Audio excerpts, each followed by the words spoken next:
It's your boy Tree, and I'm back again, baby. It's time. Man, we've been having a good time. It is time for the week two roundup, wrap up. It's your boy Tree. I'm here. I'm live again here for you. And it's the weekend, baby. So it's a little bit different than what I normally do. Generally start somewhere between 2 to 3 o'clock. So we're looking perfect right now at 2:48. Streams come together good, and hopefully I'll be able to slide into my streams much easier for you guys every single day, so that the stream can be more punctual and available for you. Let's go ahead and go through the intro. It's your boy Tree, and you can catch me Monday through Friday on twitch.tv/Tree5Moker. Take that S and put a 5 there instead. Um, and you can catch me Monday through Friday doing a RPG in the morning, where I play massive story turn-based RPG, Dungeons and Dragons style type games, where maybe it's not your forte, maybe it's not the type of game that you would play, but you love the storylines and the concept. Like, for instance, if you're a big Legend of Zelda fan, you know what I'm saying? That's an action game. It's a little bit easier. You run around, you get swords and bows and arrows and boomerangs, and you're having a good time. Versus some people just aren't into that back and forth, turn based, pick your move, then you go, then I go type gameplay, which is fine. But that proves that they still like that atmosphere, right? That storyline, that epic adventure, right? And so that's what I'm here for. I'm going to play these games for you. I love them. They've always been a part of who I am. I welcome people who love them as well to come and join and hang out. And for the people who maybe aren't 100% sold on them, or not your game style, whatever it may be, but you are interested in the storylines and just catching and figuring out what it's gonna, where the storylines go and stuff like that. Well, come catch your boy, because I'll play through them for you. We'll have a good time. We'll use a little bit of flower power to get through it. It's fun. It's exciting. We have a good time. Currently, right now, I'm playing Baldur's Gate 3. And we've been having a really good time with it, man. Let me get this going here real quick. Take that to performance mode, so you guys don't have to worry about uh, that messing up the stream. And we'll slide back in over here. We'll talk about this here in just a second. But that being said, I am currently playing Baldur's Gate 3. We're going to talk about that a little bit today. We're going to talk about what happened throughout the last week, where the storyline, where we picked up and where we left off, so that I can try to keep you guys, again, up to date on at least what's going on. I want everybody to be able to jump in at any point in time. And so that's the idea of the weekend wrap up for you guys, is just talking about what we did throughout the week, and where it got us in the storylines of what we're currently playing.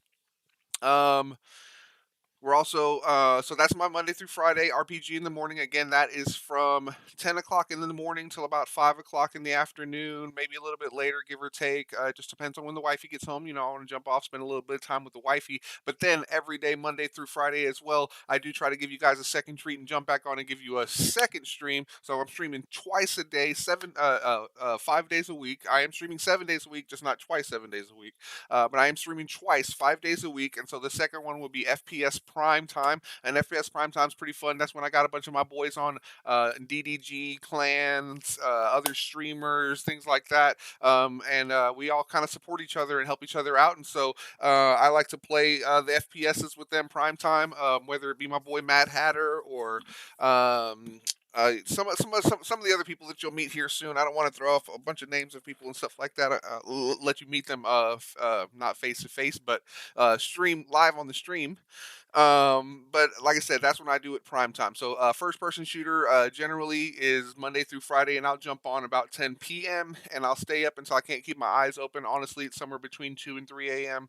Because I do want to try to get in bed and be up and ready to go for you guys for RPG in the morning, because that's the main stream. That's the main focal point of the channel, is that, with a little bit of spice of other things that I love and enjoy, that I hope you guys love and enjoy as well. And if not, like I said, the chat is always there, you guys. I'm always looking to it, looking for things that you might be interested in, comments, concerns, all those things that can help the stream be better for you guys, because that's what I'm just trying to be, is, uh,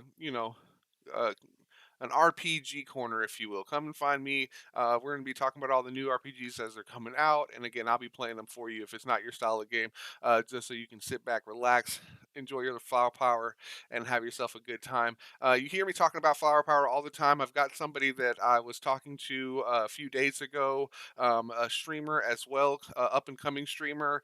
And cannabis is a big part of my life. It's a big part of that person's life as well. And it is going to be something that you guys are going to be hearing me talk about coming up here in sooner, where we're talking about. Flower power. So I don't want to get too deep into it yet, but know that there is going to be little conversations about it, if you will. So just hold tight, and we'll have a good conversation about it. But that'll be coming up in the future. So yeah, so I think that that's my intro. That's my schedule. Like I said, Monday through Friday, RPG in the morning, and that's going to be from 10 a.m. until about 5 p.m. Like I said, maybe a little bit later, and then FPS prime time. Oh, and that's what I forgot to say. What we play. So we play like Overwatch, Call of Duty, Cold War, Apex is something that I'm thinking about getting into. I want to try to play it a little bit off stream before I jump into it. Unless you guys just want to see me suck it up, and just jump in because I've never played the game before. I do play a lot of Overwatch, and people have said that the game is fairly similar. I've got a couple of buddies, like I said, that are interested in watching me do it on my stream, and so it's something I'm kind of excited about trying out for you guys. I just don't know if I want to stream me just being terrible at a game. You know what I mean? Again, it comes with a learning curve, and I get that, and I'm totally down for you guys. Uh, if that's something that y'all want to see, let's let me know down in the chat. But the reason I say that is because I'm not sure if it'll be good content to jump on and just be the worst at a game. You know what I mean? So it's up to you guys. Y'all let me know in the chat what y'all want me to do with Apex, and I'll try it out and go from there. But it's something we're looking at. There's some other games coming up in the future here. Battlefield. We'll talk about all that here in just a little bit. That's why I've got the YouTube up and ready to go. We're going to slide into some news. This was a pretty big week in video game news. Again, I'm going to be trying to. Aim specifically at some of the games that you guys might see on this stream, or some of the things, the content that you might see on this stream. So I'm trying to stay true to that. And then, so like I said, so that's my FPS prime time, and then Saturday and Sunday, I like to do the weekend wrap up where I talk about, like I said, the storyline, what I've been doing, where we are, where we started, where we left off in the RPG storylines that we're going through. Then sliding into some nerdy news, and then finishing it off with TCG. The main focus on TCG is most likely going to be Yu-Gi-Oh! It's just something that I have a huge passion and love for. I've been playing it since it came out. I played Magic the Gathering back when I was younger, before I played Yu-Gi-Oh! So a very long time ago. And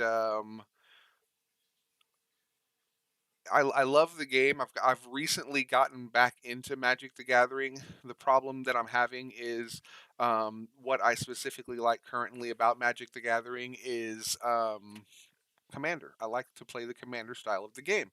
And so I'm having difficult finding an online way to play this game for you guys to be able to watch me play outside of doing actual like overhead camera remote dueling.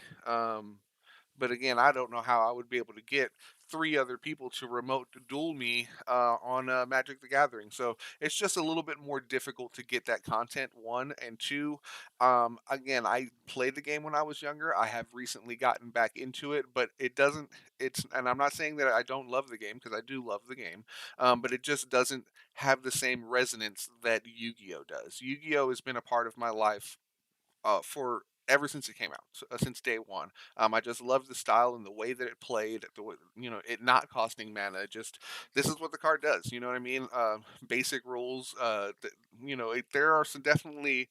The rule book has definitely gotten a million times thicker since the game originally came out. But when it originally came out, and it just kind of kept me stuck from that point. And there have been ups and downs with Yu-Gi-Oh for sure. But I'm currently happy with where the game is and where it's currently going, and I think everything was fixed after Master Rule 5, and we've been having some pretty good times. Um, if you just look even currently at the meta, it's not one or two decks. There are a lot of decks, and everyone has to be prepared for anything. And you're not. That's not even including the rogue decks that you're going to see when you go to locals and stuff like that. So it's fun. It's a good time. I'm super excited and ready for locals to come back. We're still waiting at my local store for us to get into it.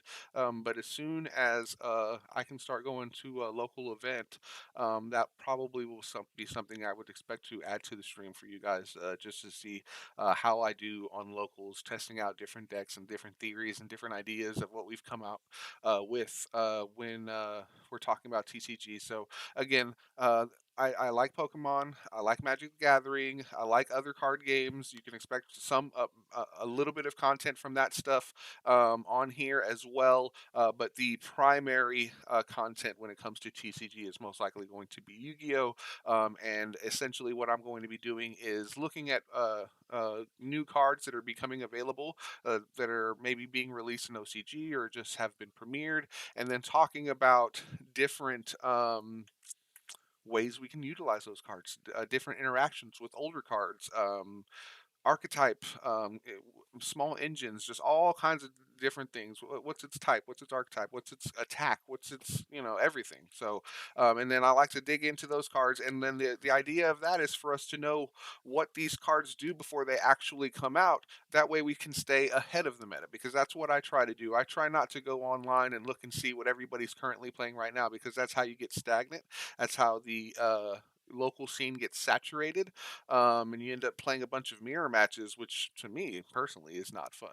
And so like I said, I like currently right now. There's just so many decks: dinosaurs, Eldlick. I could just go on and on. Drytrons. There's some new stuff, like I said, that we're going to talk about today. That we're going to probably get into YGO Omega and have some fun on. But before we get into all that, let's talk about. That's my intro. That's it. Oh, and one last thing. Again, I am streaming live on Twitch. That's twitch.tv/Tree5Moker. But all of this is also being uploaded to YouTube. So if you want to go and catch me on YouTube at Tree5Moker, you can do that as well. Just search Tree5Moker under YouTube and you'll find me. That's your boy. And then don't forget that when you go check those videos out and stuff like that. Sorry, I just want to make sure. I was like, oh, what am I saying? Words. When you go over there and check me out on YouTube, of course, make sure you hit that like button, subscribe, notifications, all that good stuff, so you know when your boy's coming online and giving you this content. Again, I'm trying to stay true to the schedule for you guys. This is my life. This is what I'm doing. This is the path that I have chosen, and I'm going to take it all the way down till it gets me into the dirt. I promise. So I'll be here for you, scheduled and ready to go, like I said. But hit that notification button so that you can be notified as soon as I come on, because the exact time that I click that start stream button uh, may differ from day to day. So it'll be in the general vicinity. But if you want to be on at the second that your boy comes on, hit that notification button. Again, smash that like button, smash that subscribe button, all that good stuff. I would really appreciate it. It would really help out the stream, help me out, and keep this baby going, which it ain't going anywhere anytime soon. So anyway, that's my intro. That's what I got for you guys. That's what I'm here for. Um, Let's talk about some stuff, man. So, like I said, we're going to hold off on the YouTube. I'm just going to leave it here because these are some of the things we're going to talk about. Just a little bit of, something to. I guess I might as well switch over to live real quickly here. What's up, Jackie Sunshine, with your little octopus? I see you over there.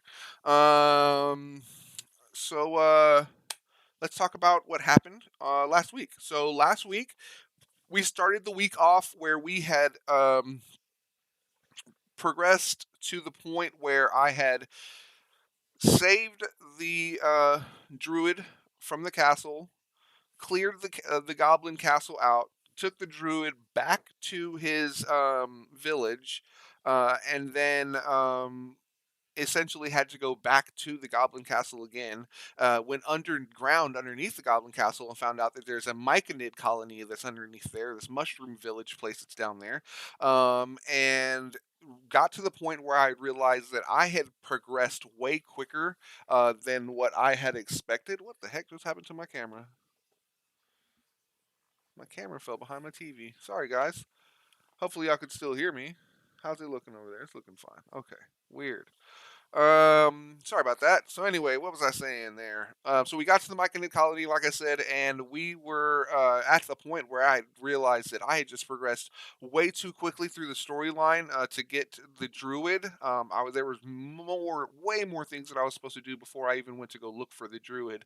But I did. I skipped a whole bunch of stuff, went straight to the goblin castles, snuck into the goblin castle, so I didn't even fight anything when I got to the druid. So I was probably way too low level to even try to get the druid, which is why that time when I had to clear the Goblin Castle, it was crazy hard. Um, where did I go? So I went to it's like underneath the Goblin Castle. It's like a mushroom cavernous area.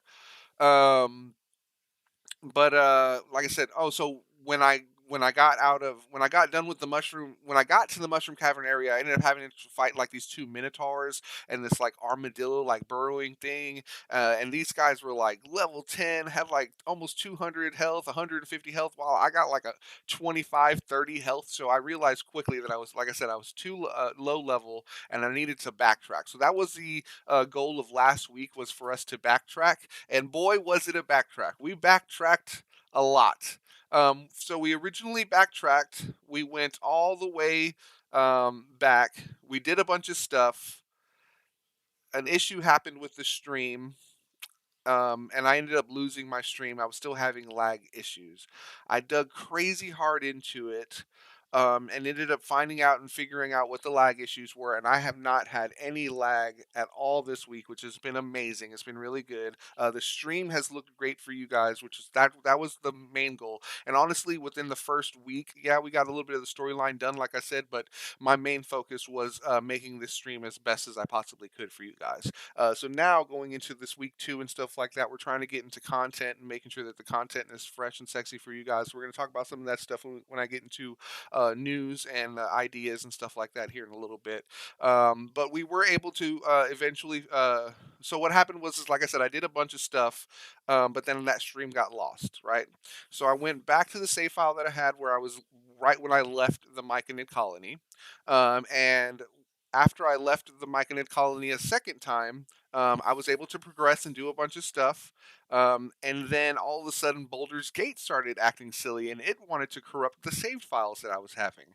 And so eventually I was finally able to figure out a way to kind of get around that, which was just create two save files. So we were able to do some stuff last week that was actually able to hold true and stay true. So we'll talk about that stuff. So I was able to backtrack from the Myconid colony, and we went all the way back to the beginning, close to where the uh,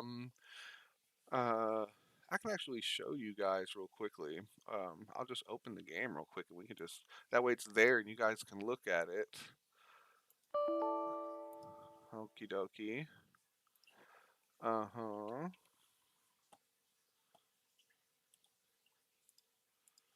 Mm-hmm. Let's close that. Okay. And we'll just go in there real quickly. Again, I'm not trying to save anything or anything like that, so we'll talk about that here in just a little bit. Let's click continue and see what happens. Um, but like I said, so I was able to get some actual content for you guys. There was some actual stuff that I was able to do. And so I'll pull up the map so I can at least give you guys an idea of where and how far we got. So we did a little bit of stuff. We definitely could have done a lot more for sure if I hadn't had to deal with Boulder's Gate and its issues that it was having. Again, it's a beta game. So it's just something that I wanted to start off small with you guys. I don't have a lot of viewers right now. Of course, I understand that. I'm just getting started, and that's not the expectation. Which is why I didn't want to jump straight into like a storyline game like that, where we were really trying to keep up and end a game. You know what I mean? So this was just like, hey, this is kind of what to expect on my channel type deal. But there has been some storyline, and we've had some good times with it for sure. So let's go to here and we'll back out. So again, I came from underneath the Goblin Village, which is this area here, right? This is the mushroom area. It's called the Myconid Colony. Pretty cool area.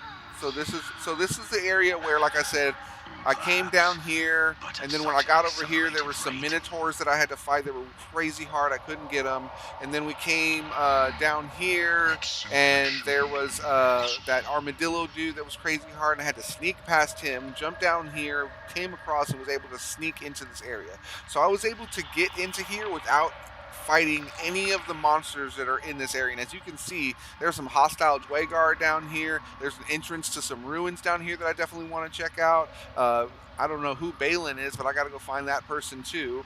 So this is where we were. We decided let's go ahead and backtrack. So we backtracked all the way back to the Overgrown Ruins.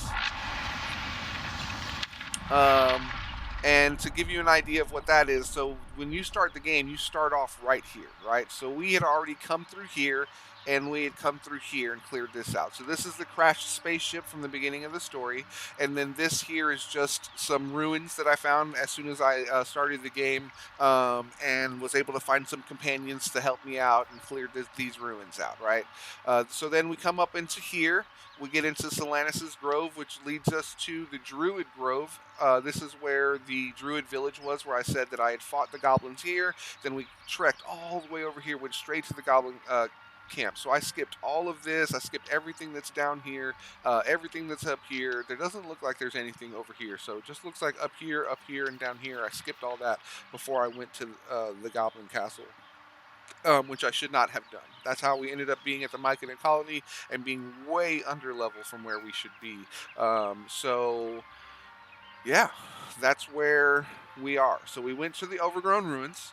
We were able to come up here, cleared out a couple little secrets and stuff like that. We came over here.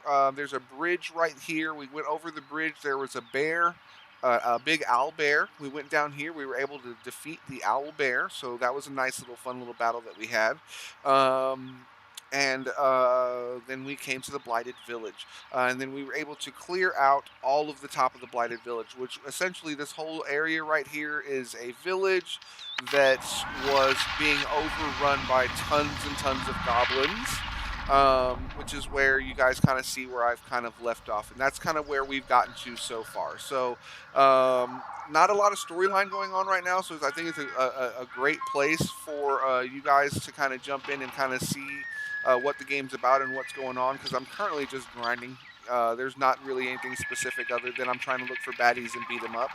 Um, so yeah, so we made it to the Blighted Village. Now the deal is down here in these holes like this right here. Also, you can get in through the well right here, which we've already gone into there. Um, Let me go and see what happens if I go over there and take a look at that. So this is where we've gotten in the storyline. We've gotten to the point Feed where if you must, Astarion. we've Apart from an overgrowth of cleared out moss, all of the that. well looks unremarkable. So the next area that I'm supposed to go is underneath where that spider web was. This well talks about it The coin being, disappears into the well. you know, After a moment, something you going hear on a down soft there. clink. I actually already Not know a what's going on splash. down there because I actually did already clear that out. But unfortunately, that is all of that is what was lost when we lost that save file earlier in the week. So it really, really hurt my feelings. It was really sucked. But again, it wasn't too big of an issue. Little small things had happened in the storyline that I would have preferred to have gone a different direction. Dry stones line the wall. So But the it was like, darkness no, below problem. We'll is do it a third time. So impenetrable. we ended up doing a backtrack a third time. So we've gotten to a point where we've saved and we've progressed and we've gotten some grinding done. We've done some big battles. We've done some things.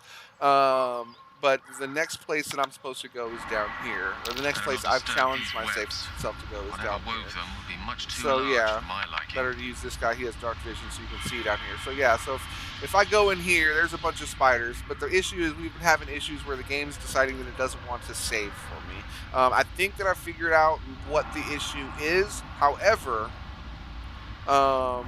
if it's not and I can't figure it out, and we're going to talk about a little bit of this as well, going into What is it like on the astral plane? the news portion of this Oh, segment I'm intrigued. of this show today. But that being said, cannot There, mature in I the do have astral. ideas. I do have other plans I of will only be things that I welcomed could once do. I obtain a mind flayer's An head. alternate of playing Boulder's Gate, and we'll talk about that. We'll talk about those ideas.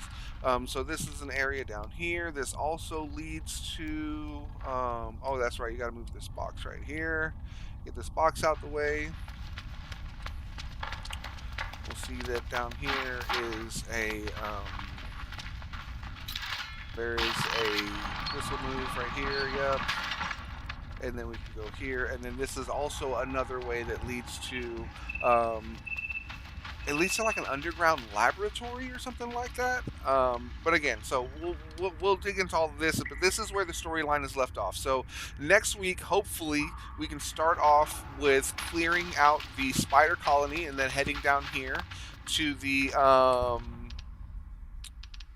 to this underground laboratory. After that, we'll head up and do some other stuff to the north, dealing with gnolls and things like that. Again, I already know this because this is things that I've already done, so it's something that I can achieve and something I can do. It's just getting the game to be able to save for you guys, so we're not losing all that, and you're not having to watch me do the same thing over and over and over again, right? So yeah, that's the storyline. That's what happened last week. Not too much. You didn't really miss anything. As far as storyline goes, there was one other thing I forgot to talk about. I did go to sleep at night, so you go to camp every day. You can do 2 small rests. This will heal you a little bit, give you back some of your small spell slots. But if you end up using all your spells, your guys are really low in health and stuff like that. You'll eventually go to camp at night, and that's when you go to sleep, and you'll gain all your health back. You'll get all your spell slots and everything back, and it's just a reset for you so that you can be fresh and ready to go for whatever the game's got for you. So I went to camp and the devil came. Yeah, the devil came to my camp and he tried to make a deal with me to take the parasite in my head out of my head, and I refused to make a deal with the devil. But some small interactions happened there, so we may. I think his name was Raphael. So we may see Raphael in the future. When we continue playing that game, but let's talk about that really quickly here. So let me see here. Boom. News update. Boulders Gate 3. Um, there's another one where it's way more. It shows the entire interview and stuff like that, 17, 18 minutes long. I'm not going to make you guys watch that, but I'll do a reaction to this video right here. Wolfheart FPS. He's a pretty good guy. I like watching him. He keeps me up to date with a lot of good stuff. So let's check him out here and see what he's talking about. Hi, we are Woodard. Uh-huh. You always gotta be careful because you get nervous Hello, because these let's guys get can right play into songs it. that I can't play, right? You know what I mean? So, gotta be careful. No So as many of you thanks. guys know, we've been in a bit of a dry spell for Baldur's Gate 3 news Yes, and we have. content. Yes, we The have. latest patch for early access was patch 4, which brought the Druid class with it, and that was released back in February. Uh-huh. We're coming up on almost 4 months of nothingness, and that goes for Larian Studios publicly talking about their game as well. Well, in this interview, Sven says that silence means that they are working hard, and with everything that we've seen from Larian up to this point, I think it's safe to assume that they probably are working pretty damn hard. Baldur's Gate 3 is a massive, massive project, and Sven even mentioned that it's taking longer than they expected. Yeah. From my perspective, even if the game's world doesn't turn out to be insanely big, the fact that Larian is taking player agency and just permutations in general to the next. But through my eyeballs, I've seen that the game is probably going to be pretty big. We got to a point. Again, it was lost in the when we lost the save file, which this part I'm actually glad was lost, which was an interaction with a hag, a witch. Essentially, is out here trying to kill people. She swindled me and took my eyeball and gave me negative perception rolls and stuff like that. She was just a bad lady. But she's headed to like the southwest area of the map. And if you actually follow that and go around that area behind her hut, it's essentially a tea hut. There's a lead off that leads into the mountains, and you can actually click it, and it says that this area of the game isn't available yet. And it shows a map, and then it shows you the area that you're in, and then it shows you, I think, 6 or 7 other areas that the that are eventually going to be available when the game fully comes out. And so the game looks like it's going to be really big. And I'll tell you this right now, because he's about to say this, talk about this a little bit, is I played Cyberpunk. I can actually show you guys a little bit of that. The game was acting a little bit silly last time I tried to show you guys, and we all know about Cyberpunk as it is. Again, I've got it on PC, so I didn't have it as bad as the console players did. But that being said, there were definitely some growing pains with it for sure. I enjoyed the game. I actually liked it.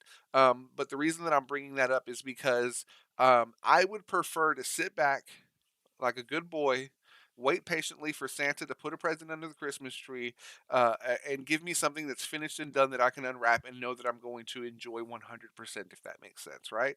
I don't want a game to be rushed, and I don't want them to say, oh, the game's coming out on January 22nd, and then it getting pushed and getting pushed. And don't give me a date at all until you're like, the game is 100% done, and this is the date it's coming out. That's when I want to know when it's coming out. Outside of that, I like the teasers. I like knowing that the game's in development. Let me know that. Have conversations with me about it being in development, what you guys are doing, and little things that you've done. I love the betas and the demos, like the Baldur's Gate 3 is giving us.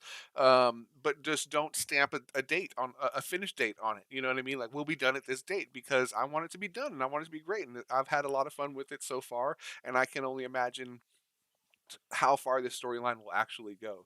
Um, so let them Level keep going. is just proof of a ton of work needed. So simply playing a different race in this game will bring about hundreds, if not thousands, of new dialogue options, which also leads to different outcomes in the game. So regardless of even how Baldur's Gate 3 turns out, I think it's safe to assume that Larian will be setting a new bar in the industry for player agency accompanied with good visuals. Now, Sven did actually mention the next patch, which will be patch 5, but the sad news for many of you guys is that this patch is going to be focused more so on features and not as much on content. And this, of course, is not really as fun. So that's a big thing that he just said there. So there is a new patch coming up soon. Okay, patch 5 will be coming up soon.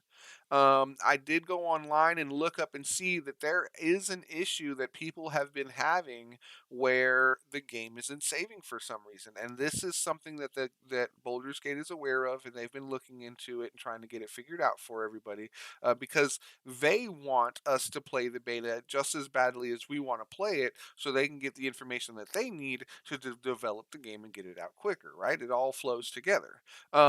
So I'm excited about the new patch. I know that a lot of people want a new character. They want more actual content. But again, that's not. I don't. Me personally, I want them to get back there, get in their office, do their things that they do, and work on the game, and allow us to be able to play what they've given us up to this point as flawlessly as possible, if that makes sense. Um, as possible being the key word there, because again, we all understand that this is in beta, and there's going to be areas that need attention, which is why we're playing it in beta as it is anyway. So the reason that this is up in conversation is because I might actually pause on Baldur's Gate 3.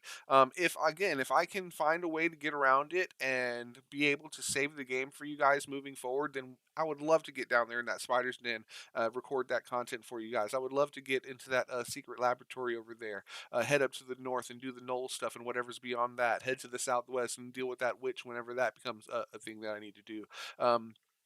But again, I've already kind of touched a little bit of those things. So if you guys are watching my stream, then you've seen a little bit of that content already.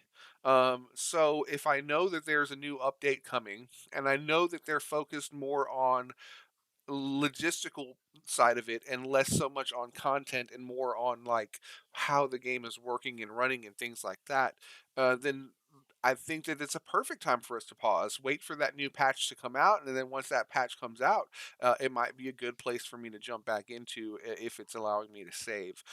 So that begs the question of what it is that I'm thinking about playing. So we'll finish watching this real quickly here, and then we'll talk about that a little bit. Okay. As getting a ton of new content, but in the scope of things, I would say that it's more important to get the features of a game and its gameplay mechanics as perfect as you can before focusing on bringing new content to the game. Now, towards the end of the interview, Sven did say that in the next patch there will be a surprise on the beach, depending on your actions on the Nautiloid ship, so take that as you will. I don't know what that is. So this is that area that at the very, very beginning of the game where I was telling you guys. So all over here to the left, and you can see some of its remnants. The alien ship, these are some of its remnants as well, has crash landed into the left. So you come and start playing the game, you end up literally right here on this little spot of sand off of a beach, and then you start making your way up to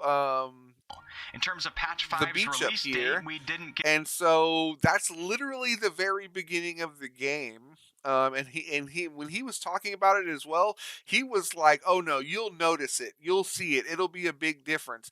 So I can tell you right now, when you walk up this path right here, it breaks off to the left. There's some brain guys that you have to fight over here, and then over here to the right heads over to those ruins that I was just telling you guys about. But leading all right here on the edge right here is a beach. There are some docks that are currently there and a couple of dead bodies. And these dead bodies have a book. It looks like they were caught fishing or something like that. And it's the first real loot that you get at the beginning of the game. A little bit of gold, maybe a little bit of food, maybe a potion, something like that. But it's the first real time that you actually get loot in the game. And you don't really have to do anything. You're literally just walking by and you just see their fishing rods and fish buckets are there. But unfortunately, after the ship has crashed, they were just either in the wrong place at the wrong time, whether it be the crash itself injured them fatally, or maybe the monsters that come out of it did that.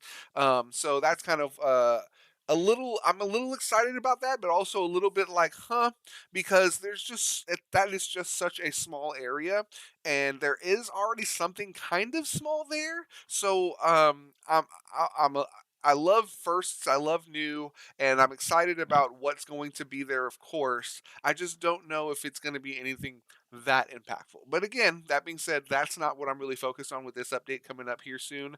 It's going to be more of them fixing the systems, which hopefully will fix the situation of us being able to save the game regularly and not having to find ways of getting around that, right? So, get one, but he did say that it's right around the corner.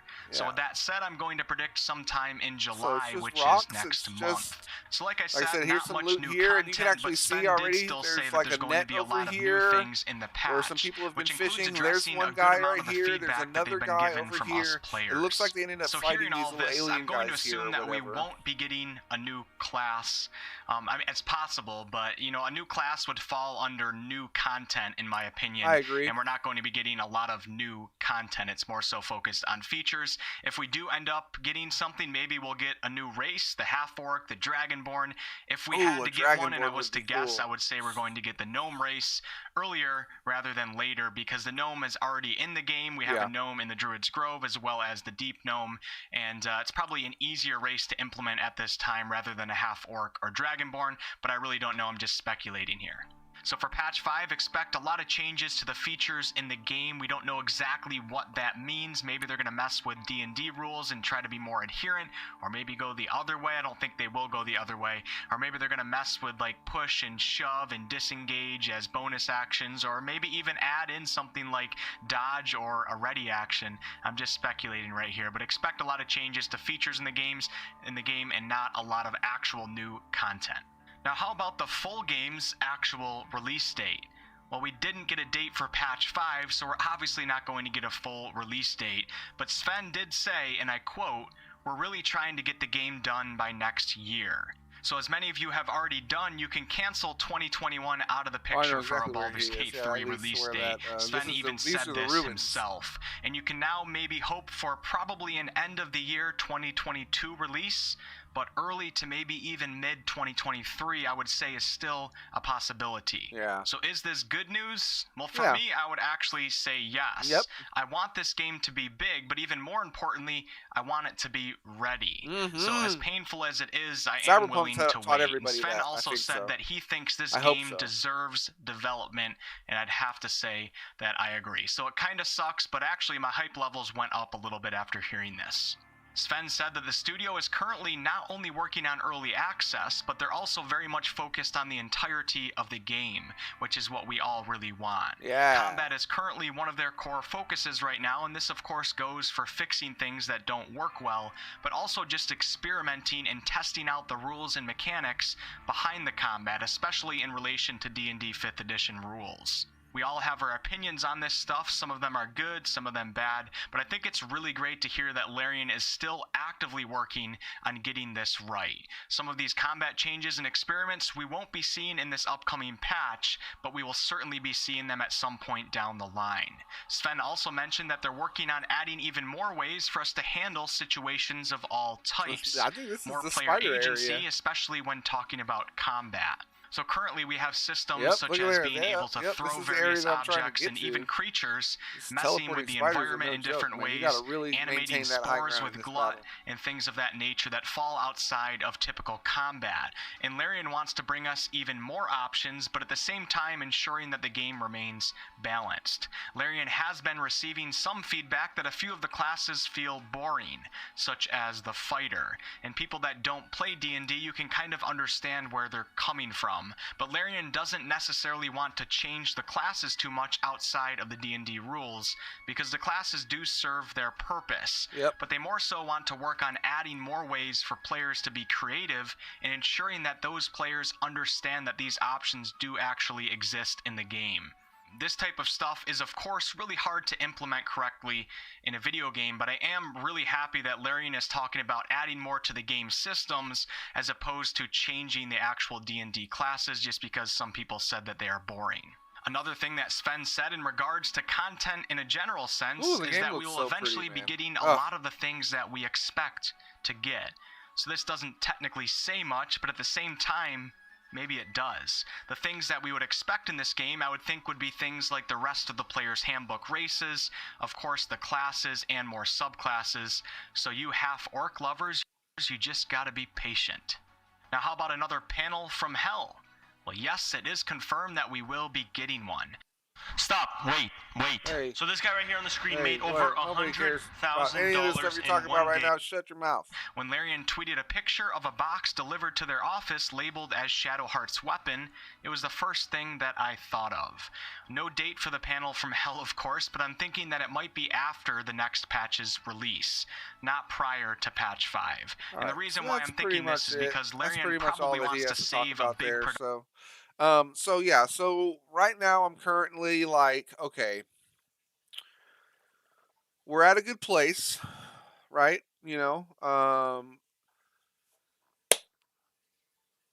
We've gotten to a point where we've saved, we've backtracked a little bit, we know where we need to go, right? If I can progress the storyline and keep it going, like I said, so the issue that I think that I'm having is, I've recently started streaming. I don't know if I need to be saving my streams, like recording them and saving them. I don't even know if they are being recorded and saved, to be honest, and if they are, where they're being stored at, and how I can, one, remove them and clear out some space on my hard drive, and two, get my stream to stop trying to to actually record my streams and just go live for you guys, and let Twitch do the rest. Right? Twitch is keeping my last 14 to 16 episodes, but again, all of my content is being uploaded onto YouTube as I'm streaming as well. So that being said, um, everything will always be there. You know what I mean? Yes, you may not be able to watch some of my past stuff on Twitch, but that's how it is for everybody.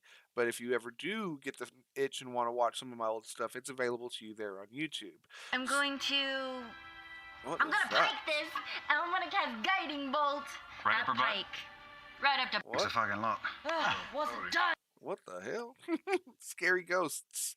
That's Critical Role, you guys. I don't know if y'all watch Critical Role, but I do, and it's fun. Anyway, I was like, what is that? I know that voice. I know who that is. I'm gonna cast. Anyway. Um so the idea is if I can keep streaming and I can keep going, then I'd like to.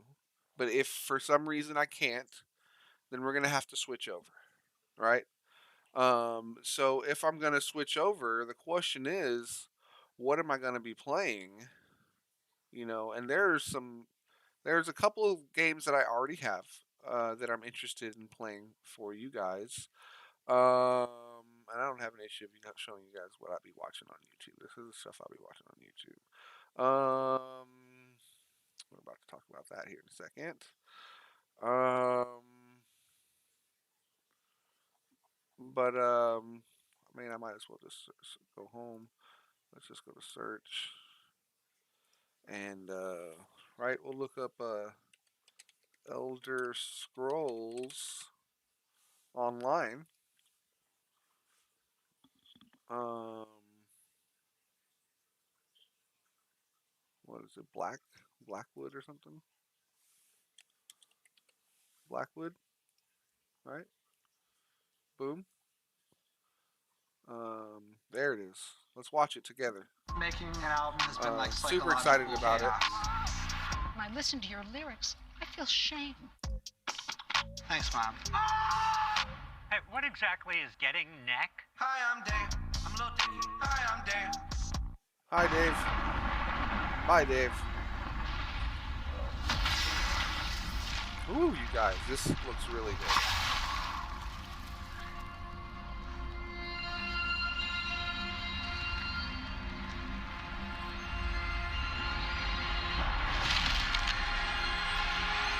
Woo!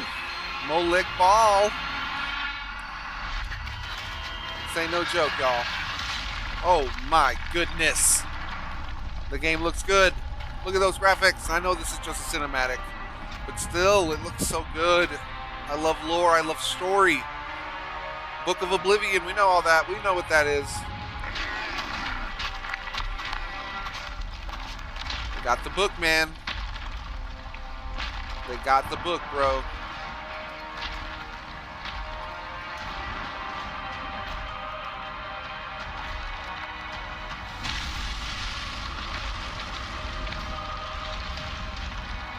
Woo!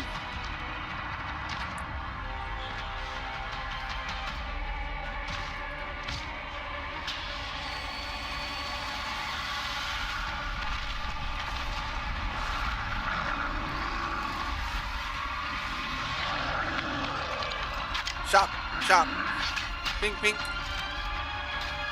Ooh, this game looks really good, you guys. Animal Crossing? Chat, if you guys want to watch me and my wife play some Animal Crossing for sure, you let me down. Y'all let me know. We play, man. We've got a world together, man. We've got some peeps and stuff like that. We have fun with it for sure, man. Y'all want to see me and the wife play together? I would love to do that. That is definitely a dream of mine for sure. Hell yeah. Hell yeah on the Animal Crossing. It just doesn't have the storyline that what's the story? You're getting stabbed today, sir. Oh man, don't break my arm. Bitch, I'll headbutt you. I'm confused. I'm gonna sacrifice myself. That's what that face was. That face was, I love you guys. I'll see you later.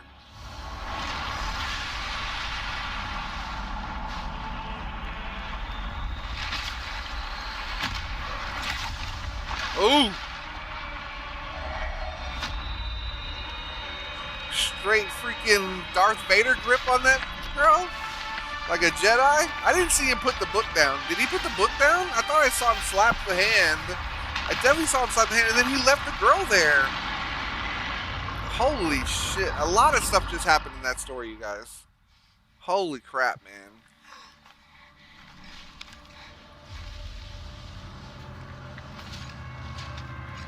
Uh-oh.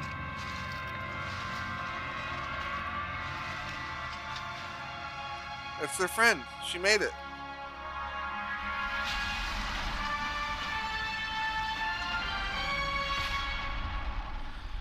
So, Elder Scrolls is a game that I already have. I have already pre-ordered. Um, what did it say? Did it say when it's being released yet?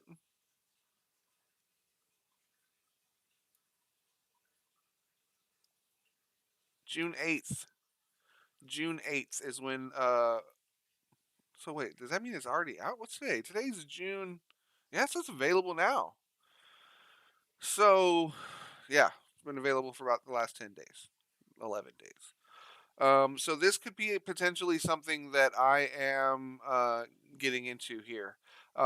We will probably, if I can't, like I said, if I can't figure out how to get the game going, we'll put a pause on that, and then we'll play some Elder Scrolls Online, some Blackwood part of Gates of Oblivion. Super excited. Oblivion Crisis. I don't know if you guys have ever played or heard of that game. It was one of the original Elder Scrolls games. Super good game. Of course, a lot of y'all have heard of Skyrim. If you haven't, go figure it out. It's one of the greatest games ever made.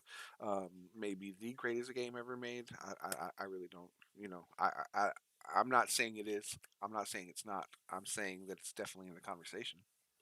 Um, so super excited about this game, right? We've been. Um, I was waiting for this to come out. It is available. It's out now. Um, so that's something that I could do. Another thing that I could do um, that I haven't really touched on yet. Um, and let me go to my be right back really quickly because I'm going to put in a password and I don't want you guys to see my password. So give me 1 second. I'll be right back.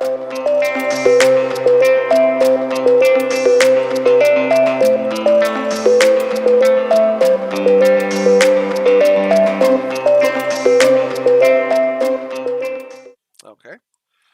Another thing that we could do, and again, I'm already doing Overwatch for you guys on FPS Primetime.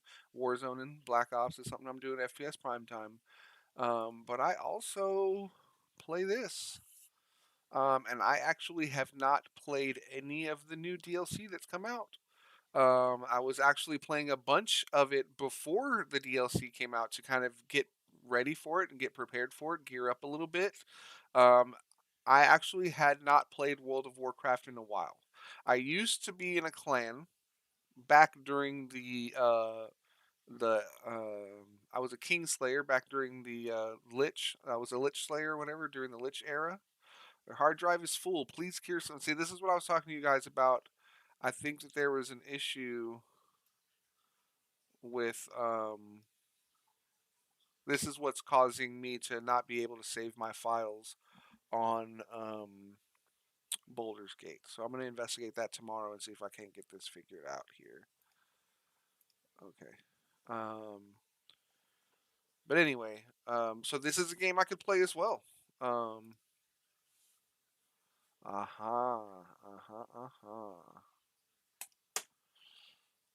Maybe not because I'll have to update and I'll need to clear out my hard drive in order to do that. So I really think that that's the issue that I'm having, you guys. Anyway, so those are a couple of the games that I've been thinking about playing. However, there are some other things. So let's get into the news portion of it. So that pretty much covers everything that happened last week and where I should be going on a week to week basis with the stream for you guys. Um, let's talk about what happened last week. So last week, I'm not going to get into Loki. I definitely think that you should be watching it if you're not watching it. If you're into the MCU, of course you're probably already watching it, or maybe you just like the movies and you're not so sure about the shows. If you missed WandaVision, go watch WandaVision. If you missed Falcon and the Winter Soldier, go watch Falcon and the Winter Soldier. This is the third series that's come out on the Disney Plus platform, and it is good. It's got you asking questions. It's got you thinking about things that you wouldn't normally think about, and it's really, really fun, really, really good. So I definitely recommend anybody going to see that. But another thing that happened last week, outside of the second episode of Loki, is E3 happened last week, and you know, the cool thing about E3 is it talks about all the different games, and so got a bunch of different trailers I want to react with you guys to and talk to you guys about, things that you might see in future streams. As they become available and released. So let's jump right into it. This one looks really cool. Shut up. Don't sing that song. All right. Anyway. What was I saying here? So this game. So I was into I don't even know if I have like, oh yeah, like here's one for instance, right? Like I was into like Nemesis, the Roman Empire, right? Things like that, Civilization, games like that. And so this kind of has that kind of feel to it, where it's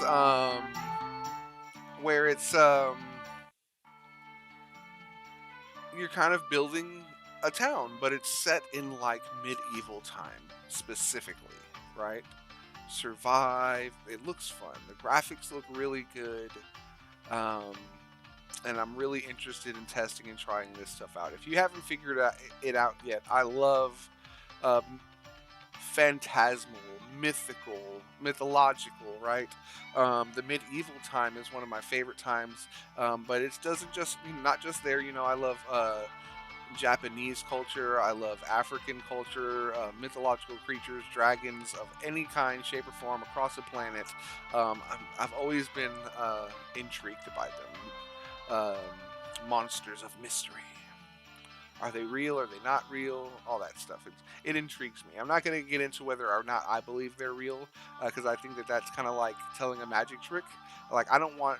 Like, I love magic, right? But I'll never learn magic. I've told people this before. I love magic tricks. I love magic, but I'll never learn magic because I don't want to get rid of that phantasmal part of it. To me, it's a mystery. It was magic that I just watched, right?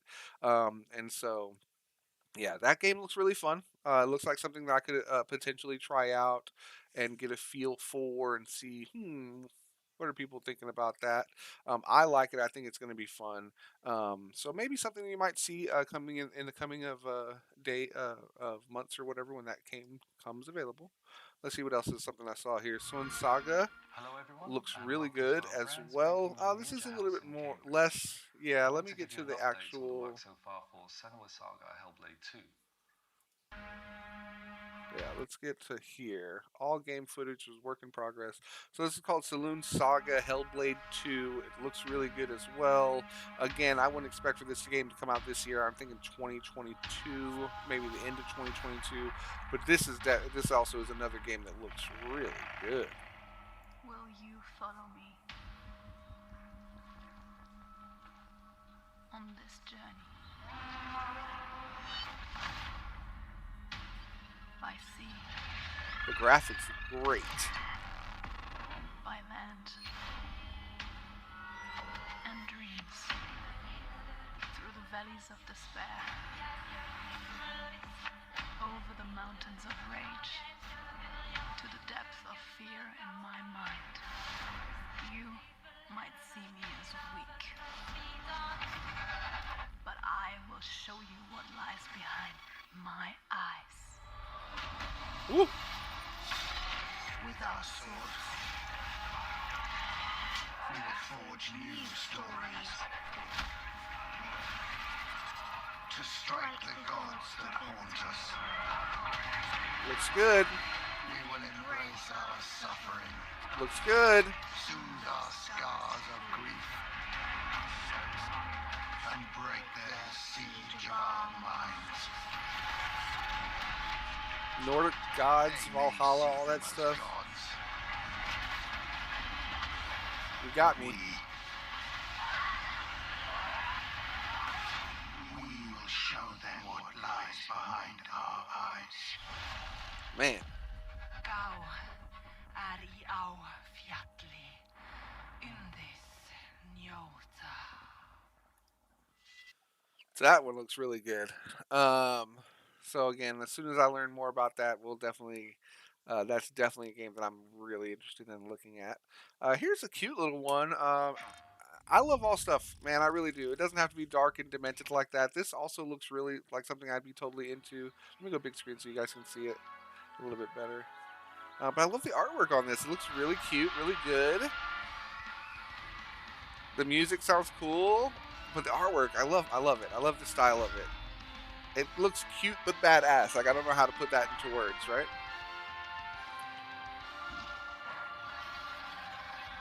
Bad guys, good guys, right? It kind of has a Clash of Clans kind of look to it. It looks cool though. Crystals, Crystales.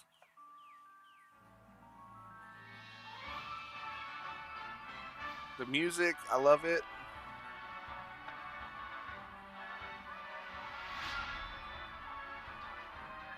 That is intriguing right there. That part that I saw there where the light was shining, it was showing a different scene there. I wonder if that's part of the game. You know, this guy looks pretty cool. Uh-oh, they're fighting. She's summoning monsters. Choo-choo-choo. Electric guys. Super electrical. Doot, doot, doot, doot, doot, doot, doot, doot.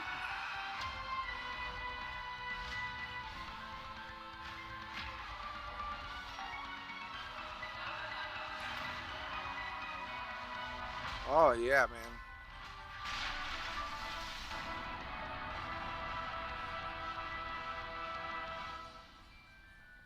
Good stuff, man. I'm telling you, that artwork looks really good. Looks really good. Coming out to PlayStation 4. Pre-order now. PlayStation 5. I don't have PlayStation 5 yet. I'm waiting for it to not be so stupid, and then I'll have a PlayStation 5, you know. But it's going to be on PlayStation 4, so it looks pretty good, right? Let's go back. Again, that just looks like a game I'd totally be into. Something we could possibly see in the future. Look, there it is right there. I could have found it quicker. Let's see here. We'll talk about this here just a little bit. This is going to talk about some of the new cards that are coming out that we're going to go and look at here in a little bit and play around with in YGO Pro. So that's just right around the corner. So stick around for some Yu-Gi-Oh! It is coming, I promise. The Forgotten City looks pretty cool. Let's check this one out. Salve, friend. This looks like a time trip. Like, The many shall suffer for the sins of the one. Salve, friend. Mind telling me who you are? I'm from the future, and we've already had this I conversation. don't think so. I've never seen you before in my life. Somebody in this city is about to break the golden rule. Some people say it's the creation of an all-seeing God who's watching everything we do.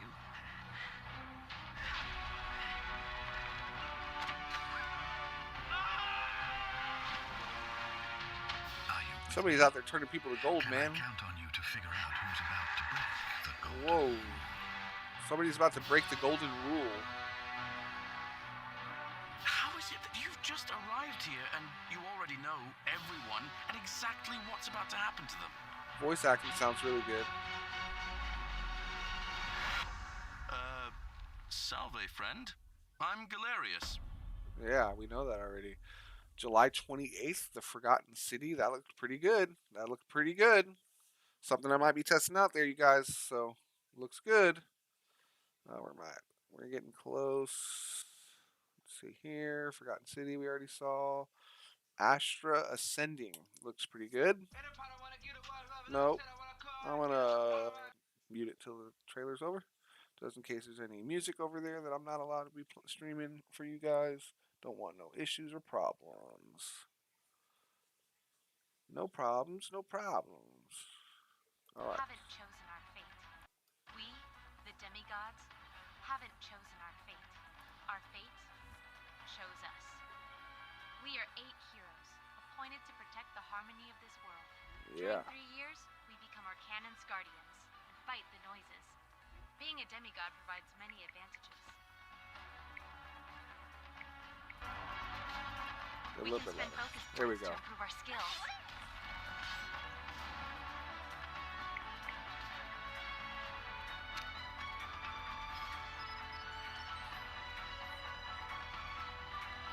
Nice. You can actually like scan them an and enemy's figure out what weakness, they look like. Yeah. Gain more of them.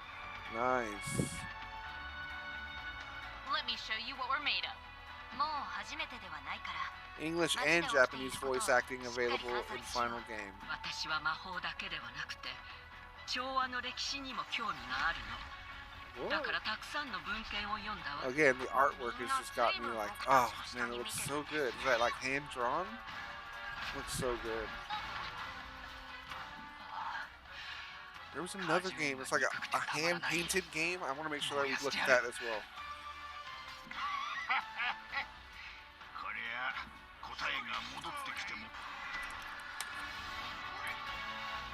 この家に What's up, Dagmar?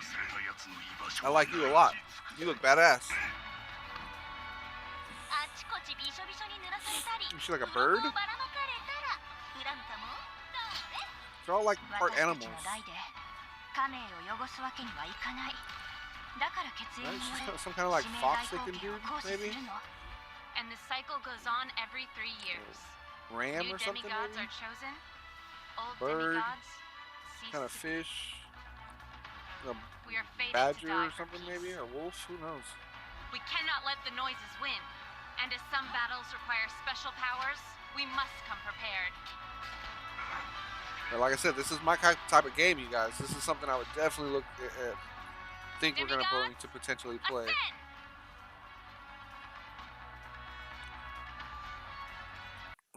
September 30th, 2021. Looks really good. It's going to be on PC, PlayStation 4, Nintendo Switch. It's going to be on everything. Steam. I can wishlist it now on Steam now. It looks great. It looks good. I'm super excited about that one. The artwork looks really good. Voice acting sounded really good. The music sounded really good. I like the concept of the game, and they didn't talk too much about the storyline outside of them being demigods.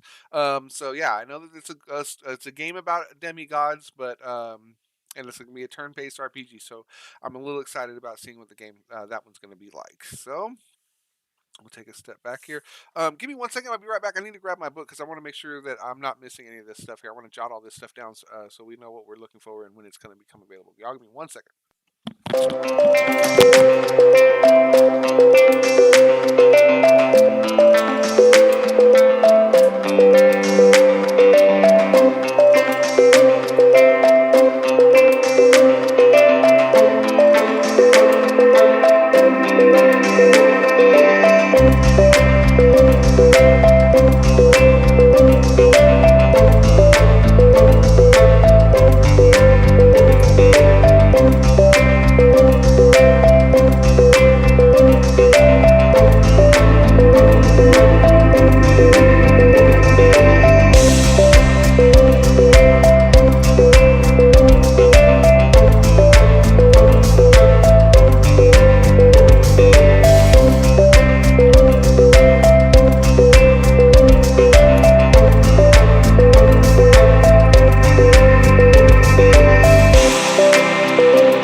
Okay, so this is called Astria Ascending. Astria Ascending. And again, Chad, if you guys know of any games that are coming out that you want me to play and you are interested in me playing, make sure you let me know in the chat, man. Leave me a message, and I will definitely check them out. But this is generally the style of game that I'm looking to play for RPG in the morning. Love me some RPGs. And then we'll write date there. It's going to be September 30th. All right, let's go back really quickly because I wanted to make sure I jotted those other ones down too really quickly.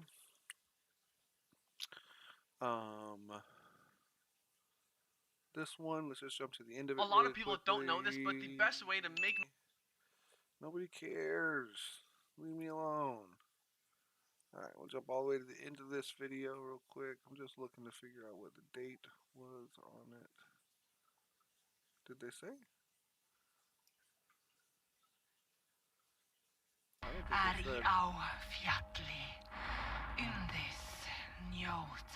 So I think this is just, I'm going to write it down and to be determined, right? To be determined. Senua's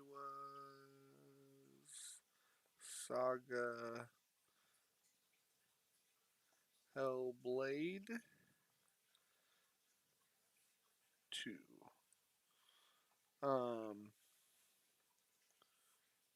To be determined. Okay. Then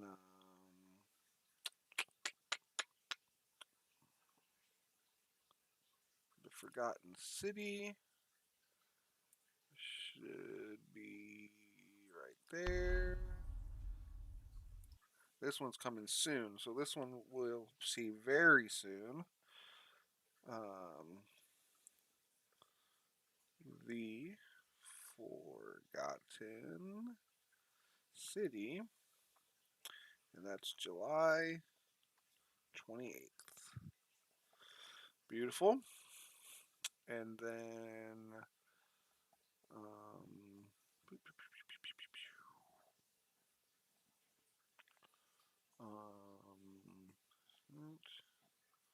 Sun Saga, Chris Tales.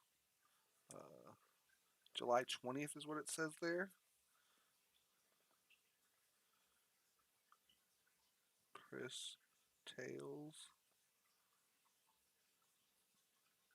July 20th. We'll try that game out as well. For sure. Alright, so where we were. Astro Ascending was the last one we just did. Okay, so, and then we already talked about Elder Scrolls, which is probably what I'll play for the next few weeks leading up to July. So let's take a look at King's Bounty.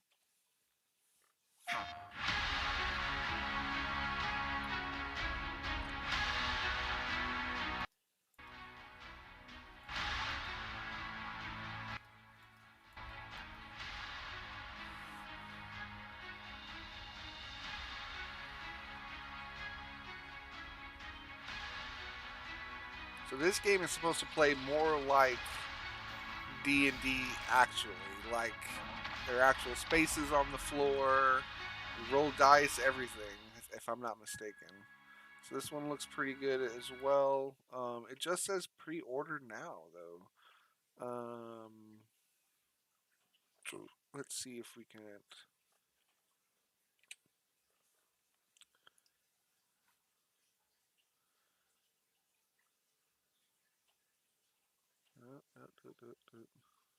King's Bounty. There we go. August 24th. The game will be launching on August 24th. King's Bounty 2. And it is August 24th. Beautiful. So that one looks really good too. Again, it looks like an actual game of D&D. We'll go back and see. I want to see if I can find a little bit more of a descriptive video on King's Bounty.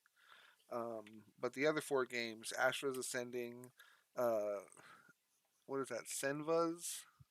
What did I say? Senva's? Senua? Senua's Saga. That one looks really good.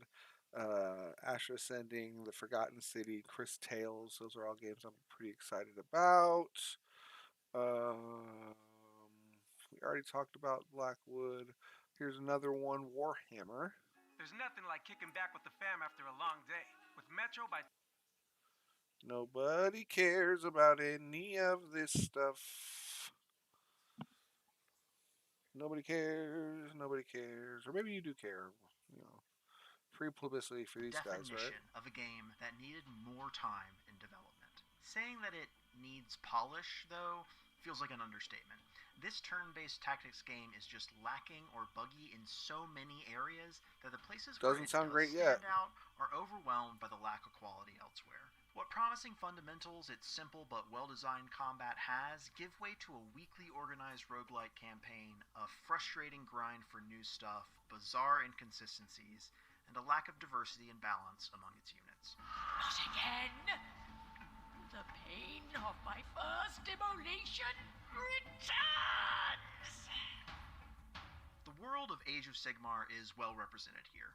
It's a planar fantasy world with all kinds of outrageous, over-the-top concepts and a slurry of compound words like Stormcast and Maggotkin and Okay. Bladegeist and Realmgate and Stormvolt. It takes itself entirely too seriously, and is perhaps best if you can laugh at it. That's something Stormground generally understands, based on the pop culture homages and puns littered among the otherwise straight-faced dialogue. Stormground's strongest aspect is its basic game rules. They're simple mechanics that allow for a lot of interesting things to happen, yet remain fair and predictable. Units have health, movement, armor, and damage statistics. You rarely have more than 5 to 10 units to command, so things never become unwieldy.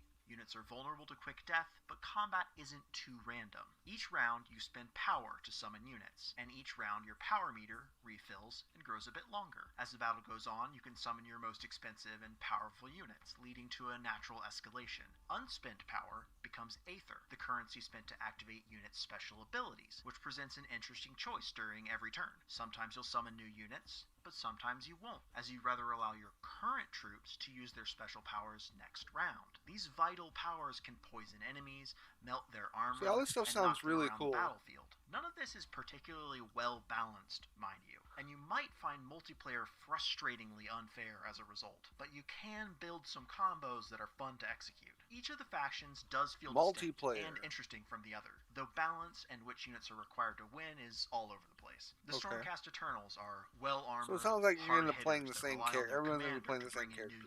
The Night Haunts are a swarm of ghosts that can pop up replacements as quick as you mow them down. The Maggot Kin are something else entirely, focusing on corrupting the battlefield's terrain to make their enemies weak. If most of this sounds like a lot of clever and fun design, well, it is. It's pretty, and the basics are good. Everything else, though, is not good. Tremble before me, servants of Sigma! In the campaign, Stormground's action itself is slow. Slow to go through dialogue, with conversations between characters lasting a minute despite only having 30 seconds of conversation. And why would you do this, my so-called fly father? That doesn't really bother me if the voice acting is good and it's enthralling. So you're forced to watch every movement, including frequently hanging for 10 seconds before and after an order is given, both on your turn and the AI's turn. This is the least of the bugs that plague Stormground. I encountered pushing enemies into terrain or mean. It's in desperate need of a rulebook and tooltips and just doesn't have them. Finally, though the roguelite campaign mode is nice in theory, it takes hours of grinding to unlock new powers, units, and abilities, and it really is grinding. The missions are very repetitive, and an overall lack of unit variety in the small faction roster means one campaign goes much like another. Once unlocked, you can only retain a handful of them from campaign to campaign, relying on random loot to give you interesting units mid-play. Adding insult to injury, you can't use unlocked stuff from campaigns in the multiplayer, or even the single-player skirmish versus AI, which you have to be online to use. It's a separate grind entirely to get new stuff for use in multiplayer. It took me 30 hours to win the campaigns on all 3 difficulties. I'll admit that I came up with some real cheesy strategies to do it. I'd conservatively estimate that it would take 100 or more hours of gameplay to unlock everything in either mode. That's not because there's so much interesting stuff to unlock, that's because Age of Sigmar Stormground is paced like a free-to-play mobile game. You get some cool stuff at first, but when you hit the grind wall, you hit it hard. I hear you. Yes, my child. Age of Sigmar. So, I mean, that sounds good to me. I just want to see when it's going to be available. Stormground When is the game coming out? 5? For everything else, stick with IG. Nobody cares. Okay, love you, wifey.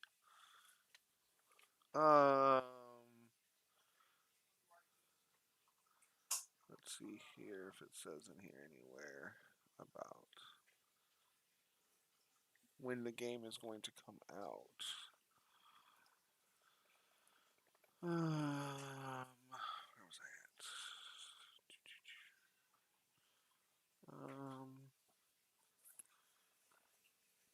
Warhammer.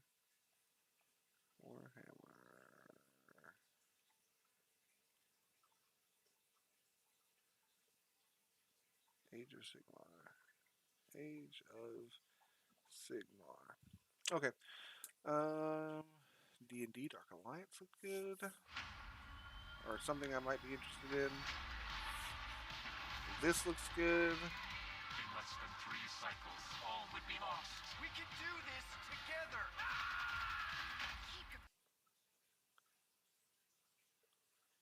Gotta mute it because it has a very famous song on it. But this game also looks like something we'll probably be getting into at some point. Guardians of the Galaxy, October 26th.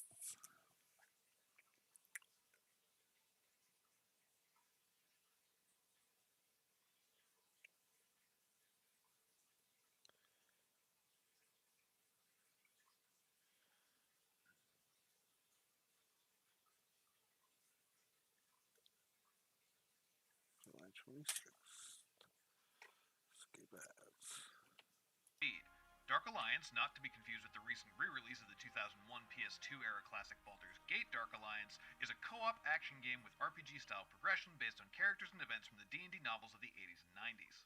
You play as one of the four companions of the Hall, famous in-world adventurers, as you stab, smash, slash, or shoot your way through a non-linear series of levels full of famous fantasy monsters to amass a horde of kick-ass loot, and I guess save the realm from untold devastation if that's more your thing. And what? Take on an entire Verbeegan goblin horde yourself? It's lucky we weren't here.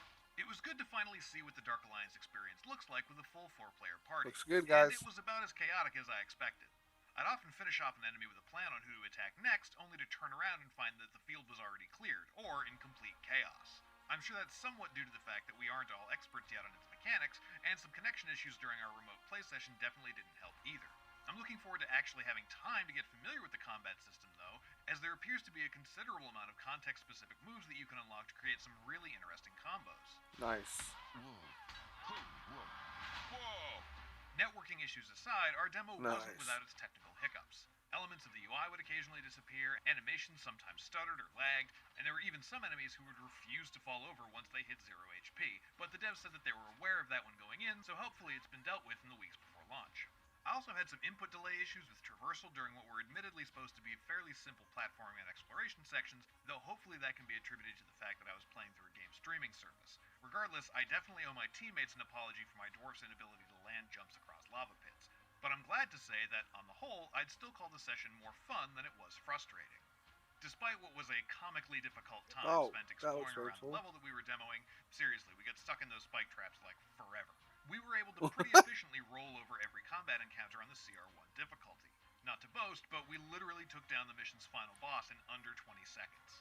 We decided to give the mission another run on the next highest difficulty level, and it was a pleasant surprise to find ourselves getting our asses kicked pretty much every step of the way. Even taking every short rest we were offered to recharge our health and potion supply, we barely made it past the halfway point before we had to call it quits. Seeing as this was just the second difficulty level out of 6, I'm curious to see what changes occur at higher levels beyond just enemies having more HP and doing more damage. Holy crap. Though I'm sure that would be challenging enough in its own right. Our developer guide said that the issue will largely come down to how good your equipped gear set is, though they made sure to emphasize that it wasn't just about loot, and that with a full roster and enough skill, even a poorly outfitted party should be able to take on higher difficulty levels. The team was also eager to talk about their post-launch plans, which currently include 2 free DLC packs that introduce new levels and difficulty ranks, as well as a paid story expansion that will introduce a new playable mage character, though we don't know which, if any, of the tabletop D&D caster classes they'll be modeled after. The star inclusion for me, though, is the couch co-op update coming alongside those first 2 DLCs. I had a good time smacking goblins around with 4 online teammates, but I feel like the real joy of Dark Alliance is going to be on the couch with a buddy. Nice. Hopefully, these final weeks before launch give the team. But it is going to be online, so there's going to be a bunch of us, man. This is going to be a good game, dude. You guys, I'm telling you. This one right here looks really fun because, again, not only are we talking about epic storyline RPG, D&D, but we're also talking about being able to play online with other people, being able to play with you guys in the stream, in the chat. So that is definitely something that I would be excited about for sure.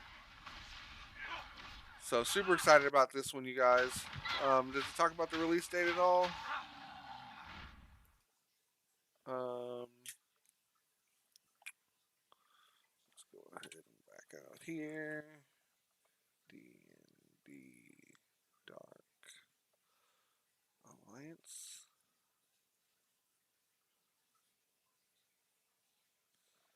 We'll see that one as well.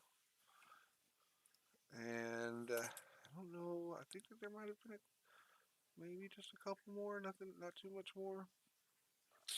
Did that one, Forgotten City. Battlefield. Battlefield, you guys. Metro by T-Mobile knows Battlefield, you guys. It's definitely something that all of my crew is excited about. My other streamers and chatters and stuff like that. The people that I be streaming with during the FPS prime time. Everyone's super excited about this game. My boy Mad Hatter will be definitely be playing this when it comes out. He'll be watching us and learning with us as we go. But expect for us for sure to be playing this game. It looks really good. Watch out, there's a plane coming.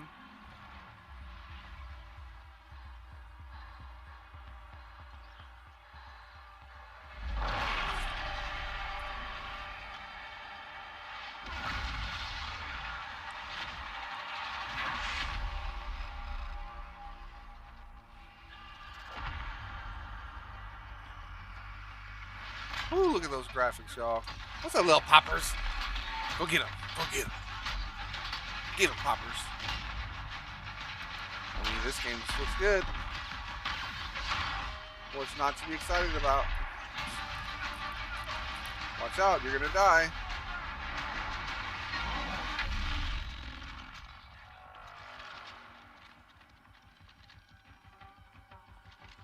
Sneaky, sneaky. I like the guy that's on the high ground over here. These guys are smart. Everybody's bottlenecked in here. This is terrible.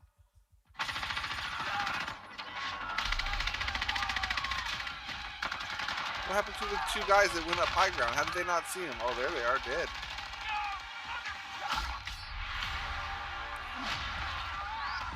Holy. Going down. Going down. Look at that. I can't wait to drive one of these, you guys. I can't wait to be on the back of one shooting. Gotta mute that song. But it looks so good, you guys. It looks good.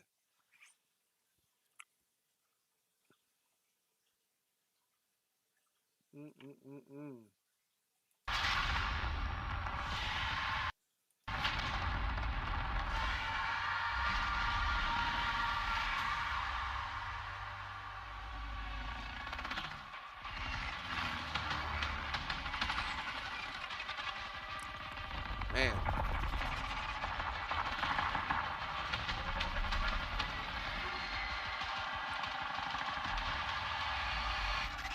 Wop. Yeah, he thought he was smart.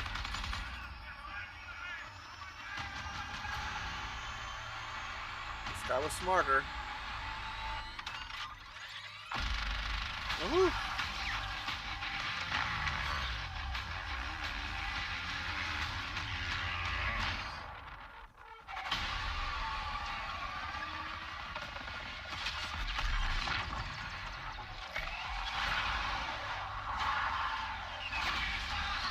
Woo! Oh. Man, this is looking good, you guys. I don't care what anybody says. I am excited about this game coming out. And this is definitely going to be something you're going to be watching me play during FPS prime time. For sure, for sure. Boy landed on his own plane and took off again. Get out of town. Without using a parachute, mind you.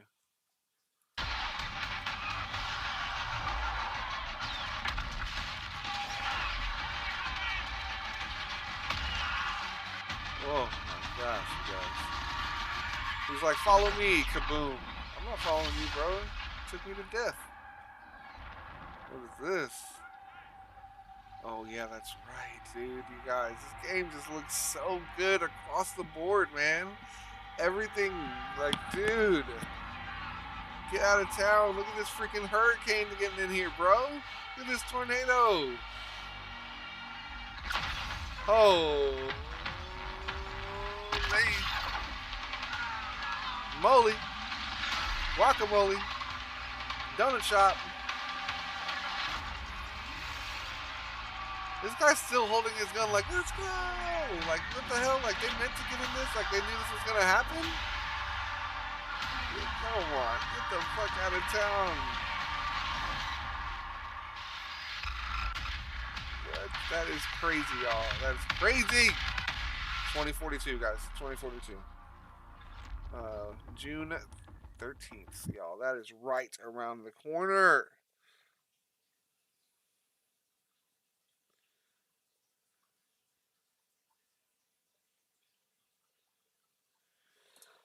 Oh my gosh.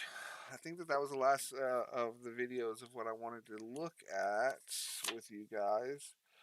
Let me check and make sure. I mean, as far as video games go, as y'all saw, there's some other stuff that we're going to take a look at here in just a second. We're going to go on and see if these cards have been added to YGO Pro and take a look at some Yu-Gi-Oh cards. But real quick, I just want to make sure that those were the games that I wanted to run through with you guys. We saw Alliance, yes, Battlefield. Is there anything else here? No. That looks like everything. Yeah, no, these are all the videos we just watched together. Okay, so yeah, so let's jump back. So let's talk about. So that's it. So again, the games we're looking forward to potentially adding. I'll see if I can do them in order. Battlefield 2042 comes out June 13th. That's definitely going to be a game that I'm going to be playing. So look forward to that for sure. That comes out June 13th. Then outside of FPS, again, I'm going to be doing some more Overwatch during prime time as well. Until that game comes out June 13th. Wait a second. Did I say June 13th? Because today is the 19th. So does that mean that that game's already out? Let me check here. Hold on, man. Wait a second. Wait a second here. Wait a second here. Wait a second here. Because I might start playing that starting on Monday night, you guys, if that's the deal. For sure, for sure. Yeah, this is gameplay reveal. June 13th, 2021. Yeah, but when does the game come out? When does it release? That's what I want to know. Okay. Dark Alliance gameplay explainer train. Anyway. So that stuff looked good. Maximum Gold just came out. I love to watch my boy Yaxin656. He's always got the good knowledge on new cards that are coming out and when they're coming available and stuff like that. But I'm not trying to bite off this boy's content. So, just real quick, I just want to make sure that I write down the cards that we're looking for here. This is a Fiend card. I can't remember what it's called. Let me see here. Actually, I think that I can go to... Where's my Twitter at?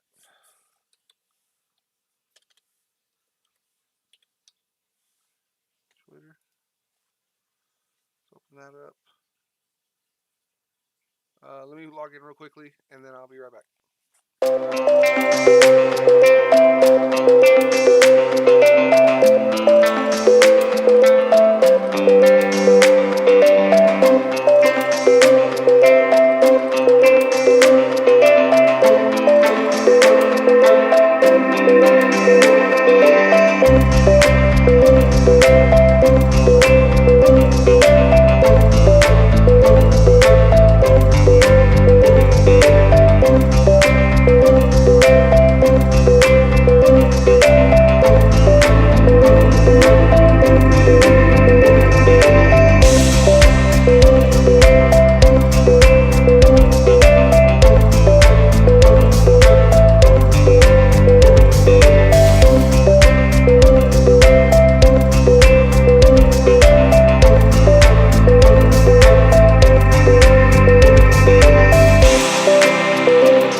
released.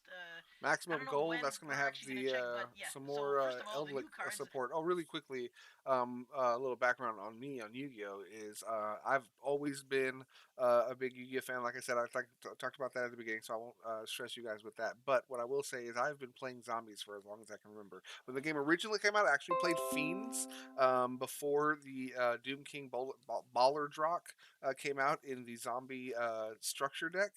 Um, I played an End of Anubis Hades deck that I ran, Fiend deck. It was just a beat 'em up deck back in the day. Um, but ever since after that, all I really have played is Zombie has been my main deck. Now I do play with a lot of other decks you guys have seen. One of my favorite decks right now currently is the Talker deck, and I'll show you some of that stuff when we get into YGO Omega here in a little bit. But super fun over there. So let's see what he's. Liraj, whatever the. Okay, so this guy's uh, Laraj, the god of archery. The god of archery. God of archery. Fiend, Dark, level 4, 1800 attack, 1600. You can only use the second effect of this card's name once per turn.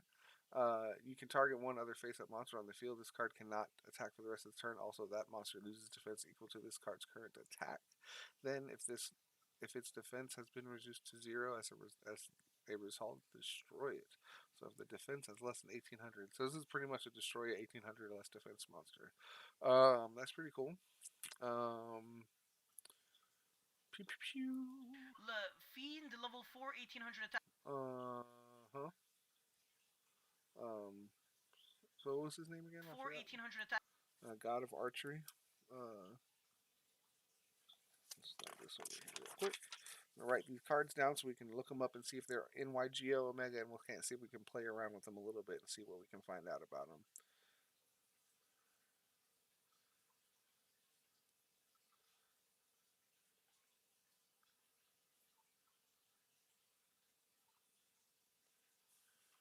Tree. Then we got Puppet Queen. Puppet Queen. Then we got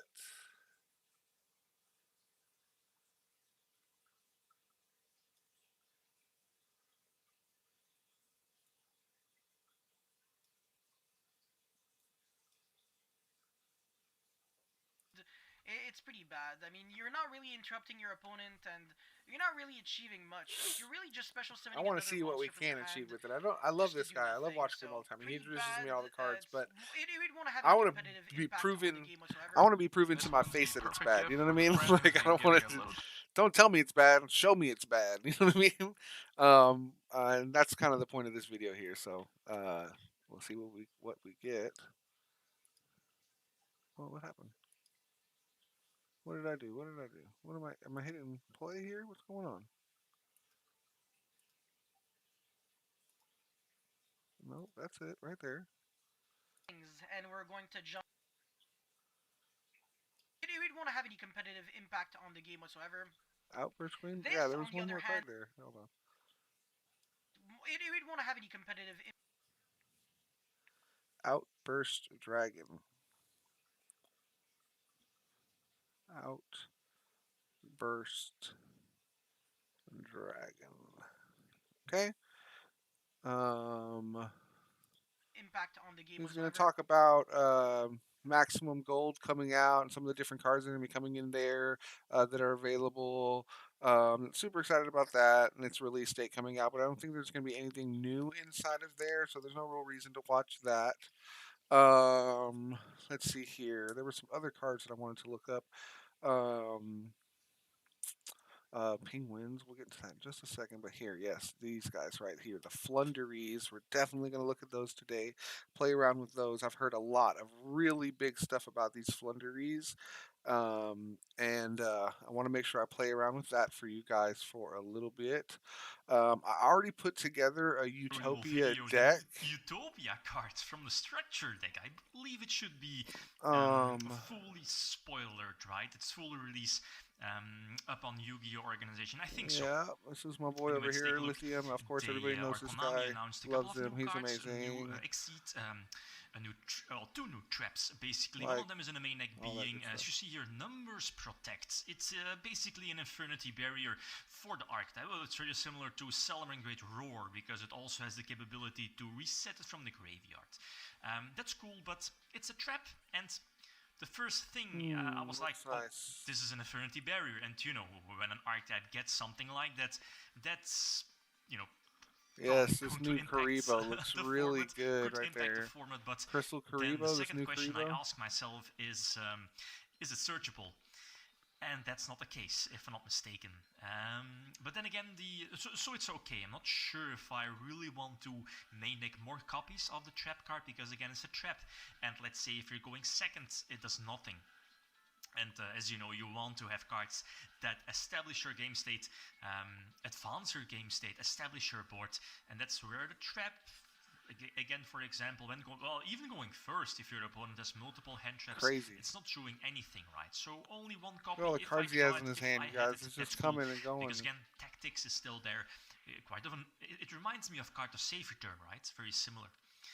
Again, not once per turn, giving you multiple draws. The one, at least, there were many new exceeds for Utopia released past week or past weeks, but the one that was revealed yesterday, I believe, was Utopic Sage. It's a generic rank 4. That's quite easy. Very easy, detach to special summon one of the sages from the deck. So that's cool, or you know, like a sexual weapon if I'm not mistaken. But most of the time you'll be special summoning. Well, depends of course, but again, most of the time Crystal you'll be Karibo or something like that. I can't remember. I want to make sure either that I the get green this one right. sage or the red sage, right? Basically, again, advancing your game state, getting more searches in the process. And they also got more support, was it last week or 2 weeks ago, in the form of number 99, Utopia Dragner. Fantastic cards. It's very easy to summon, right? With also one of their new rank ups. The hyper rank up spell. Just a one-off because again it's searchable, so that's cool. But the fact that you have the capability to special summon, let's say something like Titanic Galaxy from the extra deck, that's strong. That's somewhat okay. So I already got that working in there for you guys already. Penguins are actually good now. Oh, there's some new. Let's see here. There were some new cards in the OTS pack that I wanted to look at real quickly. Anyone who knows me. See you later. What could save? Let me pull back here. Okay. Number 4. I don't really. Oh yeah, these were those Kragans. I think you can banish this card from your graveyard. Silent Sea Nettle. Wait, that's kind of huge. Okay, this card's pretty good. I didn't see the Nettle, but the Krakens are amazing. Okay, so number 4 and Kraken Spawn are insane. Okay, and I've already got those two as well. You saw that I clicked the X over there like a silly guy. And let's see here if there was anything else. Oh yeah, the new agent cards.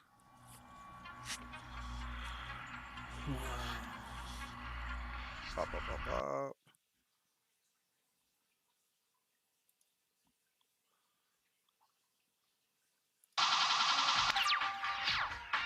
Yeah, I wanted to check out the new agents.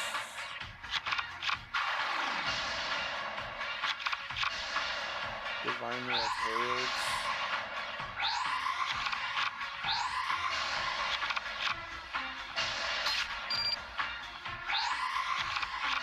Shine Ball. The Agent. The Agent deck. I want to take a look at that. See if there's something we can't make with that. That was one I wanted to take a look at. The new Egyptian God card structure decks just came out. People have been talking about that for a little bit. Not too interested in those decks, to be honest. Not gonna lie. Penguins are good now.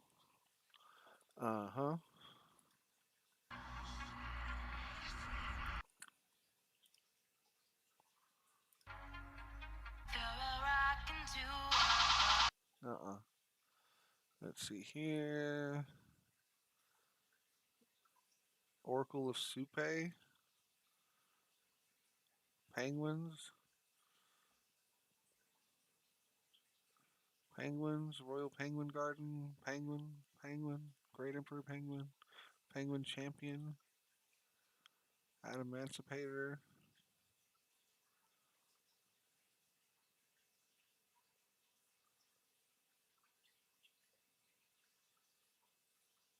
Nope.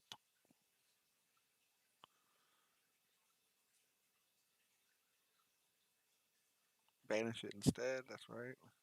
Toronto Tribute. Destroy everything. You win. Whoa.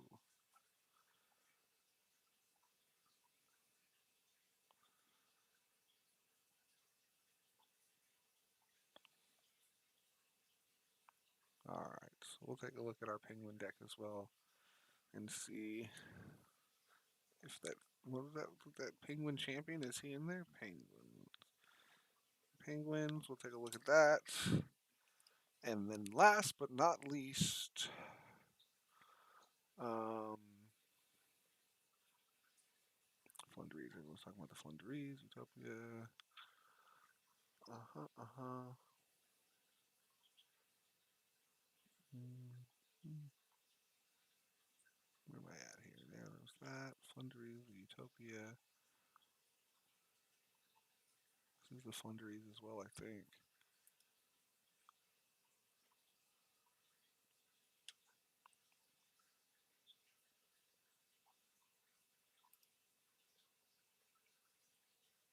Oh yeah, there was some Speedroid stuff I wanted to look at. Speedroid. Uh-huh.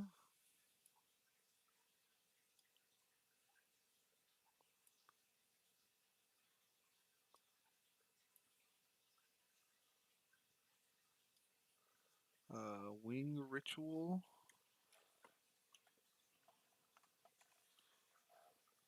Wing. Requital. Requital.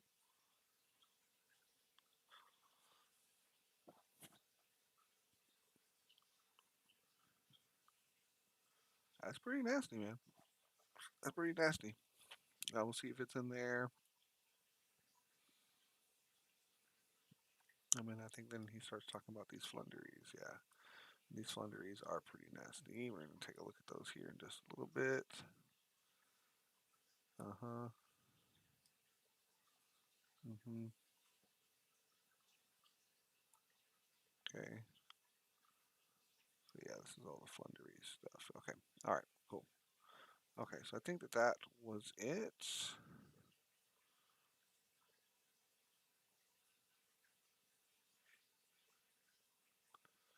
Um.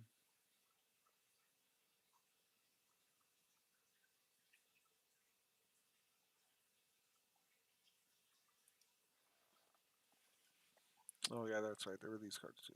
Uh huh. What we got here? Ice Mirror. Ice Mirror. And we also have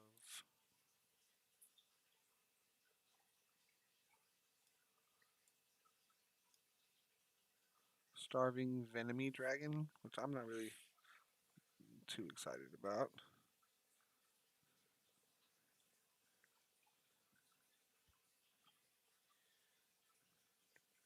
Yeah. And I think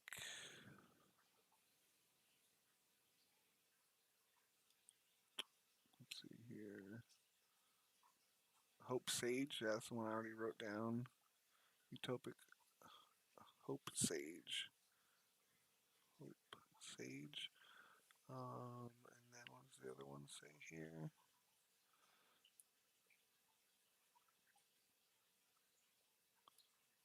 Um, Contract of Destiny. Contract of Destiny. And then this one is Numbers Protect.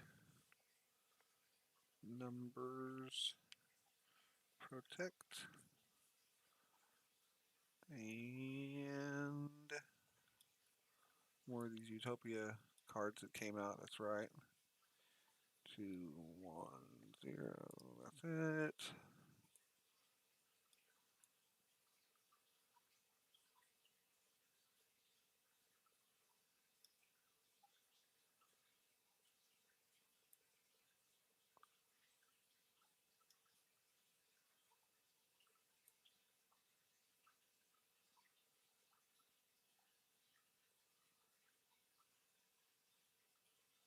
I already have the Astral Karibo.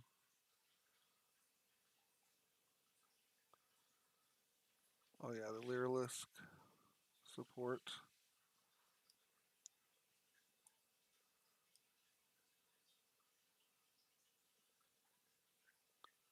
And the Ice Mirror, which we already talked about. Which one was that one? I want to write that one down just to make sure real quickly. What's this one called? Not Ice Mirror. That one, yeah. It's called the Bird Strike. We'll look that one up too just to make sure. Bird Strike. Okay. All right.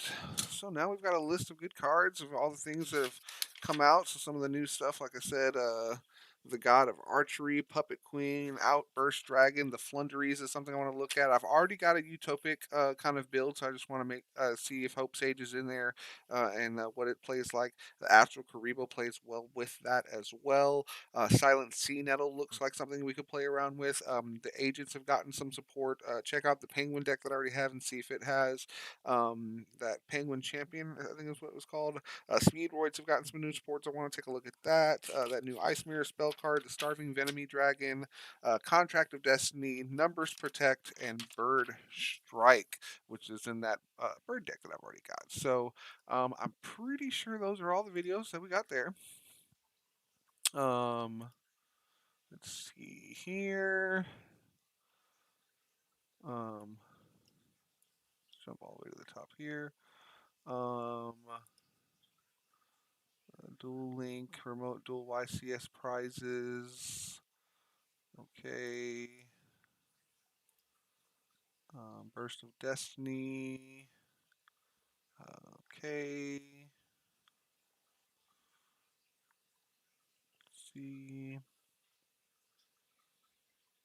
The Slifer God decks, like I said, those just came about. Just making sure there's nothing else. Like I said, they talk about the maximum gold cards in here. IP Masquerena is one of them. That looks again. It's just a bunch of other cards with a gold border onto it. The only thing I'm excited about is the other Eldlick cards coming out and being golden as well. That is going to be a nice addition to the Eldlick deck that I already have in real life. So I'm excited about that a little bit, but nothing too crazy. Just making sure there's nothing else I'm missing in here before we jump out. Boop, boop, boop, boop, boop, boop, boop.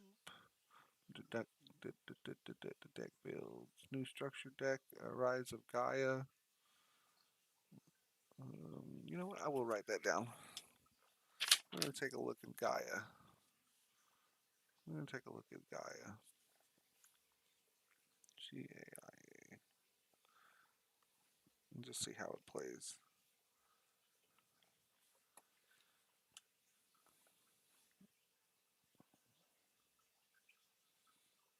Let's see what we got in here.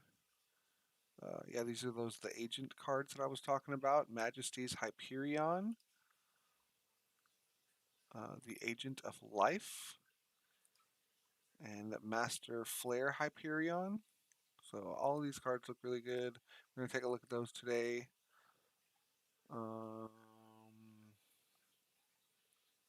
Okay. OCG limit regulations. In the OCG, Trident is forbidden. Semi-limited, you have Tenny, Fire Formation, Tenny, Pendulum Call, and Psi-Framed Gamma. And unlimited with the new Errata Firewall Dragon. Union Hanger, Wind Up Magician, and Mathematician is unlimited. That's a good card. Cool. Ancient Gods. No, no, no, no. More rocks. We're getting a little bit far back there. Lost Art Promotion, Celestial Light Swarms. Out now, the OTS Tournament Pack. Penguin Champion. So what we're going to look at today, like I said. Penguin Ninja. Penguin Priest. And Royal Penguin Garden. So these are all the new cards in the Penguins. Like I said, that we're going to take a look at and see if we can't upgrade and play with that deck a little bit more there. Penguin Sword. Summon Storm. Summon Storm. Storm.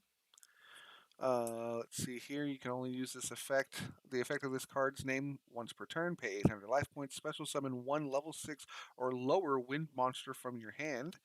During your main phase, except the turn in which this card was sent to the graveyard, you can banish this card from the graveyard and special summon one level 4 or lower wind monster from your hand. So you can double summon twice with this bad boy, as long as it's a level 6 or lower wind monster, which is really cool because that gives you open ability to some level 5s. But obviously, you're going to be looking for a level 4 or lowers is going to be the best for this card. So looking pretty good. I don't hate that. We'll take a look at that as well. That'll probably go into that Wing Beast deck that we've currently been playing around with. Toy Parade.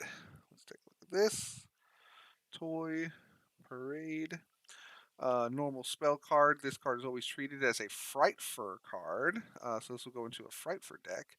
You can only use one effect among the 1 and 2 effects of this card's name once per turn. You can only use one of these effects. You can either target one dark monster you control that was special summoned from the extra deck. This turn, you can only declare attacks with that monster. Also, each time it destroys a monster in battle and sends it to the graveyard, it can attack again in a row. Or if you control a fairy monster, you can banish this card from your graveyard, add one level 4 or lower dark monster from your graveyard to your hand. Okay, so you would use this effect during your turn. And then, can you activate this during your opponent's turn is a good question. So we'll take a look at that and see if that's a thing that we can do. Because if you can, then you'd be able to banish this card from your graveyard and then put another body onto your field. Maybe a Marshmalloon or something like that. A level 4 or lower dark monster from your graveyard, actually. So, I mean, it's going to be a Fright Fur monster for sure. I'm not sure what specific Fright Fur you'll bring out with it, but we'll take a look. We'll play around with this card, like I said. I think that is it. Carrier Sous Ship Icefish. Okay. Urchin Sous Ship. Icefish Sous Ship. Oh, a bunch of Sous Ship cards have come out. So we'll take a look at these. Sous Ship, because I think I was already playing around with the Sous Ship deck. And that's pretty cool. They got some more Sous Ships. That's pretty cool. So 1, 2, 3, 4. 4 new cards for the Sous Ships. That looks pretty cool.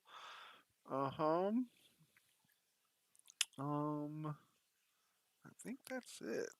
Those are the Sous Ships.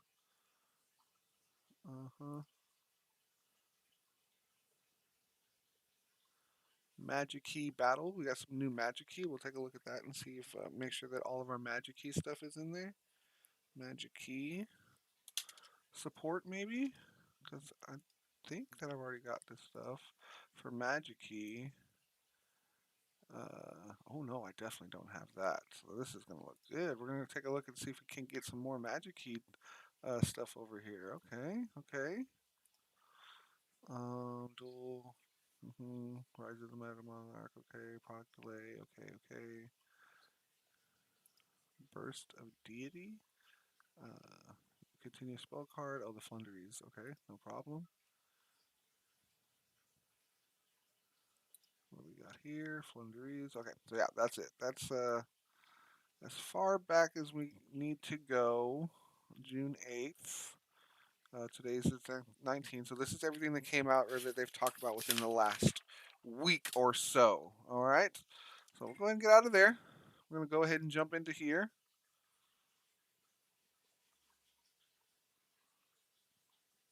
Okay. go ahead and jump online. We'll go into here. All right, so let's walk down this list real quickly and see which one are the ones that I just want to kind of touch a little bit. Outburst, Dragon, Flunderies, Utopic, Hope, Sage. Let's take a look at this one really quickly. Like I said, I've already got this one right here, a Hero Utopia deck kind of here. Again, it was just something I'm just touching with. Sage, are you in here? Utopic Ray, Orbo Sage. Let's take a look here and let's just put in Utopic. Utopic.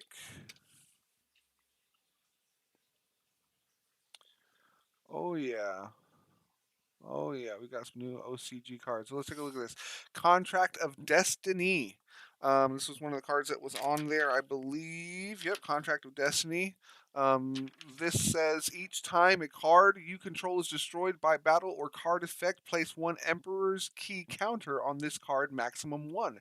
If your opponent special summons a monster from the extra deck, you can remove one Emperor's Key counter from this card. Send one The Door of Destiny from your hand, deck, or face up on the field to the graveyard, and if you do, special summon one light utopic or utopic exceeds monster from your extra deck. And if you do that, sorry, let me open this up here. And let's go back to it. And if you do that, attach this card to it as material. This is treated as an Exceed summon. You can only use this effect the of Contract of Destiny once per turn. Okay, so let's see here. What I want to do, because this is a silly build, is let's see here. Let's test this out. Let's just test the deck really quickly, the way it is. This was a utopic hero build. Okay. If you take battle or effect damage while this card is in your graveyard, you can place this card from your graveyard in your spell and trap card zone. Okay. You can tribute one hero monster special summon this card. If this card is special summoned from the spell and trap card zone. Alright, during the main phase, if this card is treated as a continuous trap. You can tribute one hero monster special summon this card. If this card is special summoned from the spell and trap card zone, you can special summon one level 4 or lower vision hero monster from your deck. You can only use each effect once per turn. You can only control one of these guys. You can target one Utopia monster you control equipped with this card. Hmm.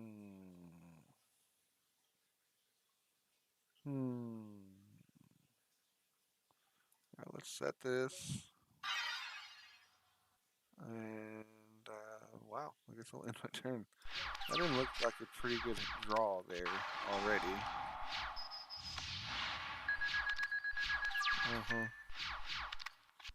Okay. You can discard another hero monster, special summon this card. I don't think I want to do that. I don't need a special summon right now. Do I have another hero card? No. Zexel. ZW. Target one Utopia, ZW, or ZS monster in your graveyard. Okay. That's level 4. That's level 5. What the hell? This is weird, guys. This is really, really weird. With that, we'll do that. Put this guy over here. Yes. Activate that. Set this card to place on the field. Let's get the vision here, the level 4. Okay.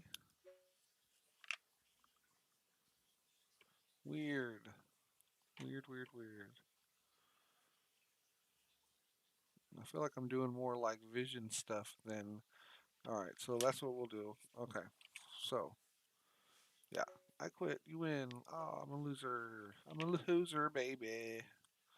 Okay. So let's jump in here. And we're going to take out everything that is not a ZW Utopic card. So, bye.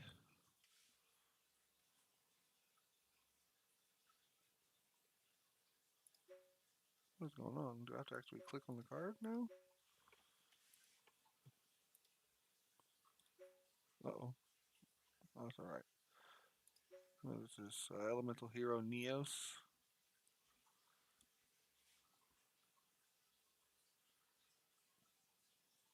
Turn. You know what I don't need? What the hell happened? Yeah.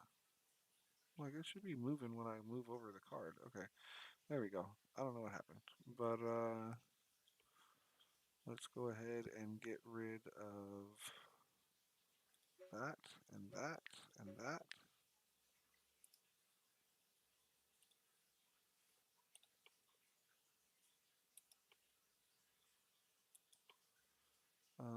Okay.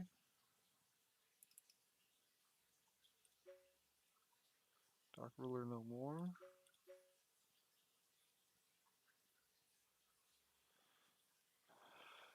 Bye,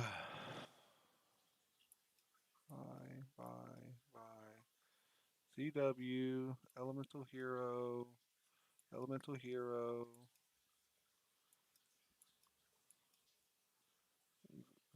Vision, ZS, ZS, ZW, ZW. And we'll just go down to one of everything really quickly.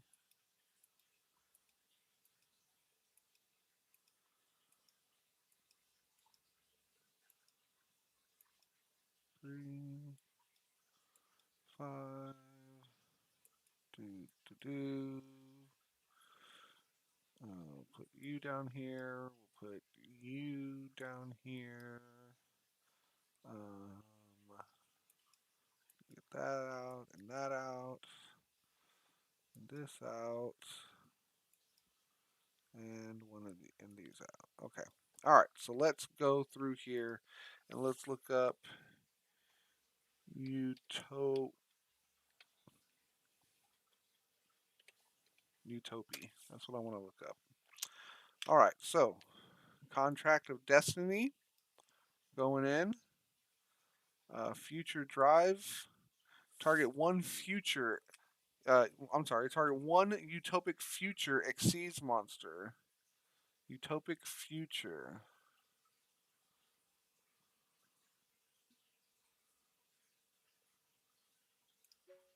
Utopic future?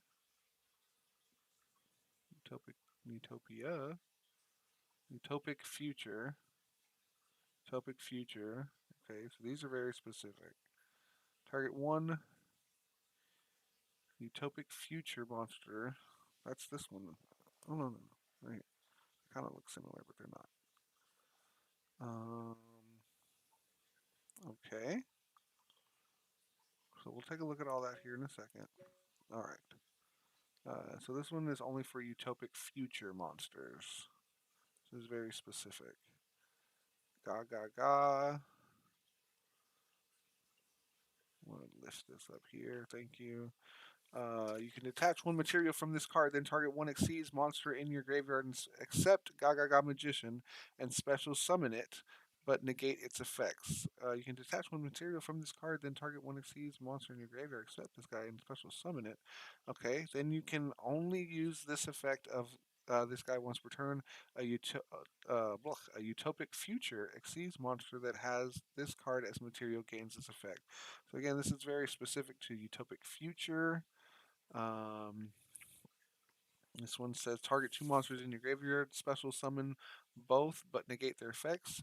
If you do, immediately after this effect resolve, Xyz summon one light Utopia or Utopic Xyz monster using only those two monsters. That's pretty cool. Okay, target one rank 9 or lower Utopic Xyz monster you control.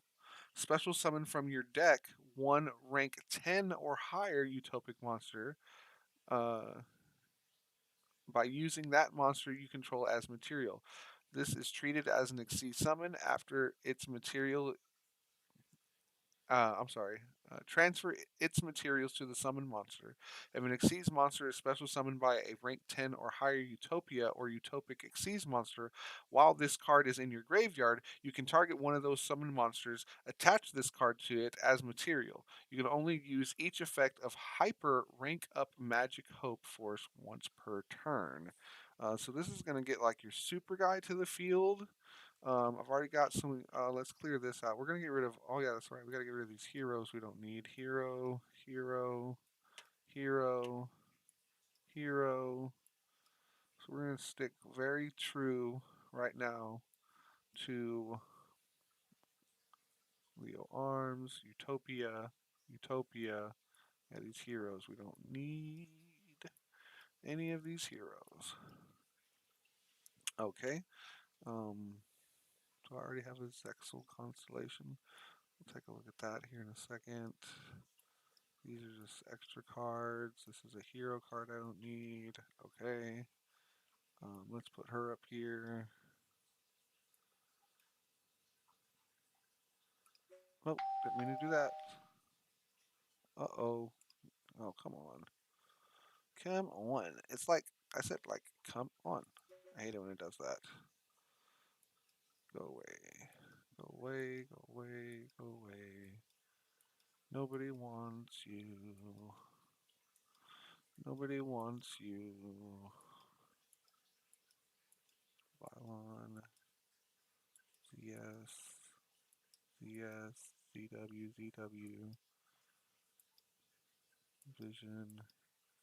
Only one of those. Only one of those. Only one of these. Only one of these. Don't need that. Don't need that. Hold on to one of these. I'll add more if I need to later. Put that up in the main deck. No, no, no. Put you up in the main deck. I meant to hit sort. Okay. You're already in there, down there. I don't need you. Put you down there. Put you down there. I only need one of you. Put you down there. Just the ones of everything. Called by the grave. Double or nothing. That can go for now. That's not. Yeah, this is all Utopia cards. UW. Okay, Forbidden Droplet can go down here. That's not a specific card. Mask change. Target one hero monster you control. So a hero lives. Elemental hero. No, yeah, I don't need this. Or this. Okay. Now, where was I? Utopia. Okay, so we've added this. We definitely added this. We added this. Leo Utopia Ray. Oh, that's what we forgot to get rid of. All these fusions we don't need. Utopia. Leo Utopia Ray. That's what we're looking at right now. Uh-huh.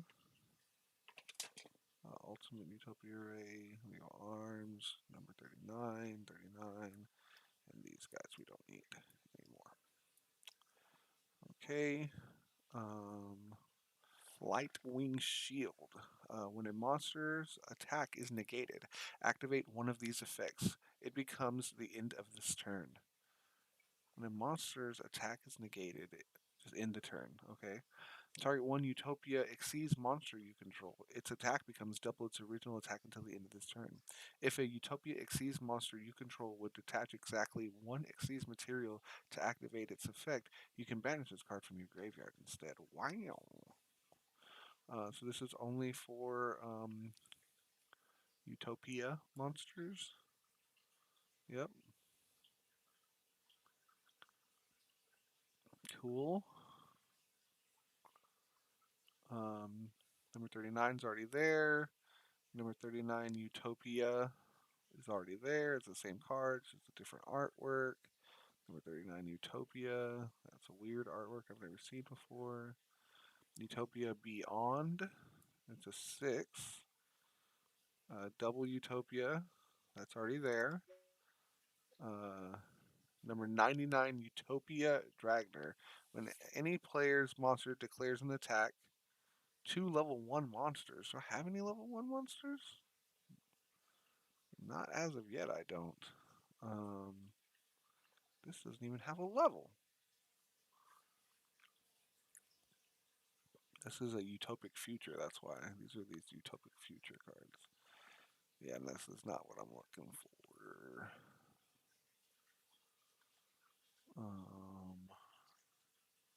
Holy Utopia Kaiser. This is probably one of the big boys that needs to go in there. What's this say? Why is this?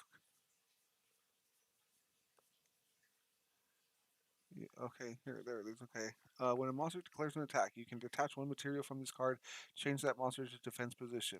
While this card is in your graveyard, quick effect, you can target one Utopia monster in your grave. I'm sorry. You can target one Utopia monster on the field, special summon this card in defense position, and if you do, attach that monster to this card as material. You can only use its effect once per turn. That doesn't sound like something I'm really interested in, to be honest. Um, Here's another big boy. We're going to throw him in. Another big boy. We're going to throw him in. Utopia Ray. Number C39, Utopia Ray. 5. We're getting full already. Utopia Ray Victory. Utopic Future. Utopic Future. Utopic Future. Utopic Zexel. No. Utopia Prime. Utopic. I think we'll add 2 more of these. Right? Okay. Then we've got Onomatopia. Onomatopia. Each time a Utopia monster is special summoned to your side of the field, place one high five the sky counter on this card. All monsters you control gain 200 attack and defense for each high five the sky counter on this card. Once per turn, you can remove 2 high five the sky counters from this card. Special summon one of those Zababa guys. Zabooby Baba. Okay. I think that this is good for I know who I need to go look at. I'll go look him up. Gaga ga ba ba ba zoo zoo zoo, something like that. We'll take a look. Um, Target one Utopia monster you control. Special summon from your extra deck. One Utopia monster with a lower rank than the material monster than you control by using blah blah blah. So I don't want to go down. I want to go up. I already have that card already in the deck. Release Reverse Burst. Attribute one Utopia monster. Destroy all set spell and trap cards. No, I'm good. I got a Harpy's Feather Duster. Equip only to a Utopia monster when the equipped monster declares an attack. This is the equip card. Uh, Target one spell or trap on the field your opponent controls. Destroy that target. Your opponent cannot activate spells and traps in response to this effect's activation. Wow, I don't hate that. I'm gonna put that in this extra deck for sure. Some good back row removal. Catch somebody off guard with it. You know what I mean? Equip only to a Utopia monster. It cannot be destroyed by card effects. Each time an attack is negated, place one Rising Sun counter on this card. The equipped monster gains 500 attack for each Rising Sun counter on this card. If the equipped monster you control would attach its material to activate its effect, you can treat this card as one of the materials. That's good too. That's kind of similar to this one, right? Yeah, Lightwing Shield. What was I just on? Boom, boom, boom. No, that's already down there. Yeah, I was on this one. Rising Sun Slash. Put that one down there. Shining Draw. Activate this card. You must draw. To activate this card, you must draw it for your normal draw in your draw phase. Reveal it and keep it revealed until the main phase 1. During your main phase 1, that same turn, you can target one Utopia Xyz monster you control, then activate one of these effects. Equip any number of ZW monsters with different names from your deck or extra deck to it. Special summon from your extra deck one Utopia Xyz monster with a different name from that target by using that target as material. This card is treated as an Xyz material, transfers material to the summoned monster. Take a look at that. Shining Hope Road. Target 3 monsters in your graveyard. Special summon all 3, but their effects are negated. Immediately after this effect resolves, Xyz summon one Utopia or Utopic Xyz monster. Okay. You cannot special summon other monsters during the turn you activate this card. This is like, yeah, it's not even a quick card. So this is a card that I'm going to have to affect, that I'm going to have to activate uh, during my turn. So this is like a last resort card. I'm not really feeling that, honestly. Z's. We'll look at the monsters here in a little bit. SZW. Got all 3. SZ. ZSW. Okay. I don't think I need this. Add one elemental hero. No. Fusion summon elemental hero. No. Don't need polymerization. I'm not fusion summoning anything. Okay. All right. Where did I go?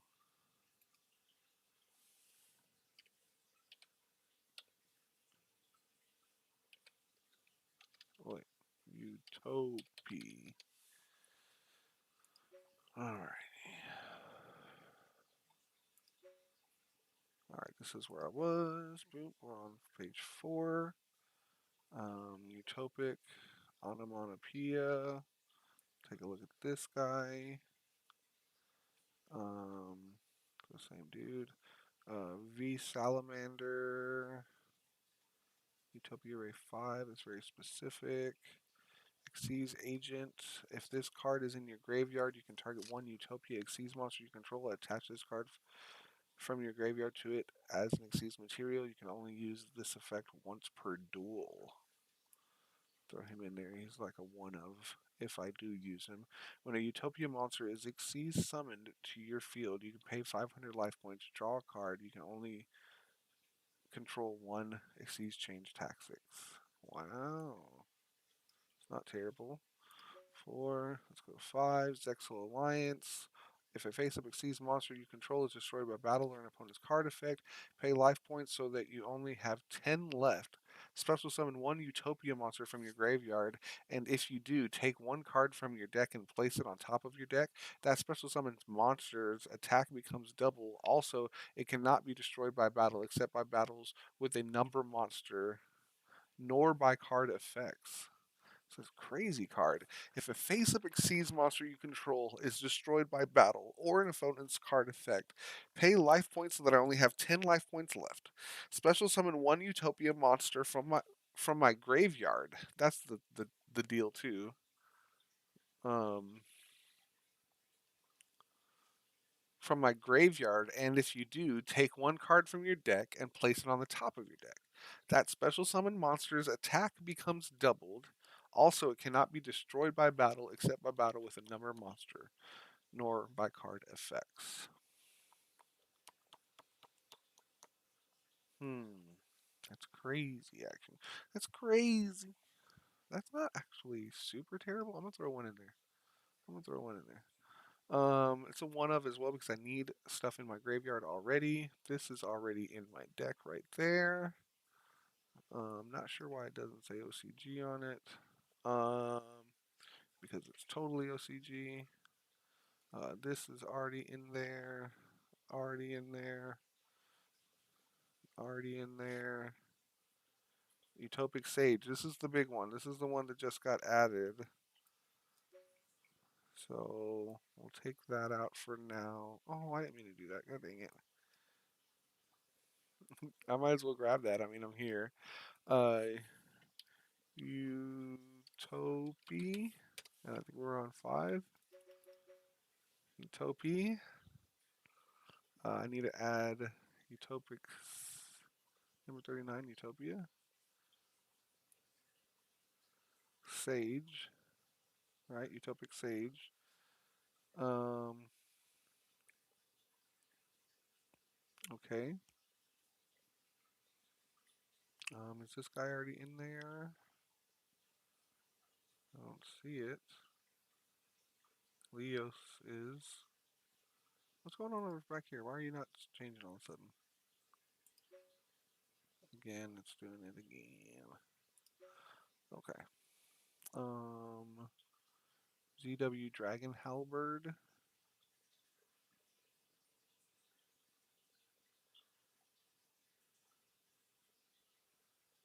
ZW Dragon Halberd.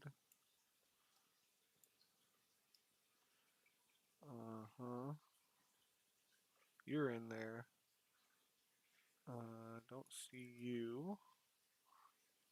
Don't see. Oh, yep, yep, you're already in there. Right there. And then I don't see you. You're already in there. Okay. I guess this is in there. Bird's not in there. Is this dude in there? No. This guy's got to go in there. All right. Okay. So this is what I've got. These are the cards that are going to go into the deck. So the main thing is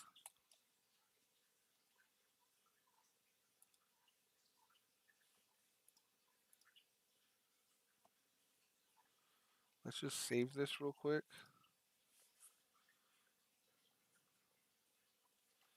Utopia. We'll save. We'll close. You see, Utopia is going to be after P, so it's going to be over here. Okay, that's better. That makes it. I don't like it when that back picture is not moving around. Okay. So outside of this one card here that may or may not stay in there, this deck is kind of. Oh, let me sort it up here. Sort. Wind, light. So we can't really look at. I mean, they're predominantly light for the most part, is what I'm looking at here. So there might be able to get some light support in here, depending on what these other cards do. We're going to walk down each of these cards really quickly and see which one we need multiple of and stuff like that, and play around with this just a little bit. So let's do that, and then we'll talk about the spells and traps and see what we add and things like that from there. Okay. So this card says ZW Eagle Claw. If your opponent's, let's take a look. Sorry. If your opponent's life points are at least 2,000 higher than yours, you can special summon this card from your hand. You can target one Utopia monster you control, equip this monster on the field to that target. It gains 2,000 attack. Once per turn, while this card is equipped to a monster, when a trap card or trap effect that was activated on your opponent's side of the field resolves, negate the effects of that card. You can only control one ZW Eagle Claw in general. Okay. So it can be special summoned. You can attach it so it's like a Axe of Despair, gives 2,000 attack once per turn while this card is equipped to a monster. So it's going to take your normal summon. You can special summon it if you're losing, but I mean that's a weird. I want to be losing so I can use this card, right? Once per turn, so I can special summon. So it's most likely going to take up your normal summon once per turn while this card is equipped to a monster. When a trap card or trap effect that activated on your opponent's side of the field resolves, negate the effect of that card.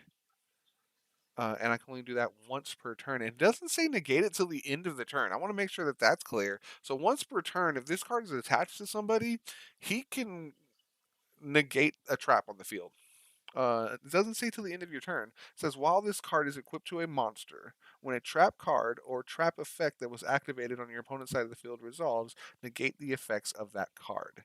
Um, Once per turn, while this card, I can yeah. So as it's equipped, like so, it's pretty much an Axe of Despair that I'm going to have to normal summon. But not only does it give a crazy amount of attack to my monster when I do attach it to a card, um, and it says I can target one Utopia monster I control. So I'm also, this is very late game because I'm gonna have to have already exceeded summoned something onto the field. It's also a level 5. It's not a level 4. So it's gonna take a tribute for you to get this bad boy onto the field as well. For now, we'll leave it at 1. It's super late game. If I'm losing, I can special summon it, so that is 1 plus. So there is that. So we'll leave it at 1 for now and just see how it plays in the deck. You can target one with ZW Lightning Blade. You can target one Utopia monster you control. Equip this monster from your hand or your side of the field to that target. It gains 1200 attack. While this card is equipped to a monster, face up ZW cards you control cannot be destroyed by your opponent's card effects. If a monster equipped with this card would be destroyed by a card effect, destroy this card instead. You can only control one of these once per turn. Again, this looks like a one of. It's a level 5 as well, so it's kind of the same thing as this Eagle Claw. The difference between this one is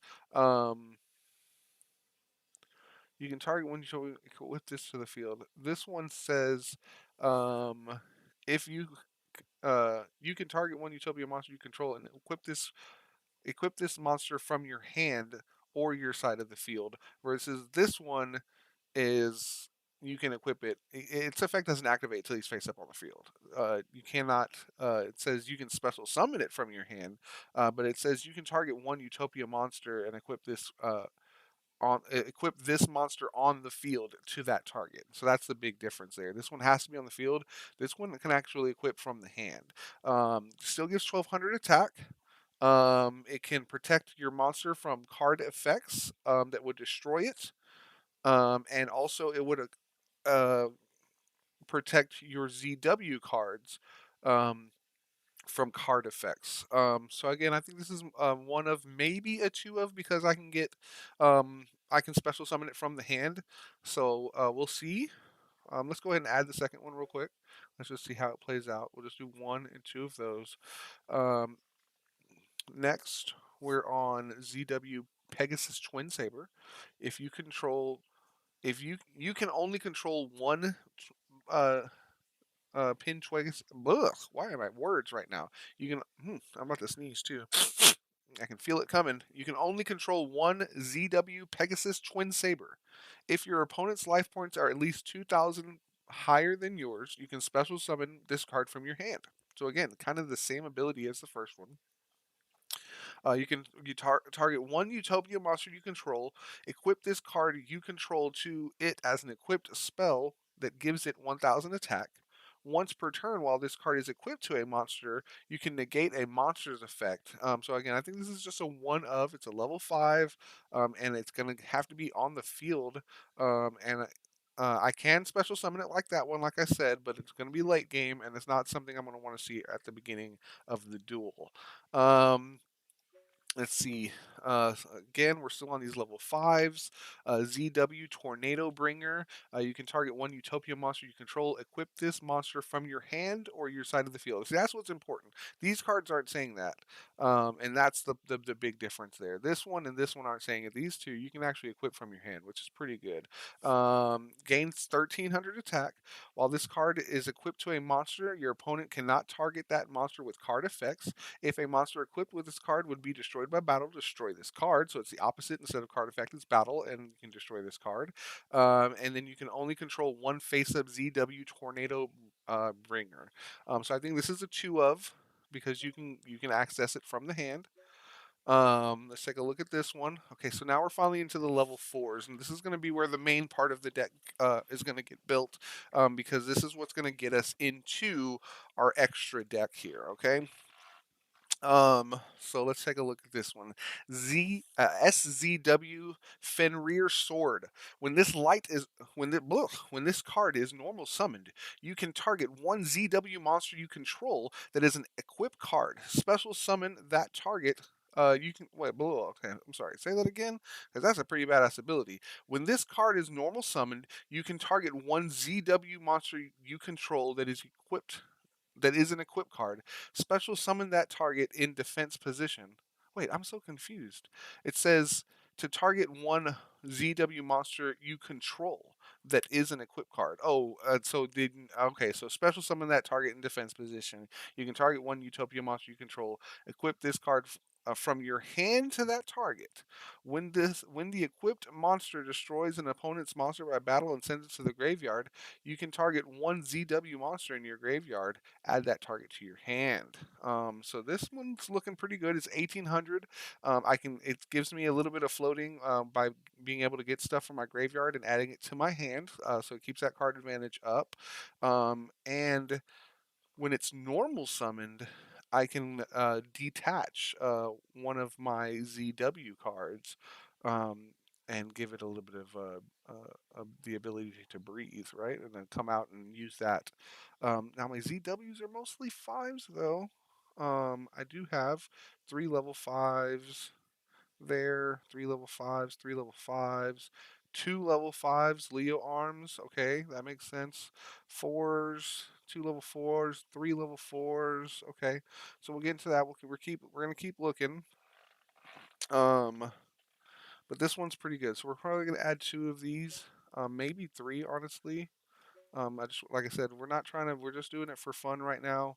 And so we'll get to the point of exact numbers once we play with the deck a little bit and see how it plays and what cards and what is more important than everything else, right?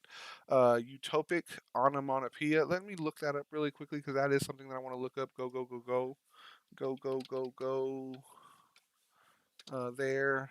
Because I feel like this card is important.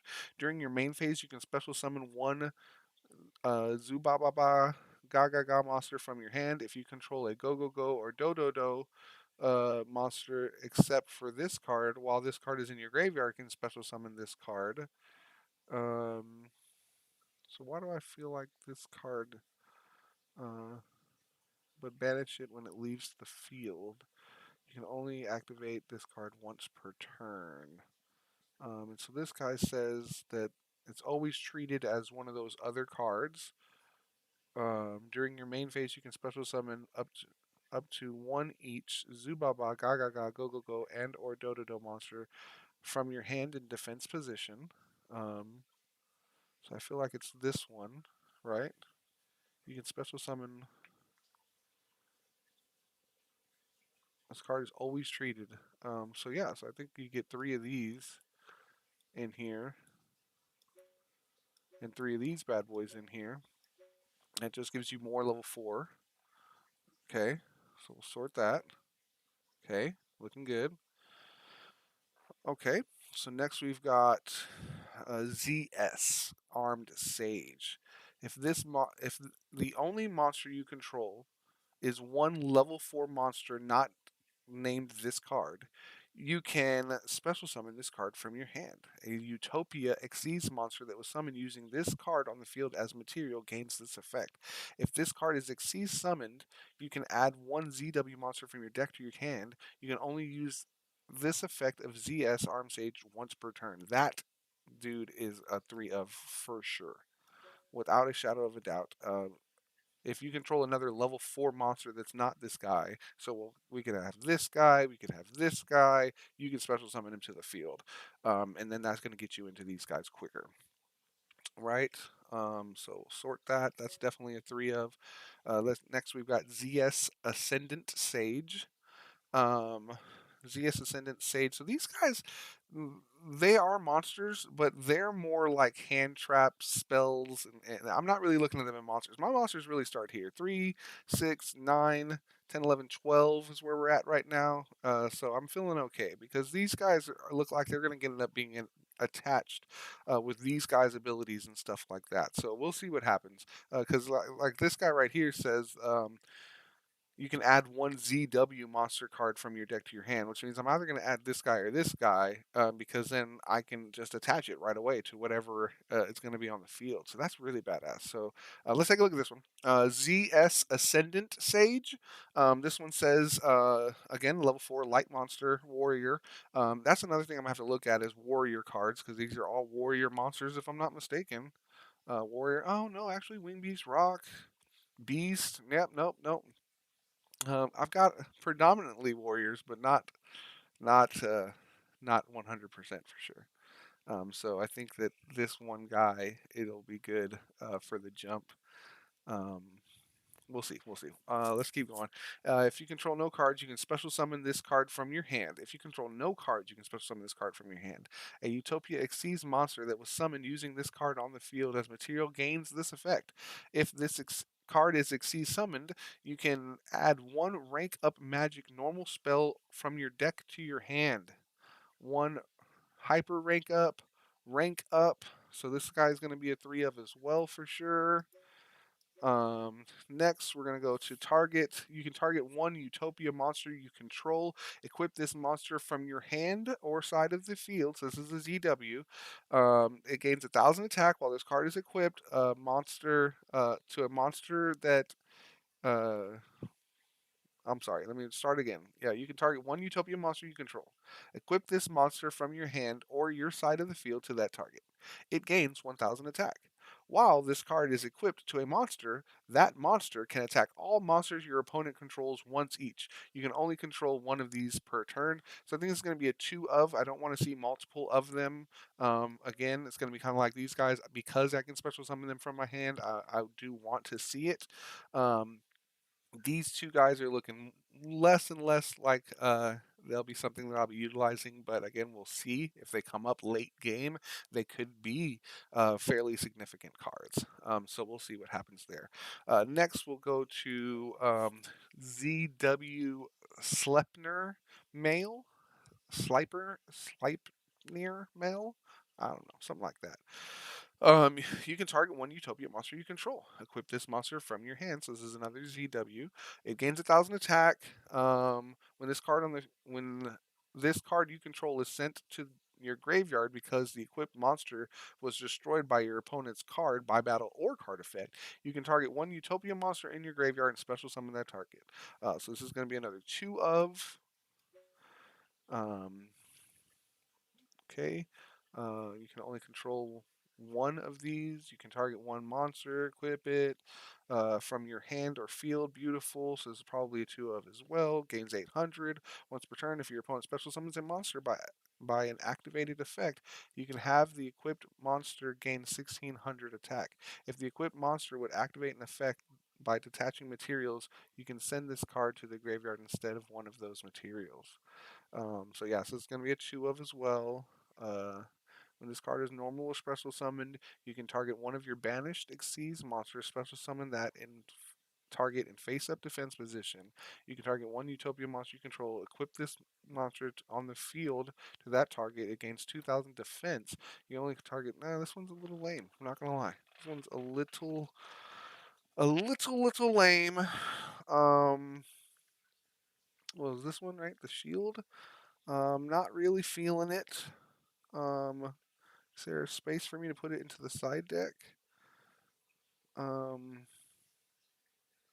Forbidden droplets.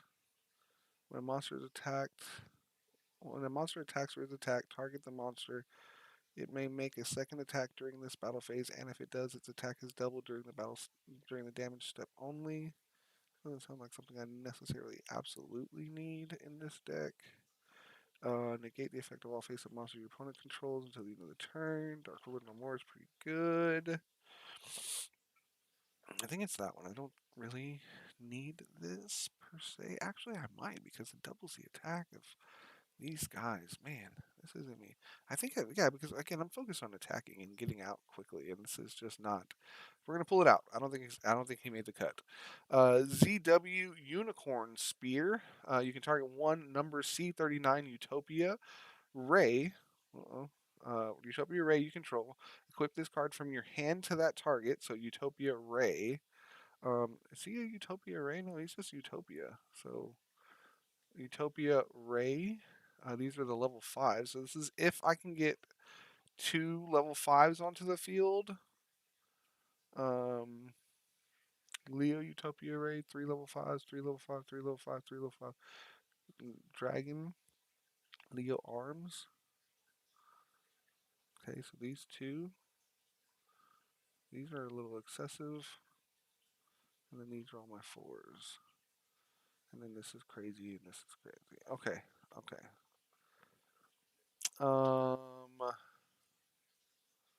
What was I at? What was I reading? I was reading this guy. From your hand. This is only for Utopia Ray is the problem, and that would be very specific. If they equip monster battles opponents, monster effect is negated during the battle phase. You can only control one per turn. I think he's not going to make the cut either, so we're going to go ahead and drop him. Let me sort up real quick. Yep, I'm over here. Okay, new one. When this card is normal summoned, you activate this effect. You can only declare one attack for the rest of the turn. Also, special summon one non-light number monster from your graveyard, but negate its effects. And if you do, equip both this card and one Utopia monster you control that. Well, I'm sorry. Equip both this card and one Utopia monster you control to the summon monster as equipped spells that each give it 1700 attack. When the monster equipped with this card by this effect declares an attack on an opponent's monster, you can double the attacking monster's current attack but destroy it during the end phase.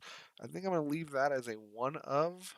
Um, I really don't see. I would need to specifically bring out a Utopia Ray monster. Utopia Ray, Utopia Ray.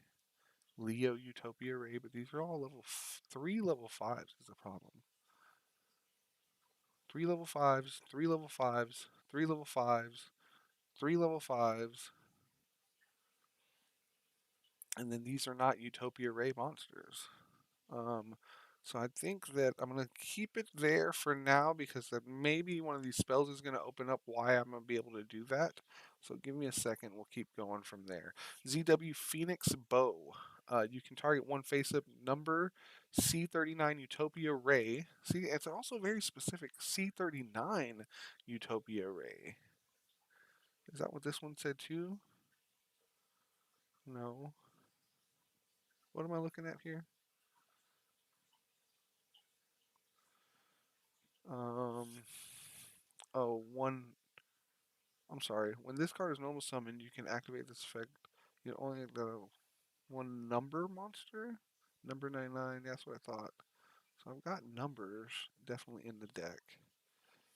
Monster in your graveyard, but its effect is negated. And if you do, equip both this card and one Utopia monster you control to the summoned monster as an equip. Okay, so this one's not bad at all, actually. When this card's normal summon, it takes up my normal summon. Let's do two of these. You can target one face-up number C39 Utopia Ray you control. That's what I'm saying. Yeah, this is very specific. So I think that that's what I'm going to get rid of, are these C39 Utopia Rays. That's what I'm going to get rid of.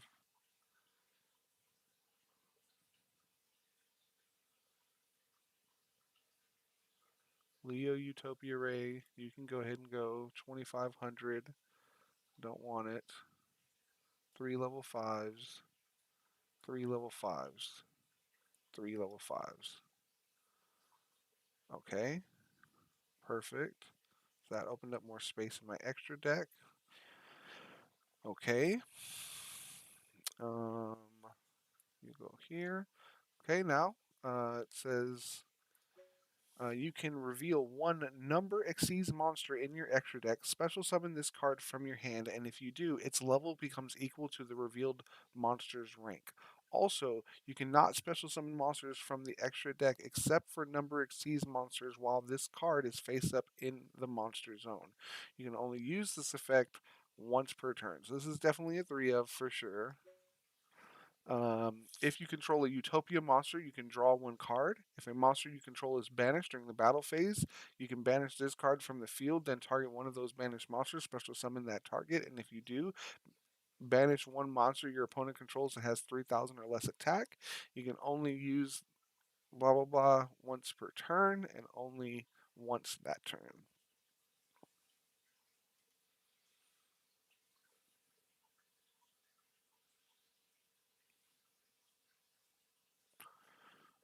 Hmm.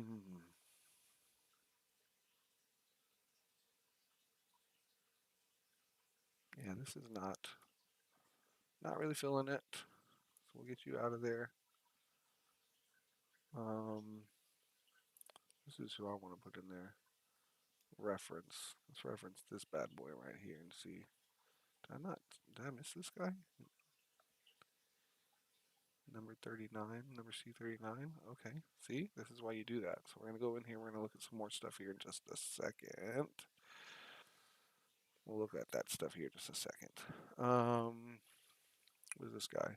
If you control a Utopia monster, you can draw one card. If a monster you control is banished, that's what I thought. Yeah, no, this is the one I just took out. Okay, so sort. So those are my monsters. Target one rank 9 or lower utopic Xyz monster you control. Special summon from your deck one rank 10 or higher. So this is a rank 12, rank 12, rank 10. Okay, so this card says that I can target one of these guys, and then I can special summon from my extra deck one of these guys by using that guy as material. Transfer all the material that guy had to the new guy. If an Xyz monster is special summoned by a rank 10 or higher Utopia or Utopia Xyz monster's effect while this card is in your graveyard, you can target one of those summoned monsters, attach this card to it as material. You can only use this effect once per turn, so this is definitely a 3 of. Target one Xyz monster you control. Special summon from your extra deck one Utopia or ZW monster that is one rank higher than that monster. So this is how I would get those fives out quicker. So I'll do that. We'll add three of those. Um, and I think that we're going to leave these just as one ofs. These are all cool. And then we'll do two of everything else. So we'll do, well, actually, not two of the fives. We just need one five, one five. Or no, let's do two fives. And then we'll take a look at the fours here in a second. Sort. Okay.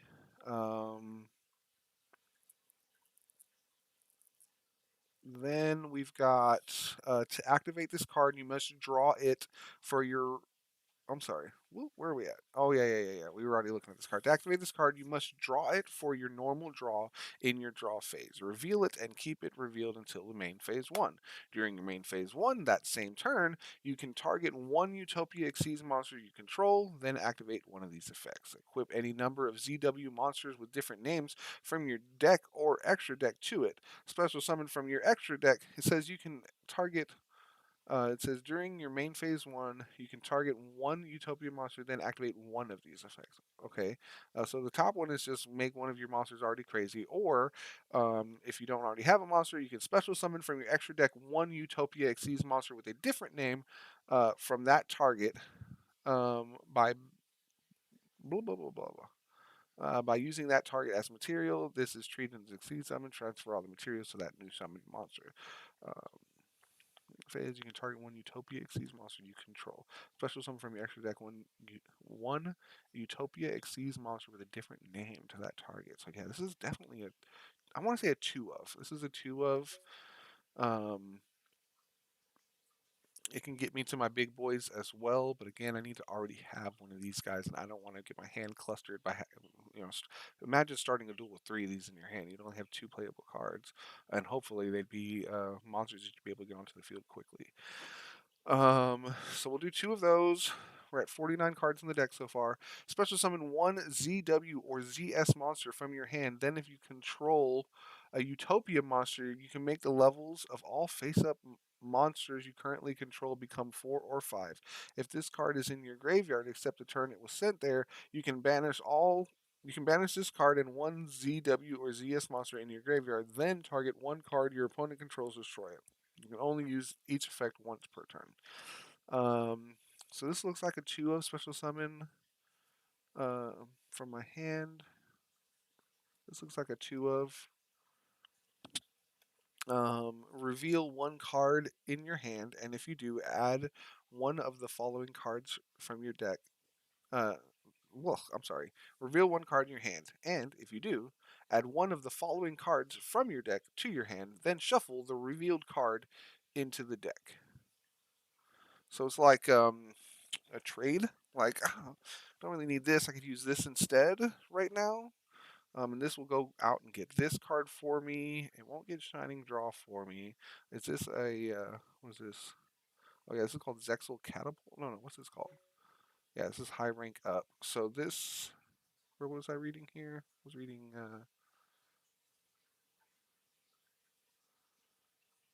special summon. If this card is in your graveyard, oh yeah, yeah, yeah. Sort. Let me sort it up. Okay, 2 and 2.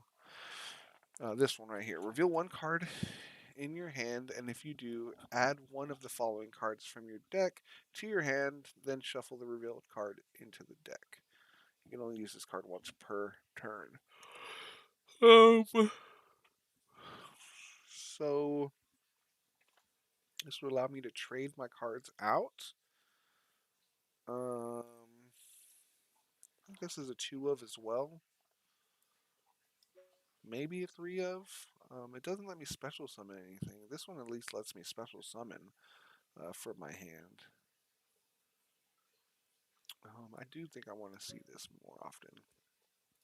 Okay. Target one Utopia ZW or ZS monster in your graveyard, add it to your hand, or special summon it. If your opponent's life points are at least 2,000 points or higher than yours, except the turn this card was sent to the graveyard. Okay, so this card's pretty badass as well. This one says what now? It says target one Utopia, ZW, or ZS monster in your graveyard, add it to your hand, or special summon it. So this is like a monster reborn for me. And if for some reason I'm losing, I can then banish this card. So this is a 2 of. When monsters attack. Oh yeah, this was when a monster's attack is negated, activate one of these effects. But I don't really have anything that says negate an attack. I might. I'll have to go down here and read these effects real quickly. Oh, right here. When a monster's attack is negated, activate one of these effects. It becomes the end turn. It becomes the end phase of this turn. Target one Utopia Exceeds monster you control. Its attack becomes double its original attack until the end of this turn.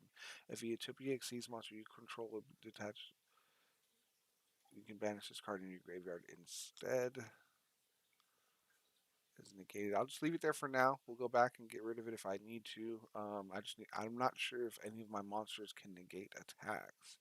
It says negate being destroyed by card effects and stuff like that, but we'll see. We'll see what happens. Each time a Utopia, each time a Utopia monster is special summoned to your side of the field, place one high five counter. All monsters gain 200 attack for each high five. Once per turn, you can remove 2 high fives and then special summon this guy or this guy, this guy or this guy. Okay. You can only use each effect of go once per turn. Oh no, that's this guy. Okay, yeah, yeah, yeah. What was I reading? I was reading this. Each time a Utopia monster is special summoned, I can remove 2 to special summon a Zubaba, Gaga, Go Go Go, or Do Do Do. This card is always treated as a Go Go Go, or a Zubaba, or a Gaga, or Do Do Do. This card is a Do Do Do and a Go Go Go. So this card can special summon. Um, oh, it's a field card. Oh, nice. I mean, there's no reason for me not to have 3 of these. And for me to go ahead and add a Terra forming and go ahead and really get it up in there, right? Um, okay. Says target 2 monsters in your graveyard, special summon both, but negate their effects. And if you do, immediately after this card resolves, special summon one like Utopia. Okay, so that would be a 2 of. If a face-up exceeds monster you control is destroyed by battle or an opponent's card effect, pay life points. So you only have 10 left. Special summon one Utopia. Yeah, this is a one of for sure. And then there's this one. Each time a card you control is destroyed by battle or card effect, place one Emperor key on this. If your opponent special summons a monster from the extra deck, you can remove the Emperor key. Send this card to the send Send one of these cards either from your hand, deck, or face up on the field, and if you do, special summon one Light Utopia or Utopic Xyz monster from your extra deck, and if you do, attach this card to it as material. This is treated as an Xyz summon. You can only activate this once per turn. This is a 3 of, I believe. That puts me at 59, which means I can add one more card. Sort and save real quickly. And I think that I'm going to add a. Man. I think we're going to add a Monster Reborn or Called by the Grave. I think Called by the Grave is where it's at. Called by the Grave. Okay.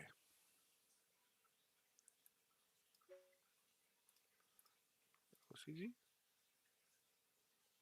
Called by the Grave? I can have two Called by the Graves? No TCG? Nope, I can only have one Called by the Grave. One Reinforcements of the Army. I mean, there are other cards that can go in there. Let's test it real quick. Let's just see how it plays right now, and then we'll go on and see if we can't make any little adjustments to it. How does that sound, okay? All right. Let's see how it goes first. I'm pretty sure it's the second deck, but we'll see how it goes going first. Okay, so we got this guy. When this card is normal summon, you can target one of these guys you control that is equipped. Special summon and defense. You can target one Utopia monster you control. Equip this card from your hand to that target. Okay. This guy's level 5. It cannot be normal summoned. You can target one Utopia monster. You can target one Utopia monster you control. Okay. Special summon this card from your hand. Okay, so we'll do that.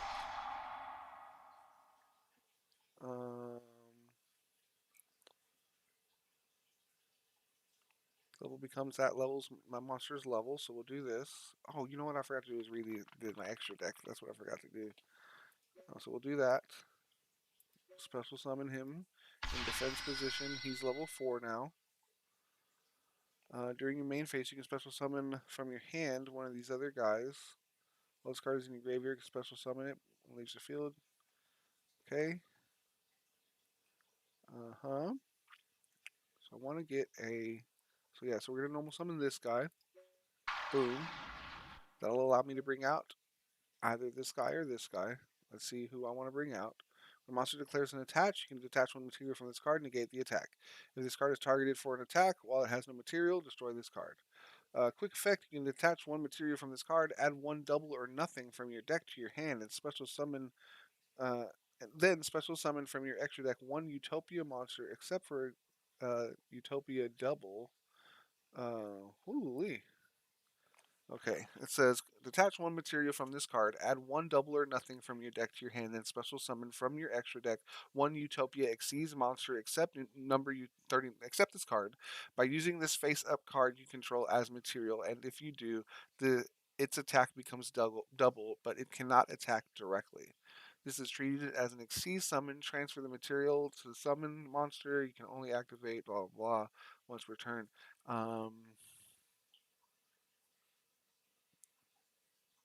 I don't know if I have a double or nothing in my deck. I might have to add that.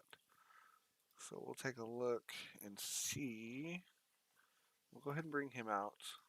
We'll do that and that. We'll confirm it. We'll bring him here. Put it into attack. We're going to activate. And attach.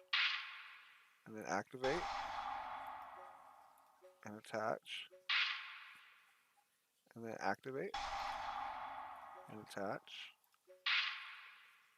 Alright. Let's see what happens. Battle phase? Main phase 1. End phase. So this guy right now has got a lot of stuff attached to him. Like he's crazy.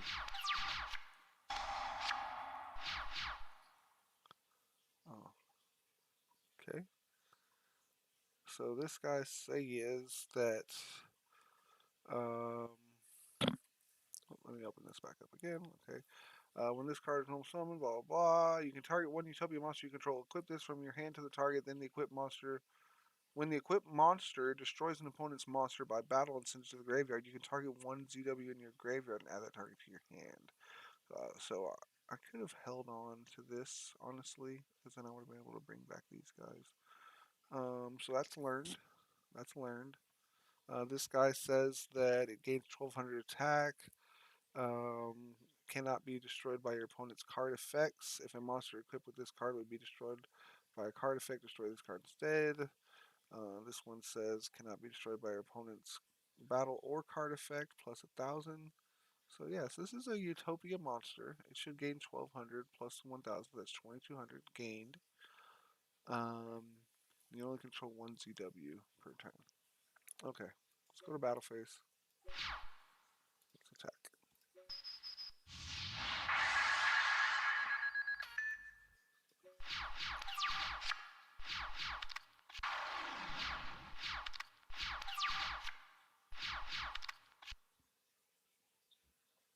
Okay, with this card's normal summon, you can activate this effect. You can only declare one attack for the rest of this turn. Also, special summon one non-light number monster from your graveyard, but negate its effects. And if you do, equip both this card and one Utopia monster you control to summon a monster. Okay, so we'll just summon this guy. Doesn't really do much. Battle phase. We'll attack. One non-light. I need to look at that real quick. Okay, in phase.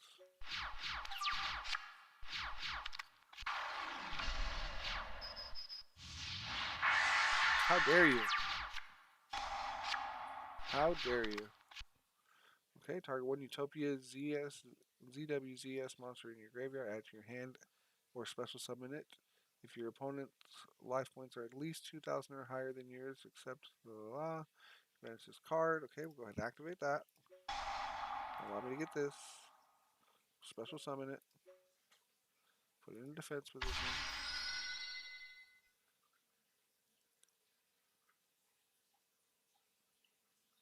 Oh, I can still only control one. I see. Okay, battle phase. Attack.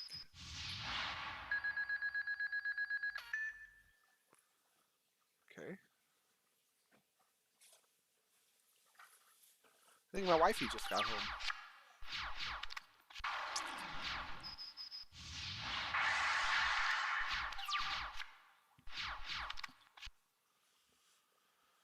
Huh.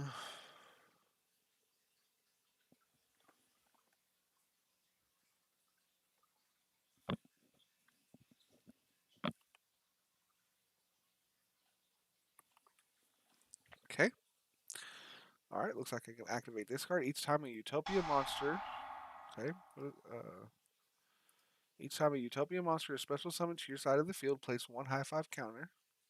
All monsters you control gain 200 attack for each high five counter on this card. Once per turn, you can remove two high five counters and then special summon a guy. Okay, battle phase. This guy can't really stop me right now. I mean, he can't stop me anyway, but let's leave. I wanted to check out really quickly my the extra deck cards. That's what I forgot to look at.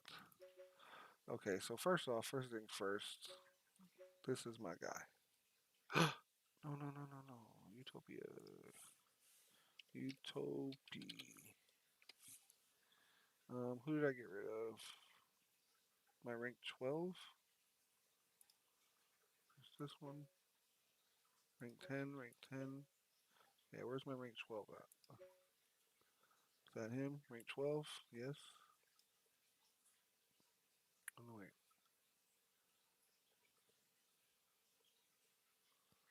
What's this one? Rank 12. This is what I was looking for. Boop and boop. And then we can get rid of this. Come on, get out of here. Okay. So I got one rank 12, one rank 12, rank 10 in the rank. Where's my other rank 10?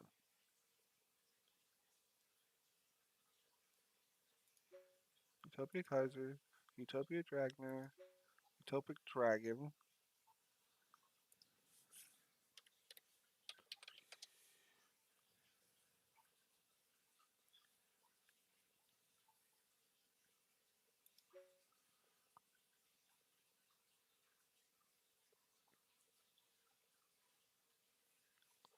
3 level 10 monsters. This one's crazy, actually.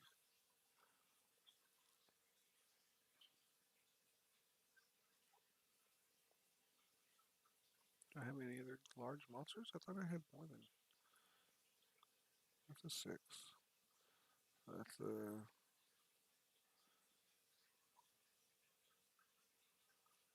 Okay, so what did this one say? Double or nothing? Double or nothing. Oh, there it is right there. I already have it in my deck. Double or nothing. What did this guy say? You attach one material from this card. Add one double or nothing from your deck to your hand, then special summon.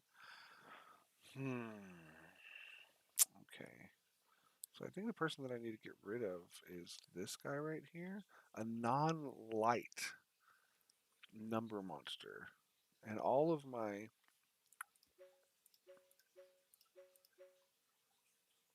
That's not a number monster.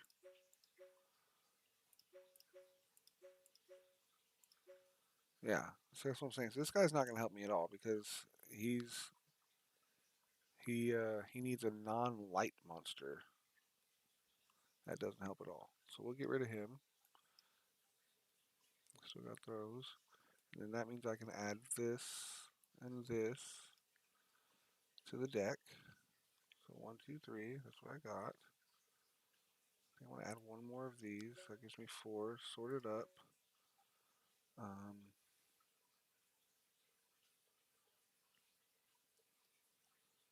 Only need. So which one of these has cannot attack directly? Once per turn, you can detach a material from this card.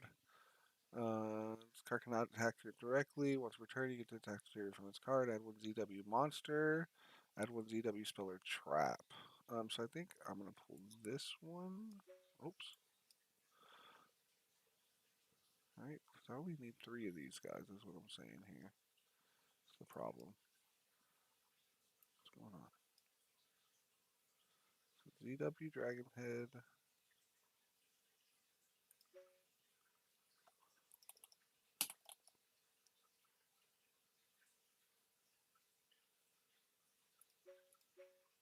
Dude. Kind of upsetting me when it does that. I don't know why it keeps doing that. What am I doing to make that background picture stop moving? So I got 1, 2, and 3.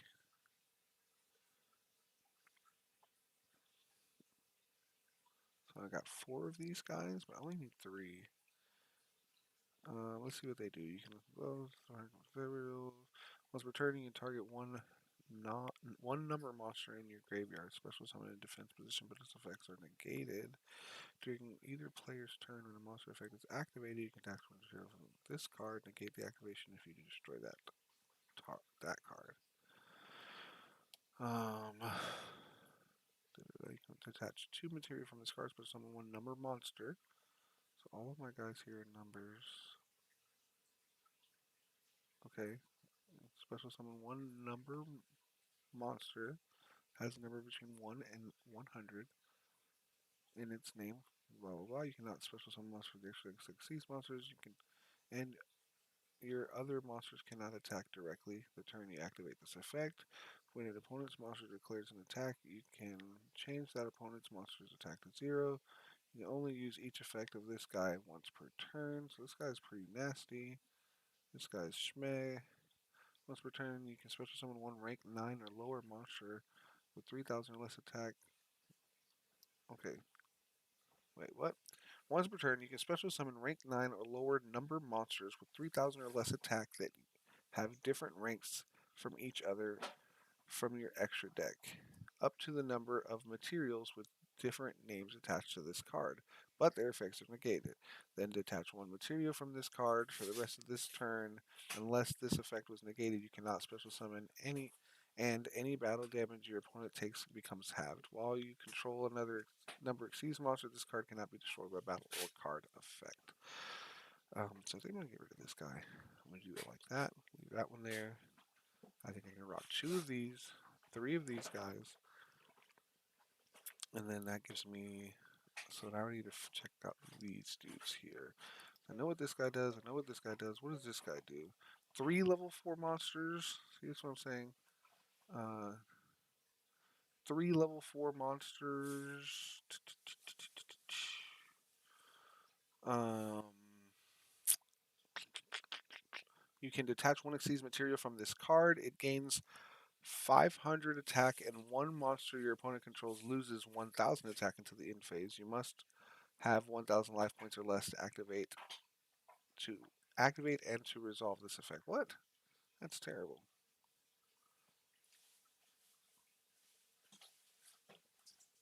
That's terrible. That's terrible.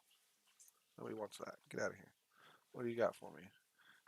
If your opponent's life points is at least 3,000 higher than yours, you can attach 3 material from this card. Then, goodness. As many special summon monsters your opponent controls as possible, and if you do, banish them. Inflict 300 damage to your opponent for each monster. No, thank you.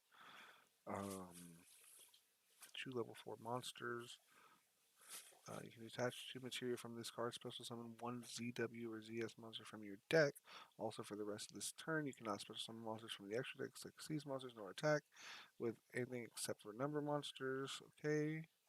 So it would be like I have 2 of those in my deck. So 2 of these, at least 2 of these, and 2 of these, and then I can go 1 more. So I think I'll go that one. And then sort by deck. And this should be my extra deck right here. This should be it. This deck should play well.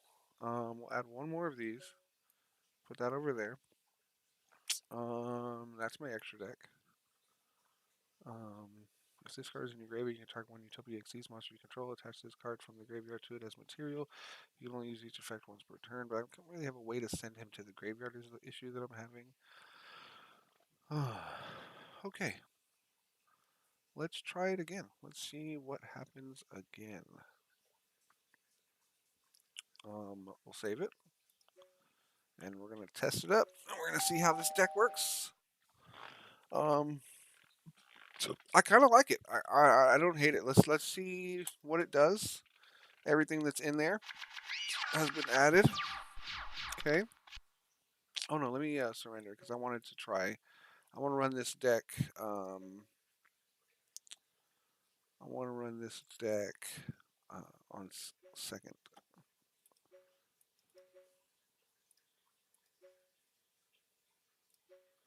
Okay, and save and test. And we'll go second is what we'll do there. Okay, cool. Already looking like we're in a good spot here. This is looking like a good hand here. Yes, I do want to show it. Okay, now activate it. Each time a Utopia monster is special summoned to your side of the field. No, this one. Keep revealed. To activate this card, you must draw it for your normal fly. Your turn, reveal it, and keep it revealed until your main phase 1. During your main phase 1, that same turn, you can target 1 Utopia Xyz monster you control, then activate one of these effects. Oh yeah, that's right. Beautiful. Okay, so I just need to get an Xyz monster out onto the field. So we'll activate this. Beautiful. Each time a Utopia monster special summoned to your side of the field, place 1 high 5 counter on this card. All monsters you control gain 200 attack for each high 5 sky counter. Once per turn, you can remove 2 of those and then special summon 1. Blah blah blah blah blah blah. So we're gonna activate this guy. We're gonna show one of these guys that's level 4. Okay. Put him onto the field in defense position. That'll allow me to normal summon this guy. So we'll normal summon this guy. Next, I can special summon. I can bring out this guy by getting rid of these guys. Confirm. Boom. Put him into attack position. Put in defense position. No. Yeah, because I've got gains 1,300 attack, gains 1,200 attack. Yeah. So we're good. So we'll put him into attack position. We're going to activate its effect. Detach select material to attach. We'll get rid of that. We'll get that. That'll allow me to special summon any of these big boys. So we will get 3,000 attack, 3,000, 2,500. Let's get this bad boy. Let's go ahead and bring him onto the field, baby. Into attack position. Okay, so this says It's a quick effect. You can detach 2 material from this card. Special summon 1 number monster that has a different number between 1 and 100 in its name from your extra deck. You cannot special summon monsters from the extra deck except blah blah blah, and other monsters you control. Other monsters cannot attack directly the turn you activate this effect. When an opponent's monster declares an attack, you can change that opponent's monster's attack to 0. You can only use the effect of this guy once per turn. Okay, so we'll do that. Yes. Bloop, bloop. Confirm. That allows me to bring out another dude. So we'll bring this guy out. Boom. That gives me 2 high 5 counters if I'm not mistaken. I got 3 high 5 counters on this bad boy right now. I'm looking great. Holy moly. Next, I can activate this card. It says, there's again Shining Draw. To activate this card, you must. Whoa, smacked my phone there. Sorry about that, guys. Oh, I accidentally closed the chat too. Okay. It says to activate this card, you must reveal it and keep it revealed during your main phase. During your main phase 1 of the same turn, you can target one of the Utopia Exceeds monsters you control, then activate one of the effect. Equip any number of ZW monsters with different names from your deck or extra deck to it. So we're absolutely gonna. That's what we're gonna do, because I think the other effect was special summon from your extra deck 1 Utopia Exceeds monster with a different name from that target by using that target as material. See, I don't want to do that. I want to make the monsters I already have on the field stronger. So we'll do that. Equip it to this guy. And then yes, I can do as many as I want. So I can only have one of these guys on the field per turn, right? You can only control one face-up ZW Lightning Blade. Okay, and I only have 4 slots anyway, so I can only add 4. Holy moly, donut shop, you guys! So we're definitely gonna add one of these. Can I attack? Deal your turn. Holy moly! Because these I can add whatever I want right now. This is crazy, crazy action. So we're going to add. Where's my 2000s? 1300, 1000. This was 2000, so we'll add this guy. This was it gains 1000 attack, I believe is what that says there. 1,800, 1,000, 1,200, 1,000, nothing, 1,000, 13. What's this one? Nothing. Gains 1,600. Gains 3,000. It gains 3,000. Like that's a lot, you guys. We gotta go there. Boom, and boom, and then I think there was one more that was like 1,600, right? I just read it. Was that one? No, is this one 1,600? We'll do that. Boom, boom, boom, and boom. And then I can also activate 1,300, 1,200. We'll activate this one to him. Put that there. 7,900. Battle phase. Holy moly. Oh no, wait, hold on. Attack this one first. Because this guy can't attack directly, that's why. I would not have been able to win. Oh, I can't attack directly with this guy either. Oh, maybe I had it backwards. Maybe it was the other monster. This guy couldn't attack, so it was this guy that I needed to attach everything to.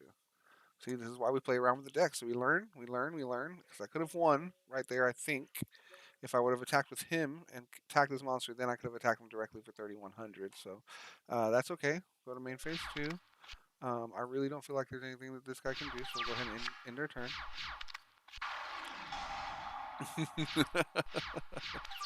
This is a pretty nice little deck, man. I don't hate it. I'm telling you, this is pretty nice, man. Okay, so this guy says that I can activate this guy by removing 2 of these guys here.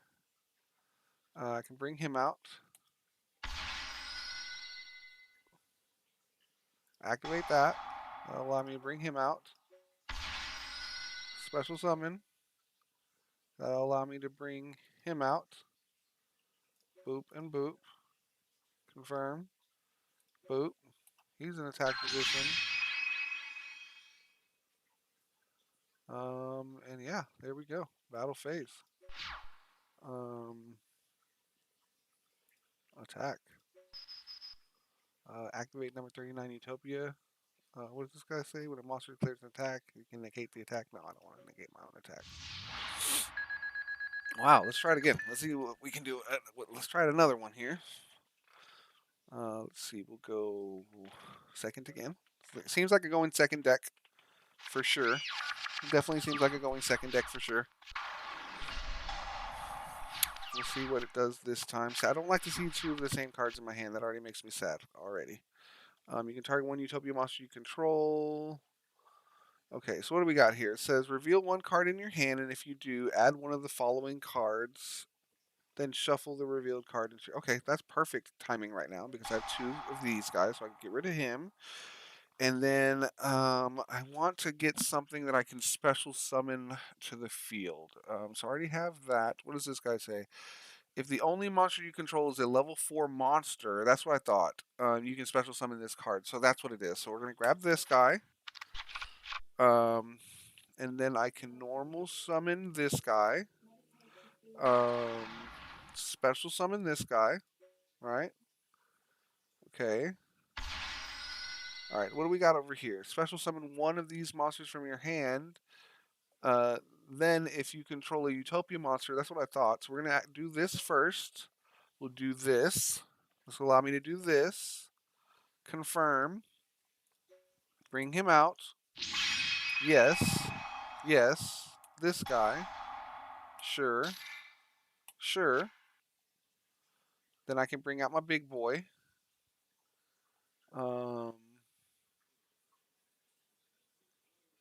Yes. Boom. Boom. And then I can add a card to my hand. Let me confirm that again real quickly here. What am I looking at? View materials. No, view material. Then special summon from your extra deck one Utopia. Control the materials. Attack becomes double. Okay, wait. I need to get full on quick attack. You then double or nothing from your deck your hand. Then you special summon from your extra deck one Utopia monster using this face-up card as material. And if you do, its attack becomes double, but it cannot attack directly. This is treated as a seize summon. Okay. So then it's got to be this card. Quick effect: you can attach 2 material from this card, then special summon one number monster that has a number between blah blah blah blah blah. You cannot special summon monsters from the extra deck except these monsters, and your other monsters cannot attack directly the turn you activate this effect. When an opponent's monster declares an attack, okay. So it's this guy. Okay, so we'll do close that. It says select add a card to your hand. I want to add. I want to add that guy if I could, but I don't see him in here.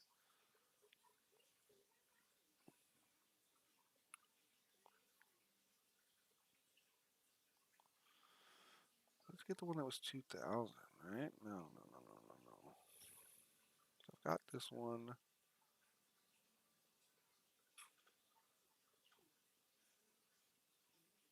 What else do I have 3 of?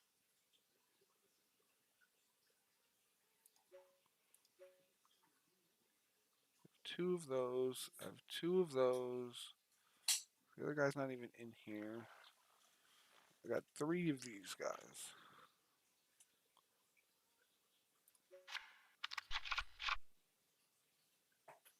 Yes.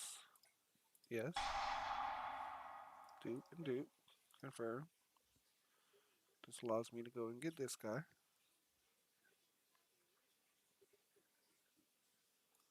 Boop and boop. Put him into attack position. Okay, next I can special summon one of these guys from my hand. Then if I control a dude, I can make its face up of all monsters you control become that level. Okay. You can target one Utopia monster you control equipped from your hand to that target. When the equipped monster destroys an opponent's monster by battle and sends it to the graveyard, you can target one ZW monster in your graveyard. Add that target to your hand. Okay. Okay. So yes, let's activate this. This will allow me to special summon this. In attack position. Yes. Activate. Put this onto this guy. Right there. 4,000. And that should be game, everybody. So, go battle phase. Cannot attack. This guy is the one that will not be able to attack directly. Make sure. Um, and your monsters cannot attack. Oh, and your other monsters cannot attack directly. Okay, special summon one number, blah, blah, blah, blah. This card is free. You cannot special summon monsters from the extra deck except exceeds monsters, and your other monsters cannot attack directly the turn you activate this effect. Your other monsters. So I should be able to attack you with this, punch you in the face for 4,000, and I should be able to attack with him. This is not an other monster. It's his. He's himself. All right. So I mean, it is what it is. In phase.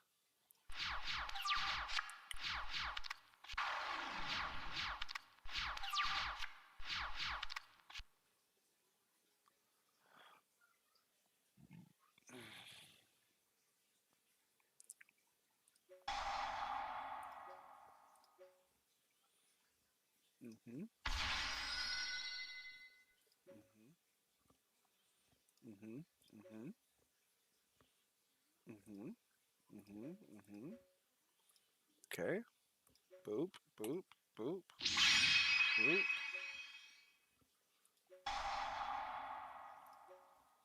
Boop. Boop.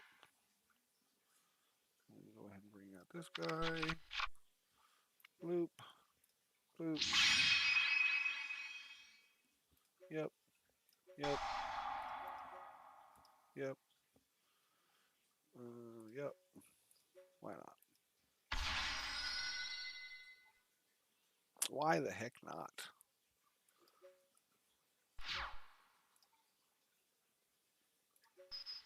Adios, amigo. Okay, cool, man. Nice little deck, man. It's got some nice stuff in there. Let's take a look at it again. Utopia. This is my new Utopia deck, huh? This is gonna take over. You know what this is gonna take over? It's gonna take over my go ga ga ga ga ga deck there. Probability. Whoop, whoop, whoop, whoop, whoop. Okay. Probability 0.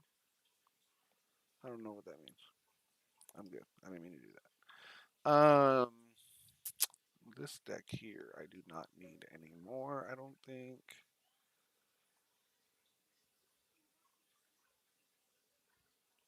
Let's test it out.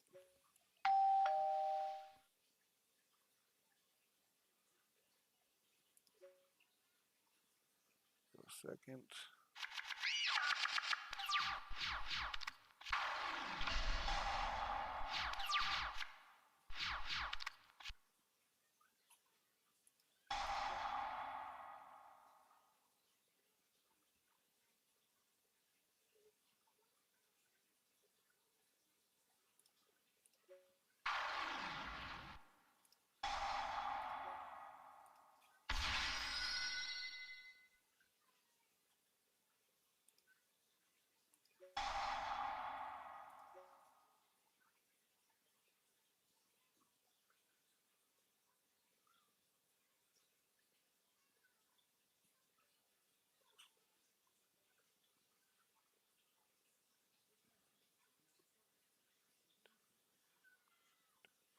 You can only activate one of this card per turn. Send one card from your hand to the graveyard. Add up to 2 of these monsters from your deck to your hand. Yeah. So then we'll activate this by getting rid of this since I already have one there. Then I can go and get this guy and this guy, I believe. Okay. And then when this card is activated, you can add one of these cards, blah, blah, blah. All monsters currently called become that level until the end of this turn. You only use effects. We'll activate that. All monsters are level 4 now. Special summon. This will allow me to go and get crazy stuff.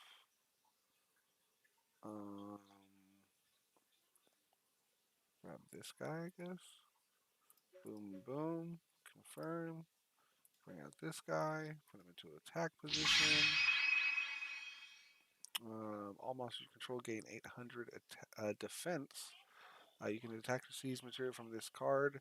Then target one level 4 Earth Rock type monster in your graveyard. Add that target to your hand. You can only use the effect of this guy once per turn. I don't have any monsters in my graveyard. Go to the battle phase. We'll attack.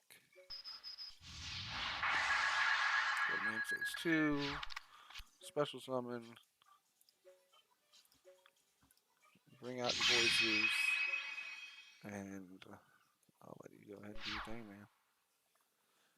Yes. Nope. Don't want to get rid of all the cards on the field yet. Nope. Nope.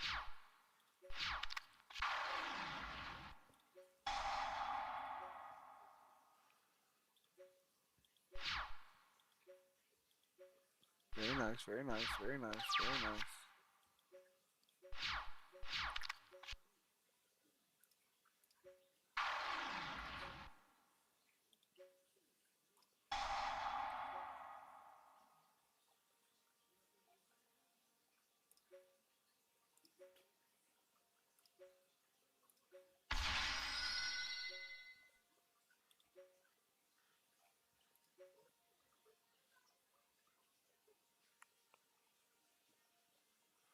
Equipped one warrior type monster from your hand to this card. Nope. Can't bring that guy out. Gaga Magician. You can detach one material from this card, then target one exceeds monster in your graveyard, except for this guy. Special summon it. There's nothing in my graveyard. Once per turn, you can detach one material from this card, then target one Gaga monster you control. You can make a second attack during each battle phase. Then target one Gaga monster you control. It doesn't say not this one. When another monster you control is targeted for an attack while this card is in attack position, you can change this card to face up defense position. Okay. So I think I'm going to bring out this guy again. Burn. Attack position. If this card attacks an opponent's monster this turn, it gains 1000 attack. Also, your opponent loses 500 attack during the damage step only. Defense position. Inflict 800 damage to your opponent. 800? Oh, I thought it was 500. I don't know why I thought that. Who do I want to bring out is the question. I guess I'll bring out this guy again. I mean, he's strong. Boom and boom.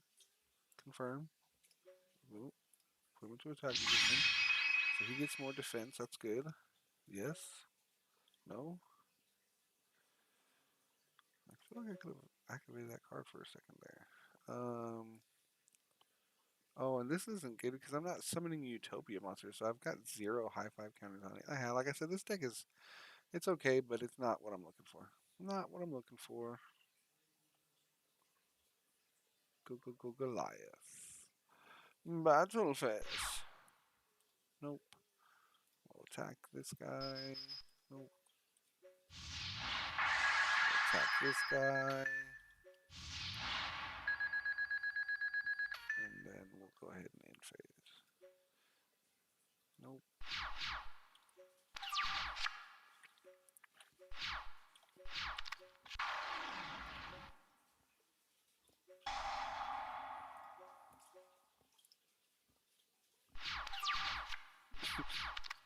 Just to make sure. Whoa! Disconnected from the server. They were like, hey, bro, that deck's too good, man. That deck is way too good, man.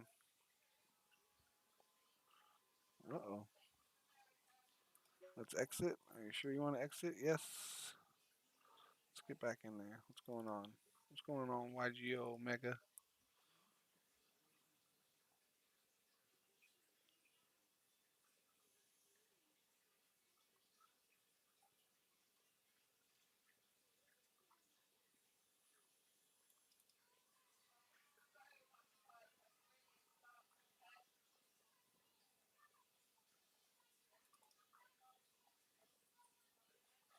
Just make sure nothing needs to be updated real quickly. No big deal.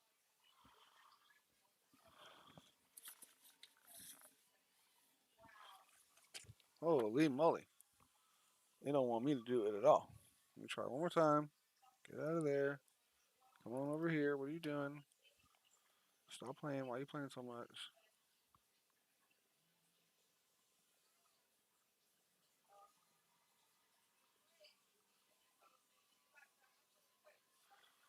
Huh.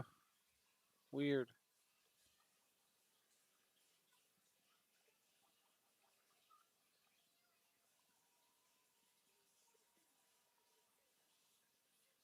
All right, while this is updating real quick, I'm going to go get something to drink. I will be right back. You guys give me just a moment.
Okay, I'm back. Looks like it's done downloading. Perfect.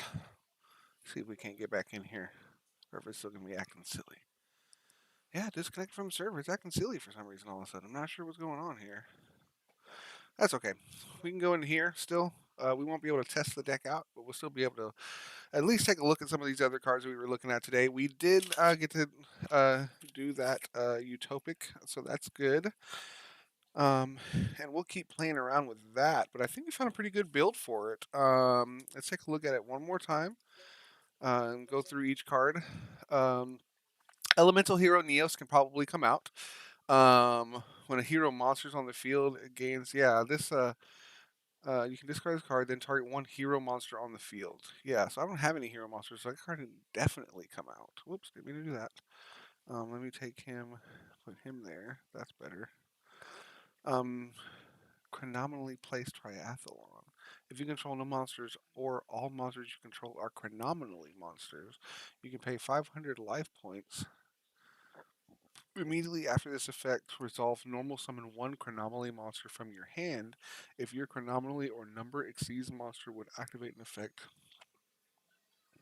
you can send this card to the graveyard as one of those materials. You can only use each effect of the chronomaly once per turn. So this is just like extra materials. Uh, chronomaly.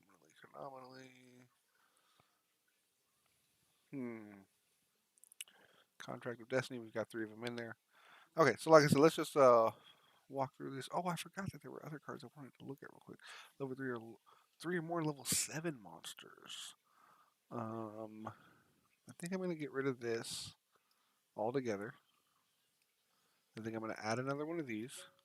I'm gonna add another one of these, and then I'm gonna add a Zeus. I think that'll make this deck the brokenest of them all. Sort. Okay, gives me three of these for three of these. Plus I have these guys here.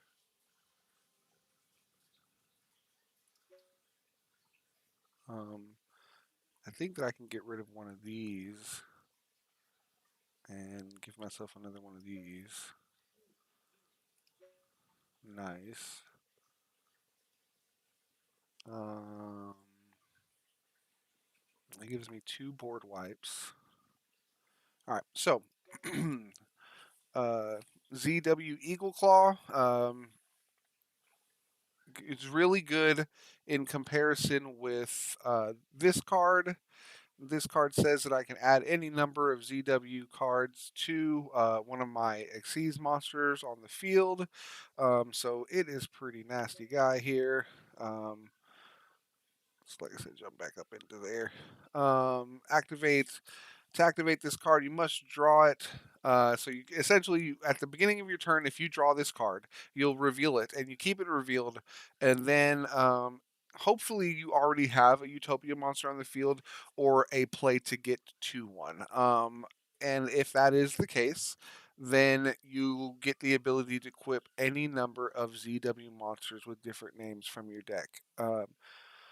Also, if you control like maybe just a level 4, if you want to get it even higher, which I don't think will be an issue because we're running three of these bad boys now, which should get us into three of these bad boys now. I think I'm gonna get rid of this guy, and I'm gonna add a third one of this as well. Sort. Boom. So then I can get into this guy three times in a row by doing just that simple combo, which is just going to be get a level 4. Once I got the level 4, it's boop. Use its ability to get rid to add this to the hand, which then allows me to special summon this, and then add all the remaining material from this to this. This then allows me to detach two material, and then special summon another monster to the field, which means I'm bringing out any of these other bad boys that I want to. As long as but one of them attacks, I get to special summon Zeus on my main phase 2. Got some nice removal cards down here in case I need to. But so like I said, so this is the main engine. Is definitely drawing this is one definitely good way to get this bad boy onto the field pretty quickly, right? And not no, I'm sorry. Being able to add because this card says that you can add any ZW monsters with different names to a Utopia monster that you control.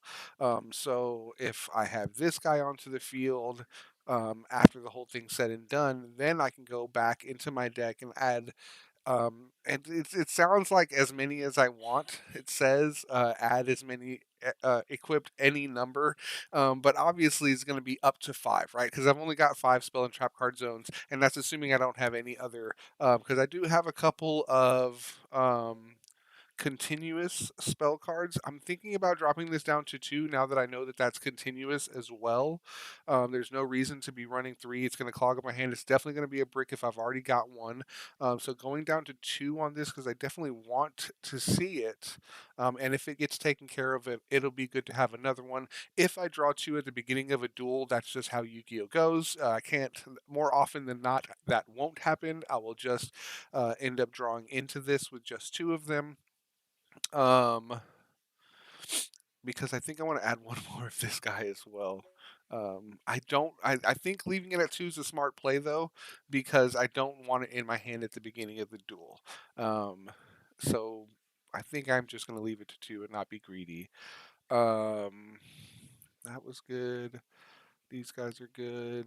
Definitely three of these, and three of these, and three of these, and three of those. This guy was, I was hoping he was going to show up. If you control no cards, you can special summon. So I need him in my hand at the beginning of the duel would be nice.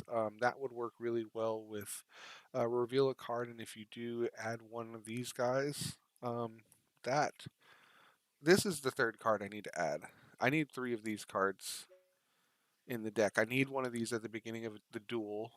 If I, for some reason, have two of the same card, or just a card that I can trade out to get this guy or this guy, that needs to be what's happening. So that just gives me the ability to get the other cards into play quicker. Um, let's see here. So yeah, so deck's full, monsters are full. I like the way the deck looks. It looks really cool. Like I said, let's go ahead and do a walkthrough of each and every single card inside of there and show what each card does in the deck. And again, this is only available in OCG. These cards are going to be available in the TCG coming soon. But we want to know what these cards do before they hit the TCG. That way, we're ahead of the meta, and we know where the choke parts are, where where the weak points are at, and how we can stop this deck if we're not playing with it. Also, if it is something we want to play with, we'll already be ahead of the learning curve of other people who get introduced to it who aren't avid Yu-Gi-Oh players like some of us might be. So, most people just wait for a booster pack to come out. They don't investigate it as much as other players do, and then oh, this card looks cool, and then they might investigate it and then start trying to build a deck, and it just there's that learning curve, right? But we're going to be ahead of that learning curve is the idea here, okay? So ZW Eagle Claw, level 5. Again, it's going to add 2,000. If for some reason I'm behind in the game, which I think that this is the lame part of the card because I don't want to be behind in the game. The objective is for me to stay ahead in the game. So the first effect doesn't really come into play, which is just having the ability to add this guy to if your points are 2,000 or higher than yours, you can special summon this card from your hand. Then you can target one guy and equip this card to it. It gains 2,000 attack, which is amazing. It's the highest attack out of all of the other guys that I have, and like I said, it works really well with that card. So we'll talk about that in a second. But being able to add 2,000 attack to one of my Utopia monsters, that's really really good. And then while this card's monstered, when it pretty much is a Jinzo, it's going to stop the activation of just one. I mean, not all the activations once per turn while this card is equipped to a monster. I can either, when a trap card is activated or even when the effect of a trap card is activated on my opponent's side of the field, I negate the effect of that card. So it just doesn't work, right? So that's pretty cool, pretty difficult because it is a level 5 monster, and unless you're losing, you can't special summon it, so you're going to have to tribute summon to get this guy out. But it's good to have in your deck because he has a really good ability and he pairs really, really well with that guy there. This guy, ZW Lightning Blade is really good. He can attach to a Utopia monster from your hand. So it's good to run two of these. I feel like, again, we could probably minimize this deck. I don't think we have to go with 60 cards.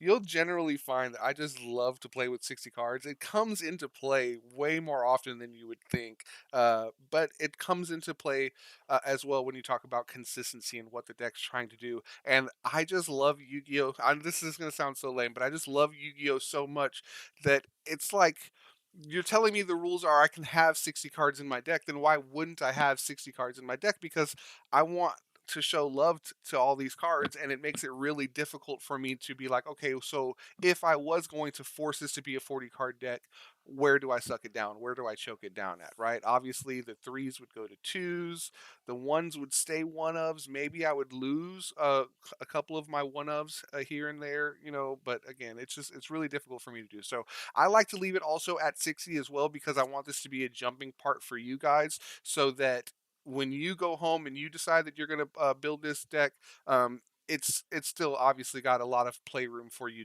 to get inside of there. So if you want to take it home and you want to condense it down and make it a 40 card deck and make it a little bit more consistent, I know that that's the big part of it, is it being consistent. Then of course, by all means, man, you guys make sure that you do that. So I like to do it with 60 cards. Generally, you'll see most of the cards I play with will be at 60. So I like running two of this bad boy here. I can special summon from the hand. It gains 1200 attack to any Utopia monster that it's equipped to. And then if a monster would be destroyed by card effect, I can destroy this card instead. So it gives it a level of protection. You get two of those. This one's pretty much the same as the claw here, Pegasus Twin Saber. I can, if I'm losing for some reason, I can special summon it and then attach it, or and then I can equip it. It's going to give that Utopia monster 1,000 attack, and then it can negate a monster effect on my opponent's side of the field once per turn. So these are two really good abilities, and they pair really well with this bad boy. But they are pretty bricky, I'll say, because I don't want to really draw them. I don't want them to be in my hand. I want them to get pulled out of my deck later, right? This guy's pretty close to this guy in the sense that I can attach it to a Utopia monster from my hand. I don't have to worry about summoning it to the field. It's going to give 1,300 attack, 12 and 1,300 attack added to a monster is nothing to scuff at. And then while it's equipped to a monster, your opponent cannot target that monster with card effects.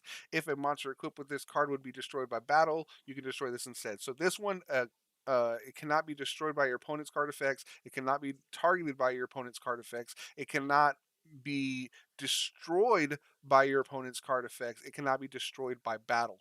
So just a lot of great protection, and you're getting plus 12, plus 1,300 to that monster. Really, really good. Next, I run three of the Do Dwarf Go Go Go gloves. During your main phase, you can special summon this bad boy from your hand if I control another dude, which means he plays really, really well with this guy down here. We'll talk about him in a second. You can special summon this card, but banish it when it leaves the field. You can only use this effect once per turn. So he comes into play with this guy. We'll talk about the combo here in a second. We'll talk about SZW Frenren Sword. This is probably the best of the ZW cards. It's still technically a ZW card.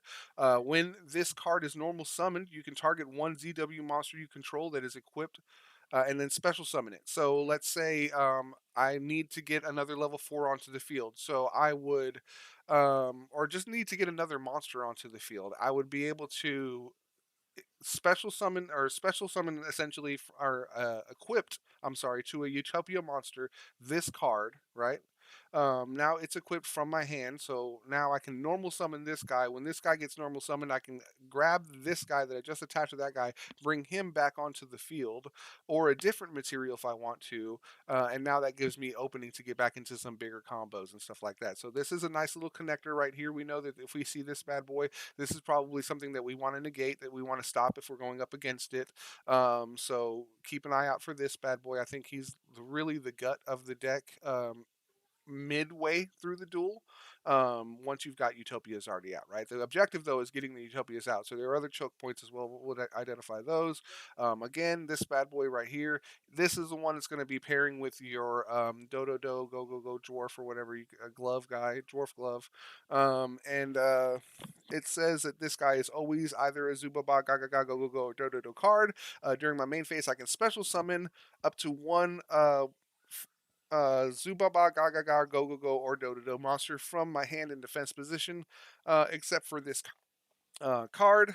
Also, I cannot special summon from the extra deck except for Xyz monsters. We're not worried about that. We have nothing but Xyz monsters in our extra deck. You can only use this card once per turn. So if I can get this guy and this guy into the hand at the same time, this gives me the ability to automatically bring out my Utopia, which is combo, right? So these two guys are really, really great. And then we've got other cards to facilitate these two cards out. These two cards are very, very important as well. We just talked about these guys. That's going to be ZS Armed Sage. If the only monster I control is one level 4 monster not named this card, I can special summon this guy to the field. So he's pretty much let this guy go out to the field, then he can special summon, let this guy go out to the field. Any of my level 4s hit the field and he's in my hand, boom, he's special summoned. That gets me into my combo, right? So making sure that I can open up with this card is really important.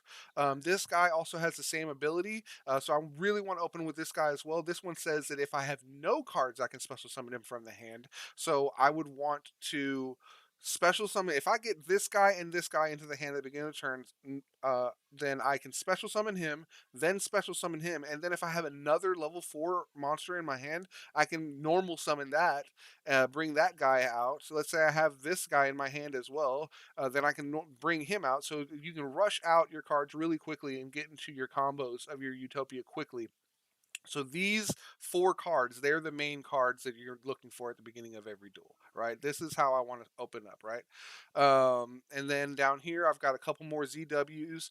This one attaches from my hand to the Utopia. It gains 1,000 attack. While this card is equipped to a monster, that monster can attack all monsters your opponent controls once each.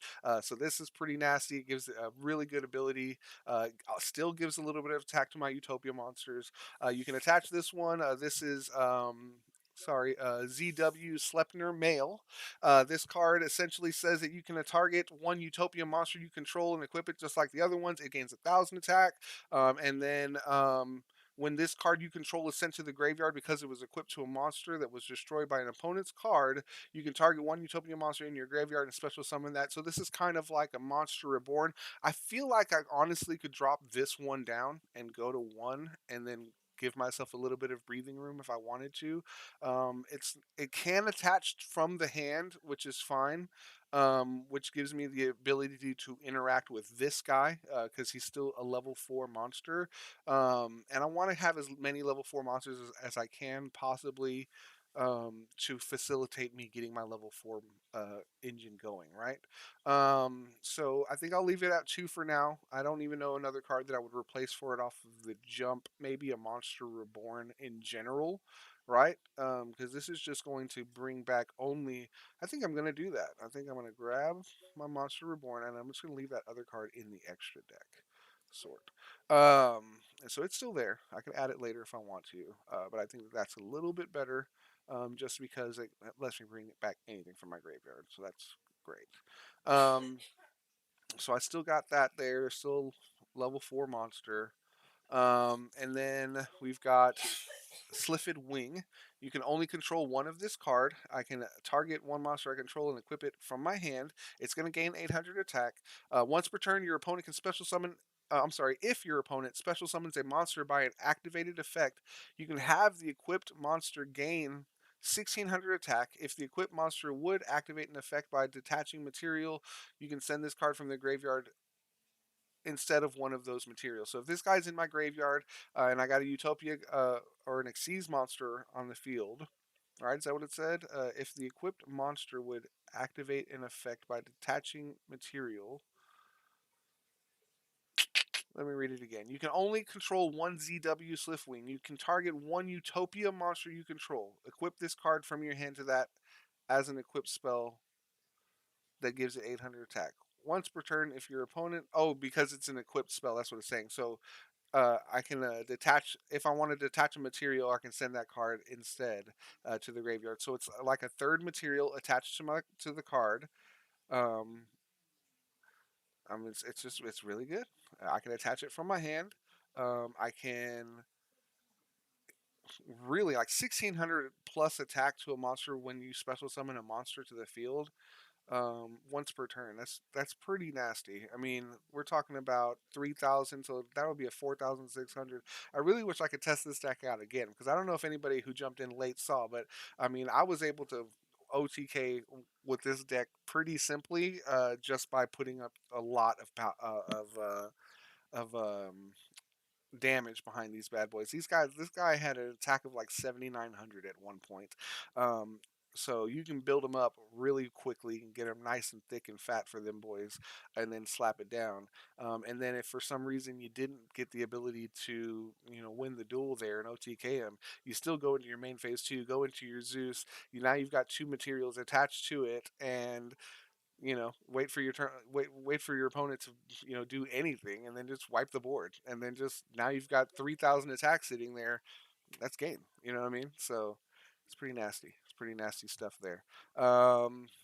We got Astral Karibo. You can reveal one number exceeds monster in your extra deck, and that's going to be any of these bad boys, not your big one, not Zeus. I'm sorry, but yeah, number 39, number 99. It's not going to bring out your level fives, your ZWs, but your Utopia there, any of your Utopia doubles. It's not going to bring out your ZS Utopic Sage either, but that's okay. That's all right. But it will. Special summon the card from your hand. So essentially, what you're going to do with this card is you'll reveal it. You'll reveal an extra monster in your deck. Normally, you're going to do the level fours, right?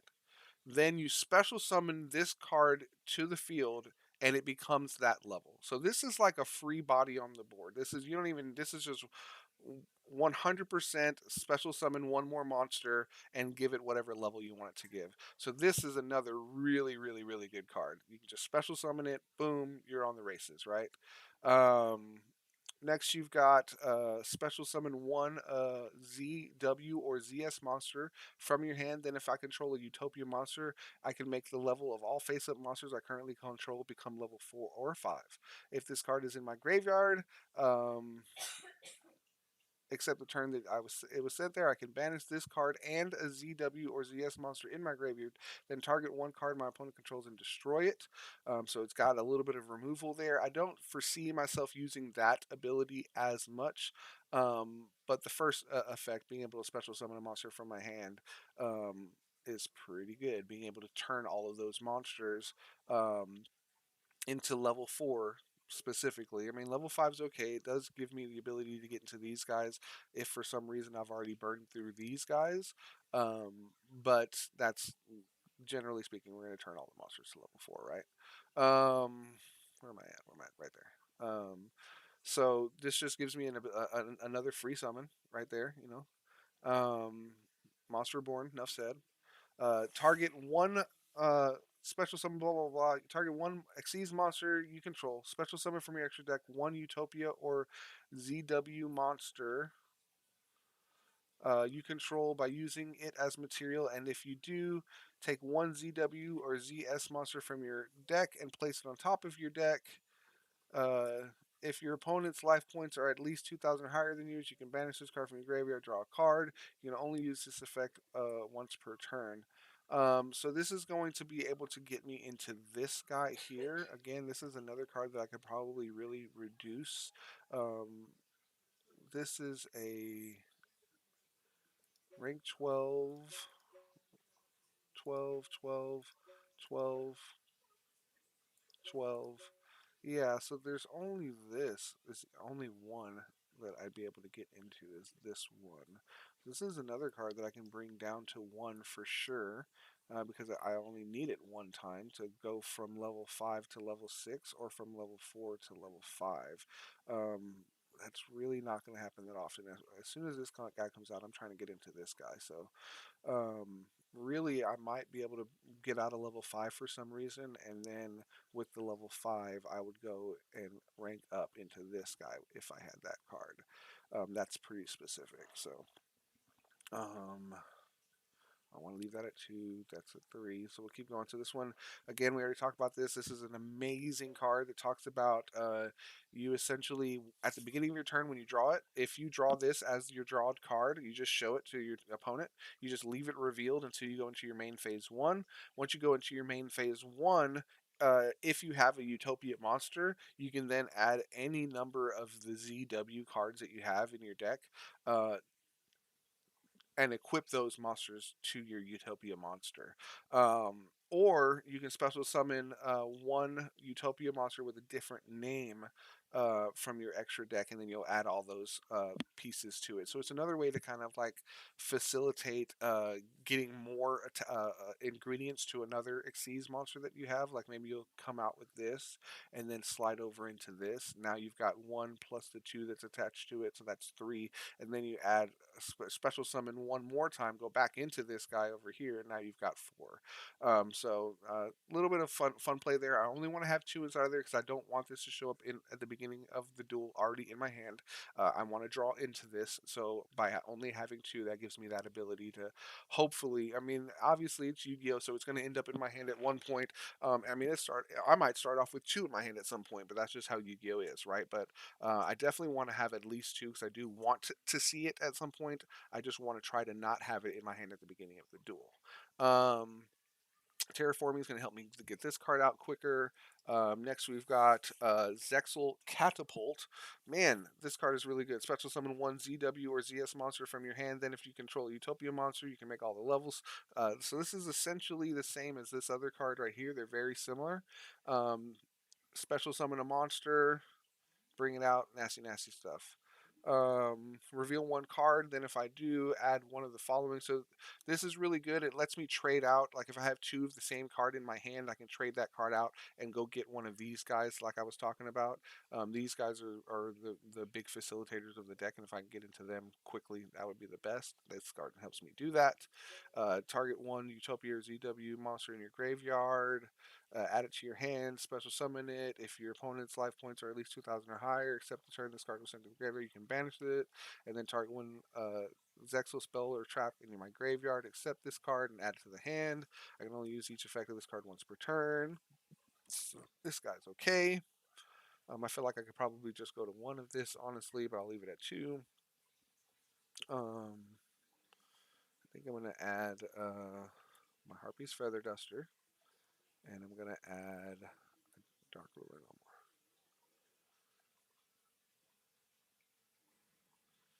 Yeah.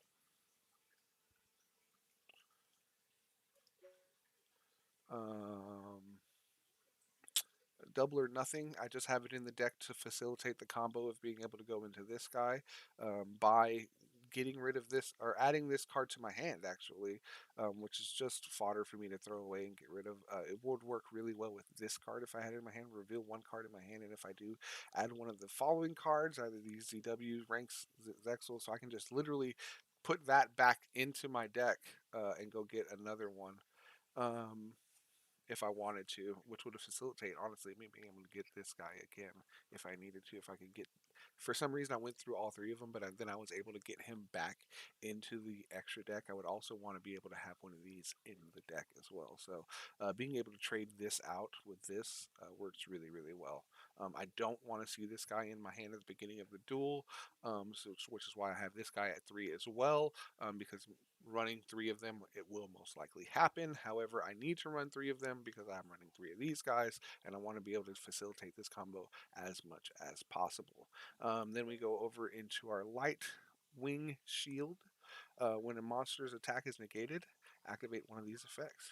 It becomes the end phase of the turn. I think this is another card that I don't target one Utopia monster you control. Its attack becomes double until you, yeah, but you have to negate my attack, and that's really weird. That's odd. So that means I can go with one more. I can go ahead and throw in one more card. Dark Ruler no more. Should I get one more, or should I go get the Rhoda, the running warriors? That's a beast. That's a fairy. Like I said, I'm not running warriors, so that card can go.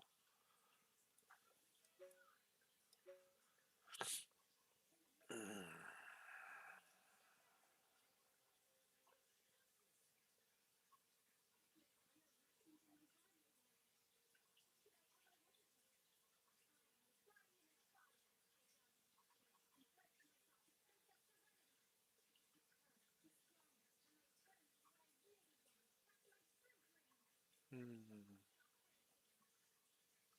Hmm.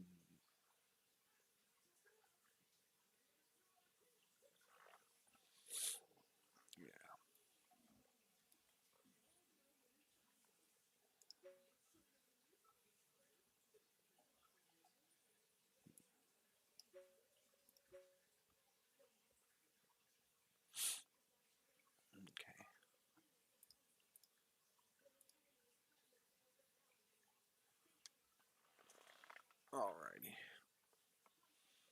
Okay, so yeah, so that's the deck, you guys. I think that. Oh, I didn't finish going through the extra deck. I'm talking about that, right? Um, this is my field card. This gives attack to all my monsters. Each time a Utopia monster is special summon, you get a high five counter, gain 200 attack for each high five counter. And then I can also use that by getting rid of two of those high five counters to special summon one of these guys to the field. Um, from my deck. So that's pretty cool. So this is a pretty good card. That's why I'm running three of it, and I have the terraforming. I want to get it out as quick as possible. That gives me the ability to special summon one of these guys as quickly as possible. This one's kind of I like this card a lot.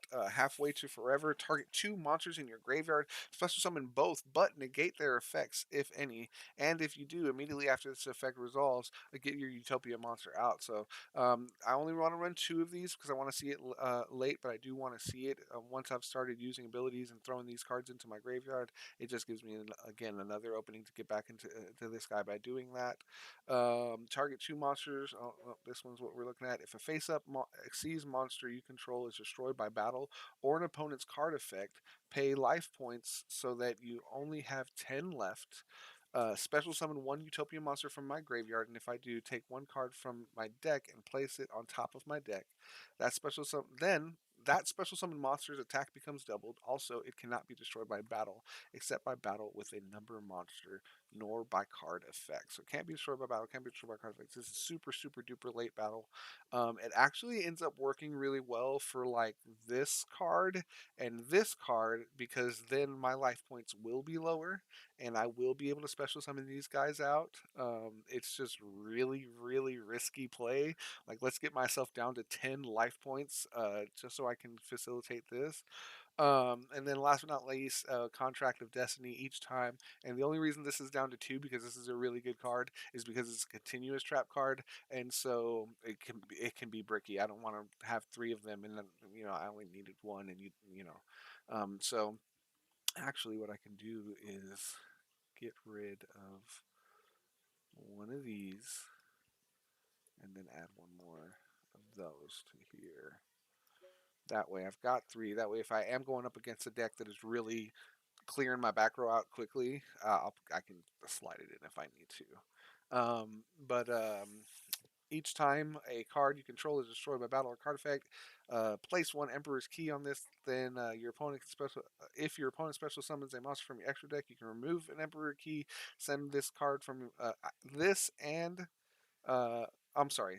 It says send one of this card from my hand, deck, or face-up field to the graveyard, and if I do, special summon a Light Utopia monster from my extra deck, and if I do that, attach this card to that guy. So I'll need to have at least two. That way, I can get rid of the one that's in my deck and then attach this one to the one that's on the field. But I think running three of this card might even be something I could think about as well. Um, hmm. Yeah, I am going to run three of this card because, oop, boop, and boop. There we go. Uh-oh, what did I throw away? That, boop, boop. There we go. Sort. Anything happens, we'll save it. Okay. So still want to look at some other cards here. So let's take a look at this God of Arch. God of Archery. There it is. Okay, Lerage, the God of Archery. When this card is normal summoned, you can make this card gain 100 attack for each different monster type in your graveyard until the end of this turn. You can target one other face-up monster on the field. This card cannot attack for the rest of this turn. Also, that monster loses defense equal to this card's attack. Then, if its defense has been reduced to 0 as a result, destroy it. You can only use this effect of this card once per turn. Normal summoned, you can make this card gain 100 attack for each different monster type in your graveyard. When this card is normal summoned, you can make this card gain 100 attack for each different monster type in your graveyard. That's pretty cool. I don't hate that. Archetype, type in effect. So it's a fiend type. You can target one other monster, face-up monster on the field. This card cannot attack for the rest of its turn. Also, uh, loses defense equal to this card's attack. Man, it's not a terrible card, you guys. I kind of like it. Um, let's go with just checking. Just checking. So we'll call this deck. We'll call this deck just checking. Just checking to see what this card does. Alright, so this card says that God of A.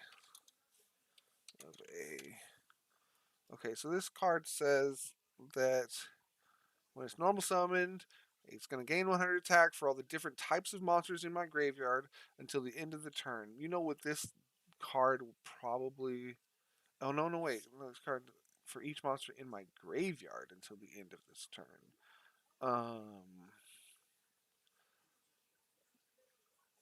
So I would want to run this guy.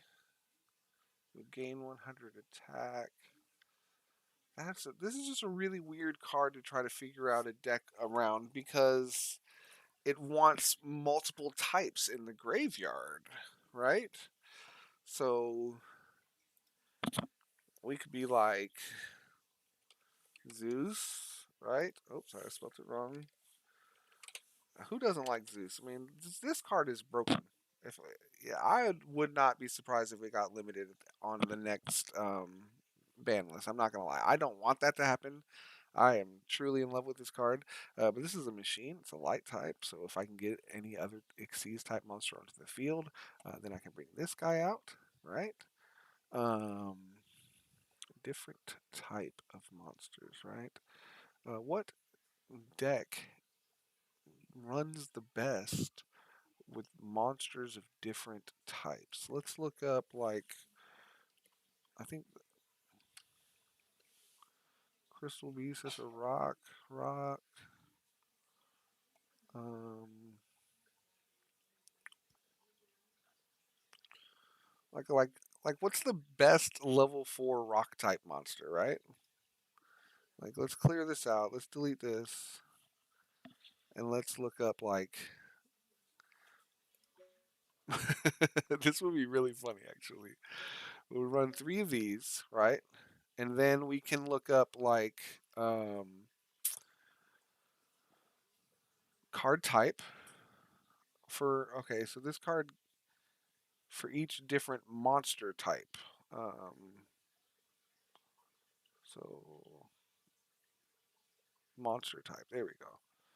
Okay, so 1, 2, 3, 4, 5, 6, 7, 8, 9, 10, 11, 12, 13, 14, 15, 16, 17, 18, 19, 20, 21, 22, 23, 24, 25. So there are 25 different monsters types in the game. So the max that this guy could get is plus 2,500 attack.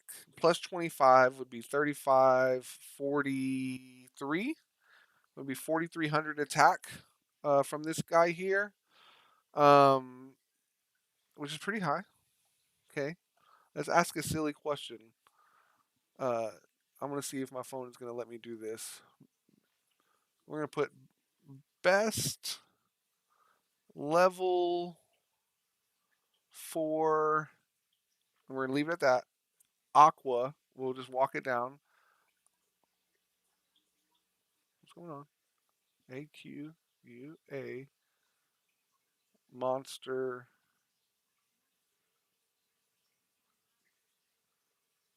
Yu-Gi-Oh. Best level 4 Aqua monster Yu-Gi-Oh. Hmm.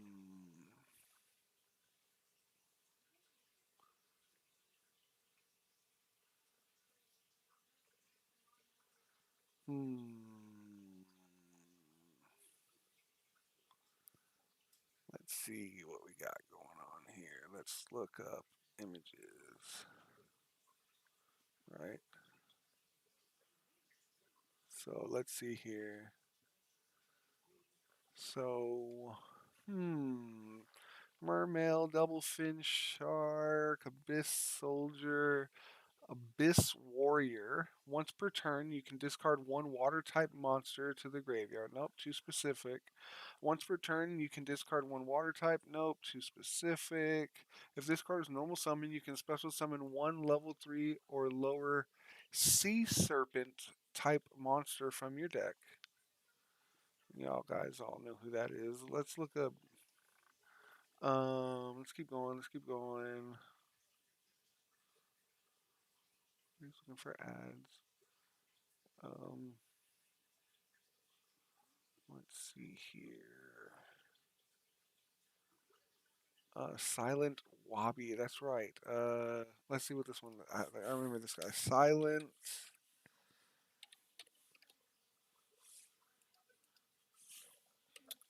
Wabi. Okay, during your main phase, you can special summon this card from your hand to your opponent's side of the field. When summoned this way, draw one card, and if you do, your opponent gains 2,000 life points.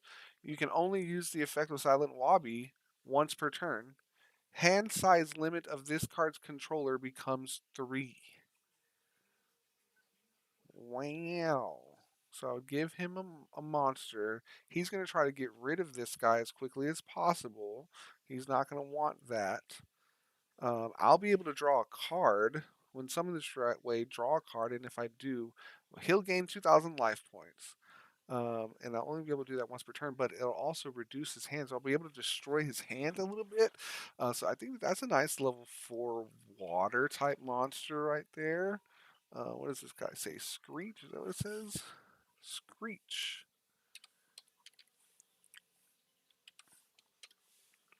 What does this guy say? If this card is destroyed by battle, send 2 water type monsters. Nope. See, these are like very specific, right? Was that an aqua? That was a fish. That wasn't even an aqua. I'm looking for an aqua.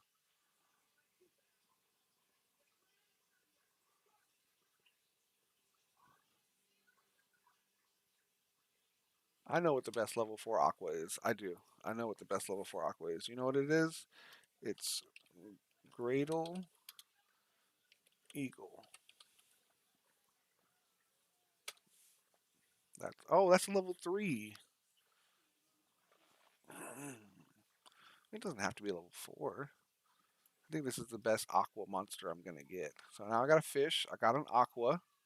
What are we looking for now? We need a beast. Level 4 beast.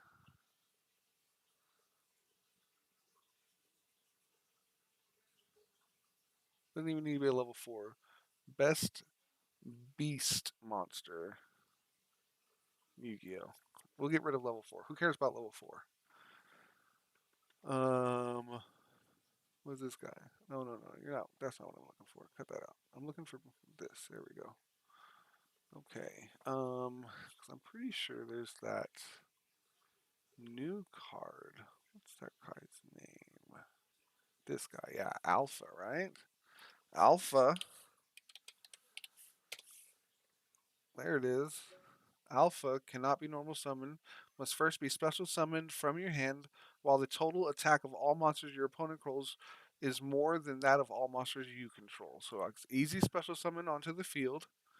You can target any number of beast, beast warrior, or weak beast monsters you control.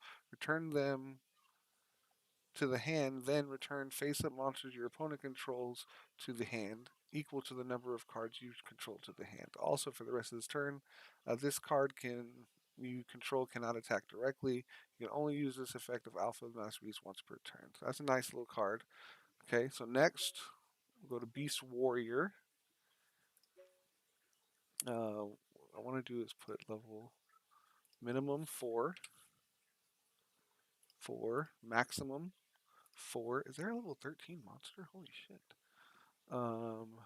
And then, like I said, monster type, and we're going to apply. We're going to delete that. And we'll just hit enter. There we go. All right.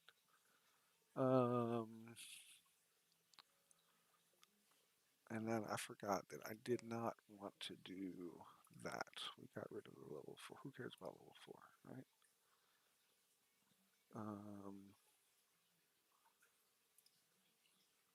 minimum is 1, maximum is 8 is what I'll say.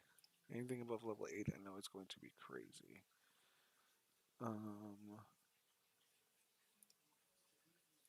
Okay.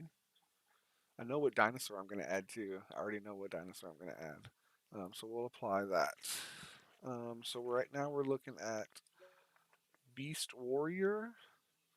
So only got 20 pages to go through here. Nothing too crazy. What's the best Beast Warrior card? Zodiac Ram. The Zodiacs might be a good play with this card here, if I'm not mistaken. All of the Zodiacs are different types. Let's look up the zoos real quick. No, I'm wrong. They're all Beast Warriors. They're all Beast Warriors. Okay. Um, there we go. I can only have one of this card in my hand. If this card is normal summon, you can send one Zodiac card. Nope. I feel like it's gonna pop off on the page when I see it. I'm gonna know a good Beast Warrior type monster when I see him. I've played this game enough to know. Do do do do do do do do. Somebody broke in. TG Warrior. When a level 4 or lower monster is special summoned, you can special summon this card from your hand once per turn during the end phase. If this card is in the graveyard because it was destroyed on the field and sent there, you can. No, it's not what I'm looking for. There's more Zodiacs. Let's see here. All Phantom Beast cards. Once cards normal summoned. I can do stuff that I don't care about. Fast and powerful axe wielding beast warrior. This card can attack opponent directly. No. Yeah, I don't really see anything here.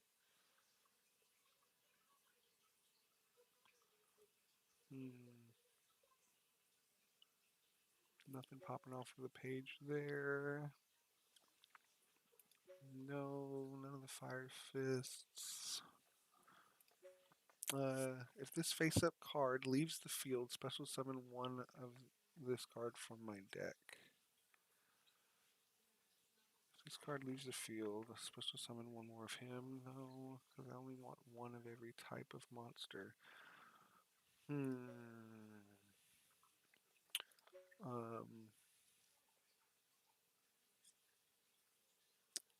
For each, I'm gonna just put in. You know what I'm gonna put in? Monster type. That's what I'm gonna put in.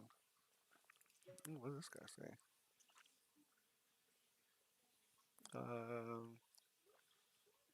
You can make all monsters your opponent currently controls lose 300 attack for each monster type you control until the end of this turn. Tribal grades, are they all a bunch of different monster types? This is a beast warrior. Alright, that's what I need is a beast warrior. Let me reset and then put that in again. Monster type is what we're going to put in. What's this card say? Once per turn, you can declare one monster type. All monsters in the graveyard become that type this turn. This would ruin this deck. um, Machine. Once per turn, you can either target one face-up monster you control, equip this card to that target, or unequip this card. Oh, it's a union card, okay? While equipped by this effect, the equipped monster loses 500 attack and defense. If the equipped monster destroys an opponent's monster by battle, destroy all face-up monsters on the field with the same monster type as the destroyed monster. A monster you a monster can only be equipped with one union monster per blah blah blah. So this guy's not terrible. I'll put him into the extra deck for now. If you control a beast, beast warrior, or winged beast, draw one card for each monster type. No. Activate this card by declaring one monster type and one attribute type. Special summon this card as a normal monster with that type. Still trap card. No.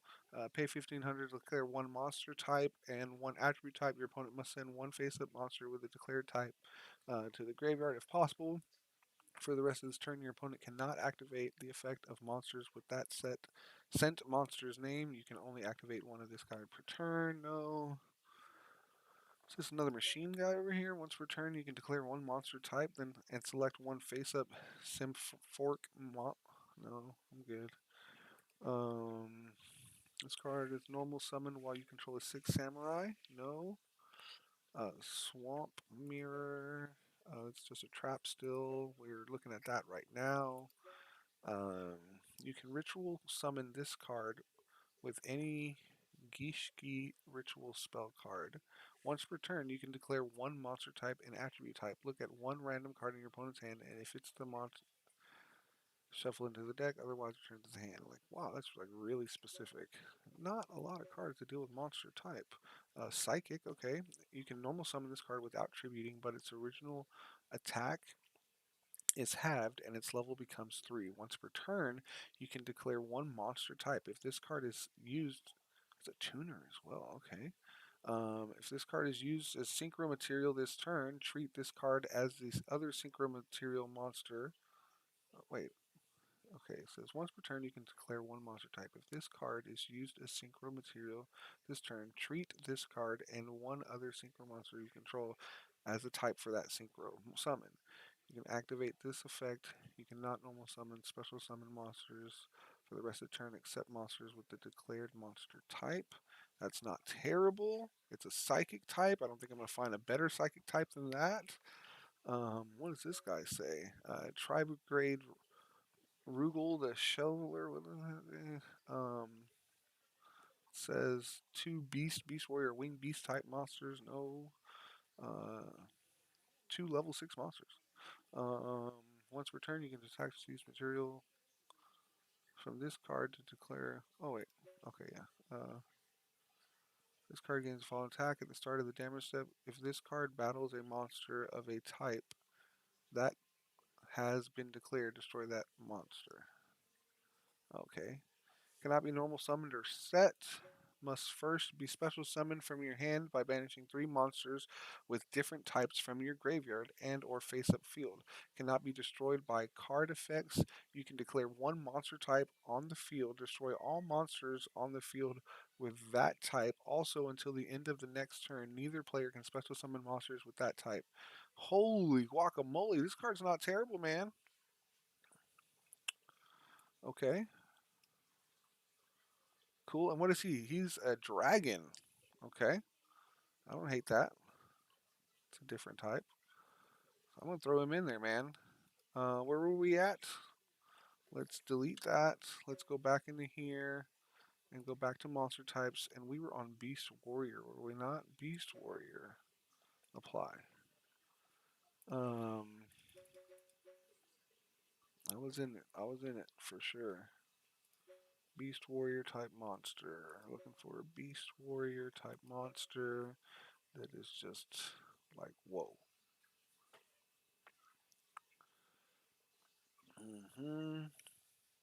If this card battles a non-normal monster, this card gains 500 attack during the damage step only. Leotar.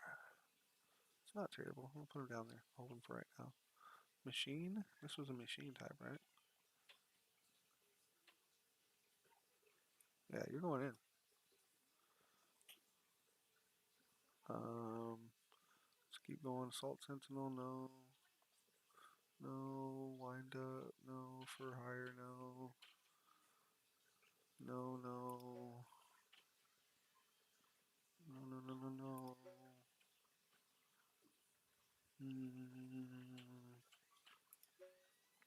Let's see here.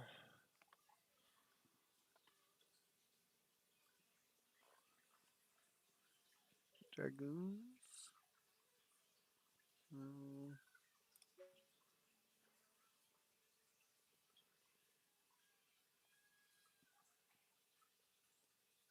Oh yeah. No, no.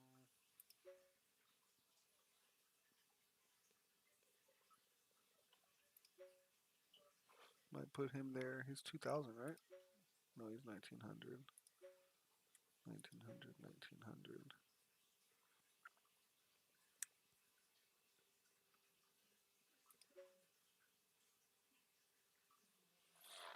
That's actually not a bad idea now that I'm thinking about it. I'm like, this deck would actually be really good if it had a bunch of 2000 attack monsters.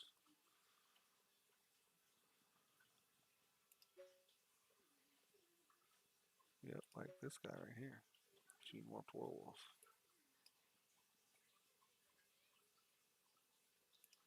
So then I could run die.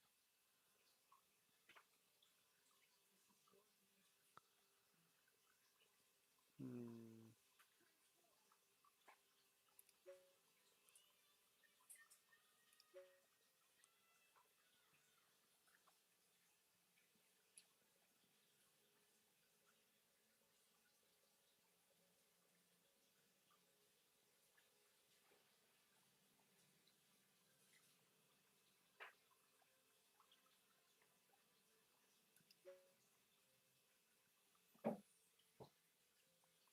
Actually, now I'm thinking of it, you know what would work really good with this card too is I'm thinking the dangers might be a good way to go with this deck as well.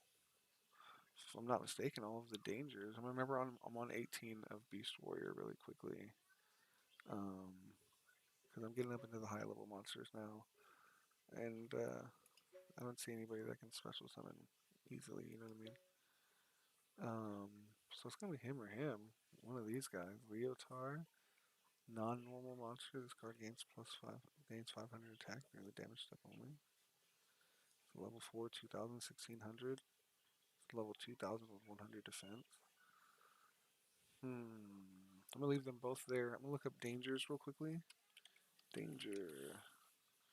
Um, Reset. Danger. Um, that's a beast. That's a reptile.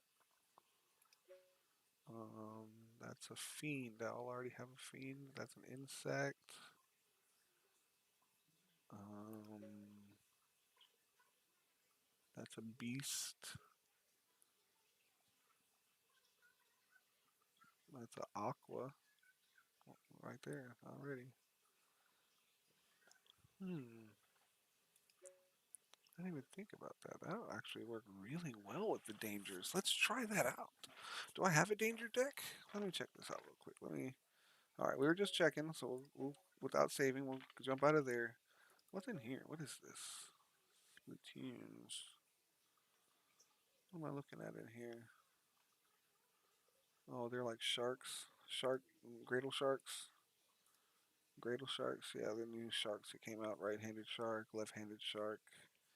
Um, the Kraken. That's right. This was the Kragans that I was making. Trying to play around with these bad boys. Um, so we already looked at those Kragans before. The Nettle is what I wanted to look at for this one. Nettle. This card here, it says if you control a water monster, you can special summon this card from your hand. You cannot special summon monsters with the turn you activate this effect except water monsters. You can banish this card from your graveyard, then target up to 3 water monsters in your graveyard, shuffle them into the deck. You can only use each effect of this guy once per turn. So this is a really good card. Um, and it's a bunch of it's a level 4 too. Get rid of that for sure.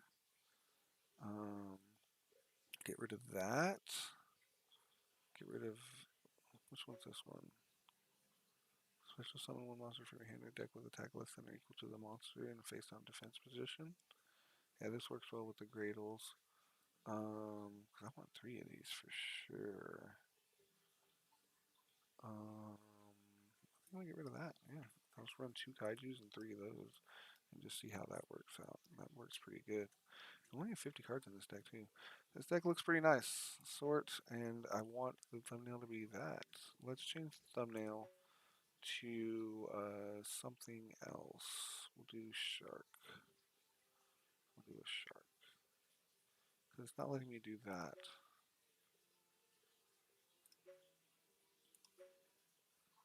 Alright. Close. Nope. Save. Close. Did it do it now? Yeah, Splatoons. There it is. Okay. I was wondering what that was. Okay, so now let's go in here. I wanted to see if I had a danger deck. Do I have a danger deck? I don't think that I do. So we're going to name this deck Danger. And we're going to add D of A. Oh man, this was my favorite. End of Anubis. God of A. Okay, so we're going to add 3 of these for sure. And then we're going to add Danger. And we're gonna get into this stuff here. We're gonna make a danger deck for sure. Danger, disaster. Uh-huh. Let's just add one of everything real quick. I know what I'm looking for. Boom, boom, boom.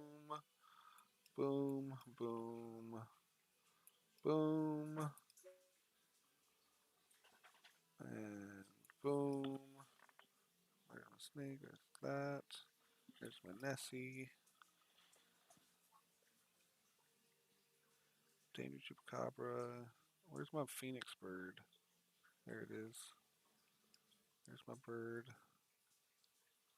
So we got Wing Beast, Aqua, Beast, Beast Warrior, Insect, Fiend, Reptile, and another Beast? Beast. Oh yeah, 2 beasts. Okay, so we're definitely gonna add 2 of these. We're definitely gonna add 2 of those. We only have 1 of these, unfortunately, right? We'll go to TCG. Oh, I guess we'll go to OCG? OCG, you can have as many Tsuchinokos as you want? Are you for real? Tsuchinoko was not banned in the OCG? What's going on? You should definitely have 3 OCGs in the Tochinokas in the OCG. What the hell is that about? So then we'll run definitely 3 of these guys for sure.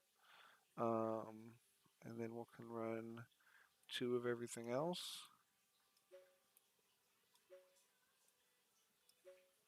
2 of everything else. We're definitely going to run 3 of the field. Oops.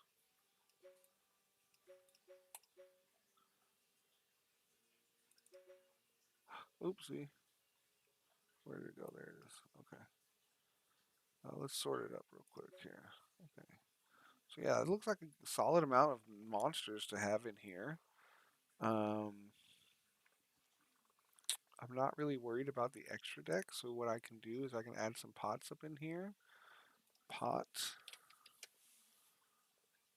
Pot of. Pot of. Banish 10 cards on top of your deck. No, I don't want to banish cards. Start of your main phase, banish 3 cards from your extra deck. No, that's not what I'm trying to do. Um, Select 2 cards from the graveyard, shuffle them into their owner's deck. Remove this card from play. Nope. Target 3 of your banished monsters, shuffle all 3 into the deck. Nope. Target 5 monsters in your graveyard, shuffle 5 into the deck, and then draw 2 cards. That's not what I'm looking for. Return 2 cards from your hand to the deck, then shuffle your deck. No. Banish 3 or 6 cards. That's banished, though. Shuffle 3 pendulum monsters? No. The top 3 cards from your deck. Because I don't want to banish cards. I want to leave the cards in the graveyard. So that's not really going to work. Start of your main phase. Target 3 monsters with different types in your graveyard. Shuffle all 3 into the deck and then draw 2 cards. Oh, that's not bad.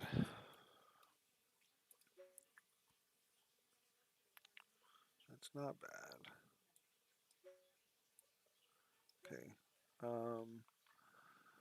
So let's see here. So,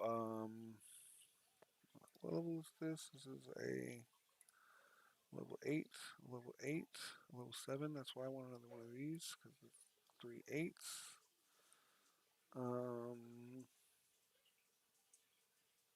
Yeah, I feel like the deck is fine right here, just like that. Let's see here.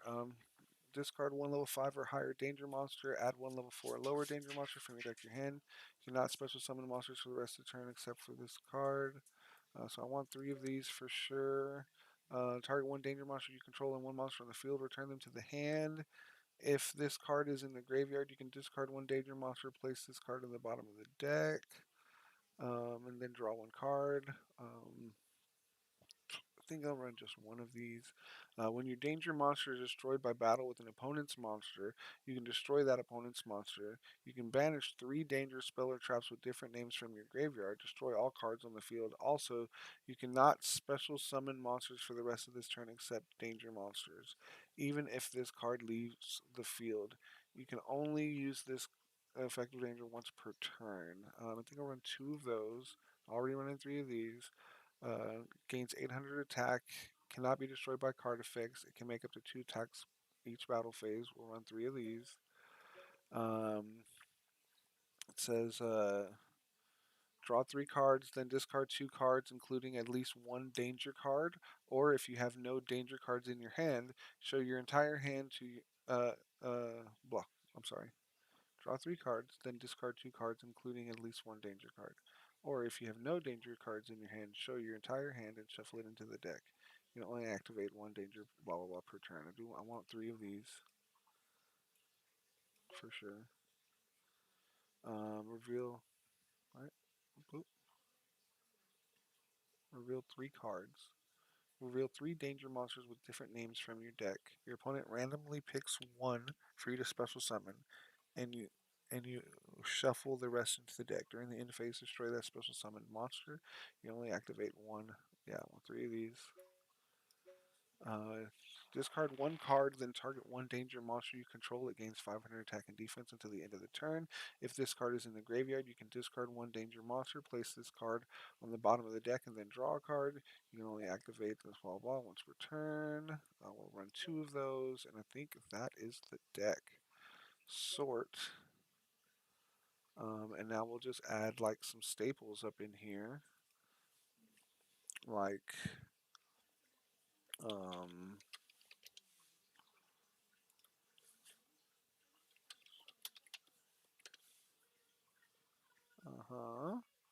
the best artwork.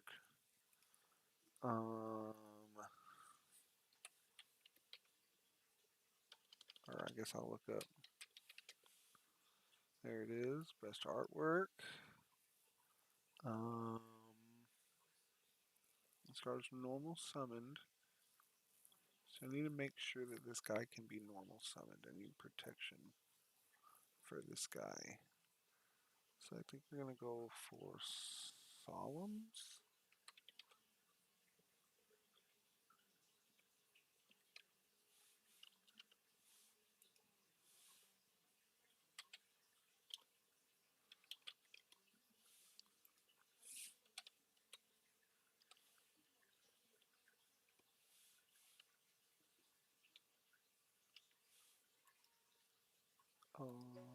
Reset. Search.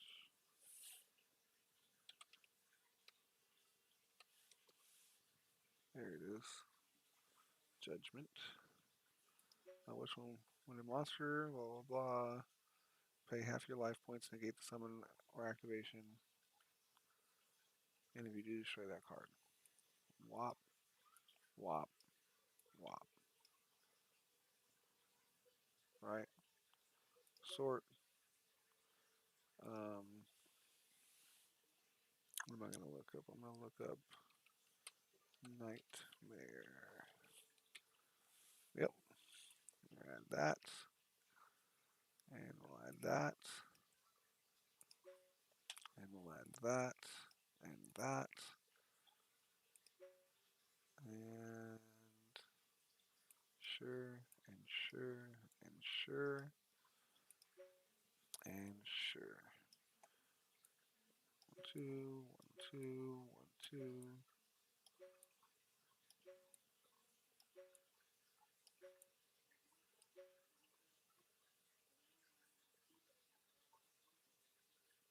Beautiful.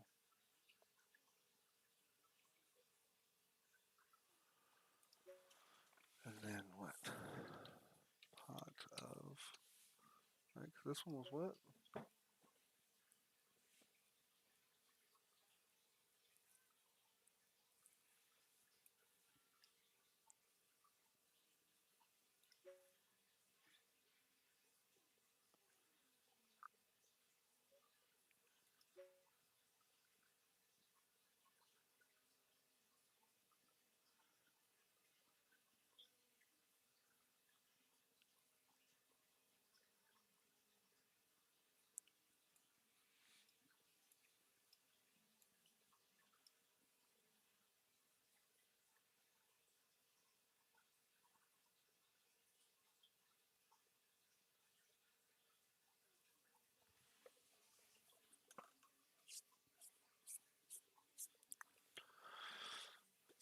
here. That looks pretty good to me.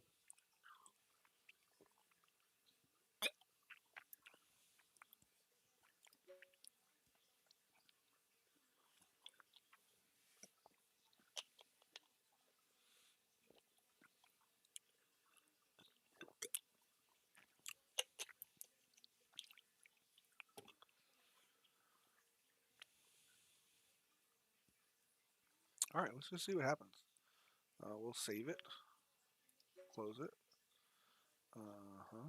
We don't need you right now. Where you at? Danger. There he is. Man. Danger deck. Let's close it up. See if it's gonna let me go online now. There we go. Alrighty. Go in here. And we'll go into the dangers. And let's go ahead and test it out. See what it looks like. Um, so remember that the specific deck we're testing out, card we're testing out right now is the God of Archery, Larage. When this card is normal summoned, you can make this card gain 100 attack for each different monster in your graveyard until the end of this turn. You can target one other face-up monster on the field. This card cannot attack for the rest of this turn. Also, that monster loses defense equal to this card's attack. Then, if the defense has been reduced to... Let me click this. That's what I need to do. Then, if the defense has been reduced to 0 as a result, destroy it. You can only use this effect once per turn. I feel like this card is going to work really well with the dangers. The dangers have so many different monster types: Beast, Wing Beast, Beast Warrior, Aqua, Reptile, Fiend, Insect. It's all over the place. So, because it has so many different monster types, and I'll be discarding these cards often, this is really the only normal summon that I would imagine I have in my deck. Everything else is going to be special summoned by the danger abilities. If not, they're going to be discarded into the graveyard, which is just going to give him more fodder to get even stronger and to be able to get rid of a lot of monsters. And this card can really take care of any monsters that have high attack and low defense. So we'll test it out. We'll see what happens. Let's get a feel for this deck and see how it goes. We'll run it about 2 or 3, maybe 4 or 5 times. Again, we're just playing against the AI because we're not trying to go up against the meta. We're just trying to learn different little things, right? So let's activate this. Let's get some more cards into our deck. We'll banish 3 cards. We don't care about our extra deck at all. And now that gets us that. Discard one level 5 or higher danger monster, add one level 4 or lower danger monster. I don't have Rabbit into my hand, so I will activate that by doing this, getting rid of this, and then I'll go ahead and get Rabbit. Beautiful. So I've already got one type of monster in my grave. I'm going to go ahead and normal summon this guy because I don't want to accidentally discard him. So we'll go ahead and bring him out. When this card is normal summoned, you make this card gain. Well, I want to see, that's a thing. When this card is normal summoned, you can make this card gain 100 attack for each different type. So it only happens when he's normal summoned. So I guess you're gonna run the risk of discarding your archer. So that's pretty funny. Let's do it. Let's just see what goes. Like I said, we're not worried about it. Uh, Discarded my Chupacabra, no problem. Perfect. We'll put this guy into defense position. We'll activate the Chupacabra. We'll special summon my bird out onto the field. Um, Activate. Oh no, got rid of my archer. That's what I didn't want to do. Boop and boop. We'll bring that guy there. We'll set this guy here, and we'll go ahead and end it up. Yes. Draw 3 cards, then discard 2 cards, including at least 1 danger. We'll wait. We'll wait for that.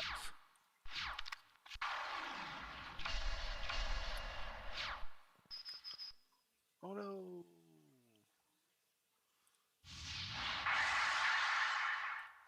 Oh well. Okay. Summon. Bring out this guy. Danger Mothman's normal summoned. Activate an effect now. Yes, let's go ahead and do this. Perfect. Get rid of this. What does this one do? Reveal 3 monsters with different names from your deck. special summons one. Yeah. So we'll get rid of that.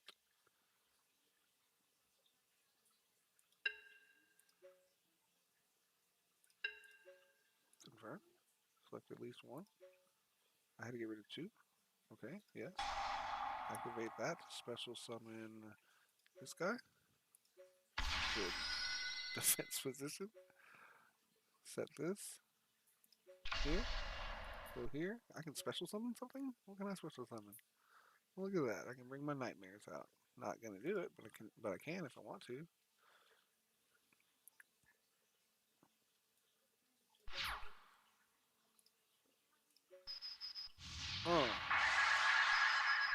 Uh. Alright. In phase. One card withdrawn, activate. Yes, sure, why not? I'll reveal this, and this, and this. Cool. Attack position. We're gonna do that. So I did that, and that. Beautiful. Activate. Yes. Boom. Boom. And let's go into battle phase. Let's get it. And get it.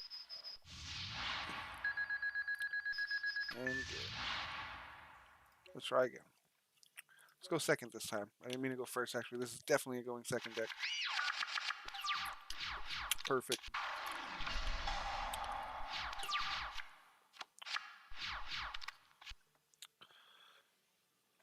Activate.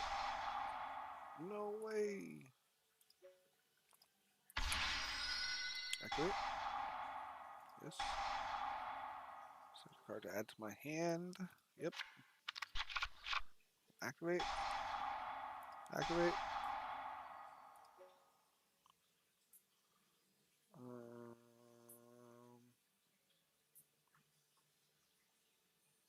Okay. Activate. No. Oh. Set. Activate. Yes. Perfect. Activate. And battle phase.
This card is discarded. Where does it say? Blah blah blah. If this card is if the discarded card was not this guy, you can do this. If this card is discarded, you can target one danger monster in your graveyard, except for this guy. Special summon it. Yep. Yep. Yep. Up. Up. Perfect. Battle phase. What does this do?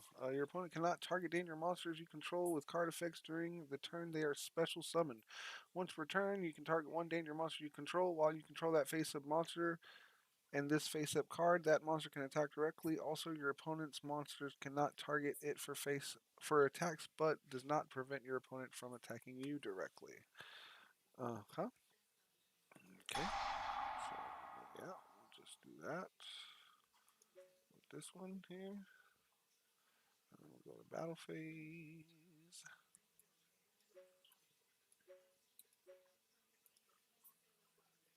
What's going on?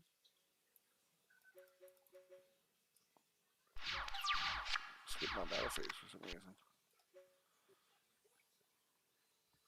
No, don't worry about that. It's fine.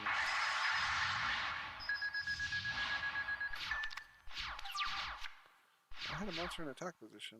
I should have been able to do this guy. Both players. Both players draw one card, then both players discard one card. You can only use effects, blah blah. I think it was just normal summon him. Bring him out. Yes, no.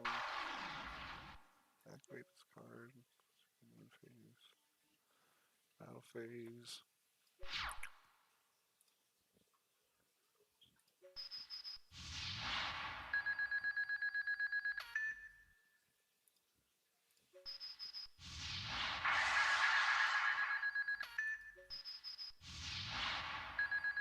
Nice.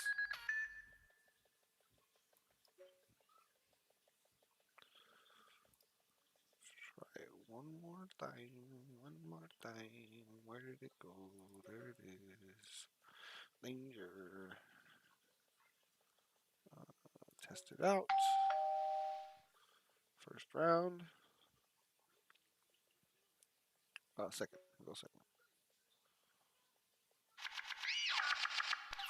No bueno.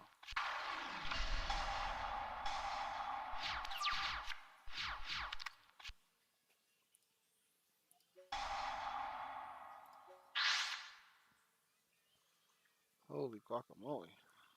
Okay. When your danger monster's destroyed. Whoa, it's another field card.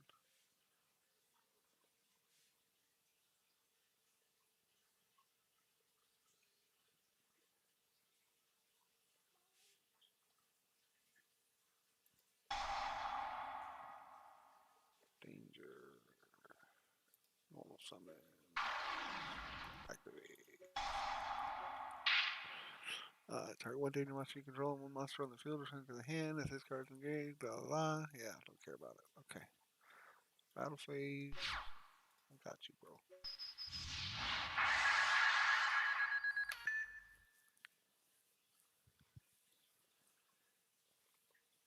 Attacks on monsters during each battle phase, okay?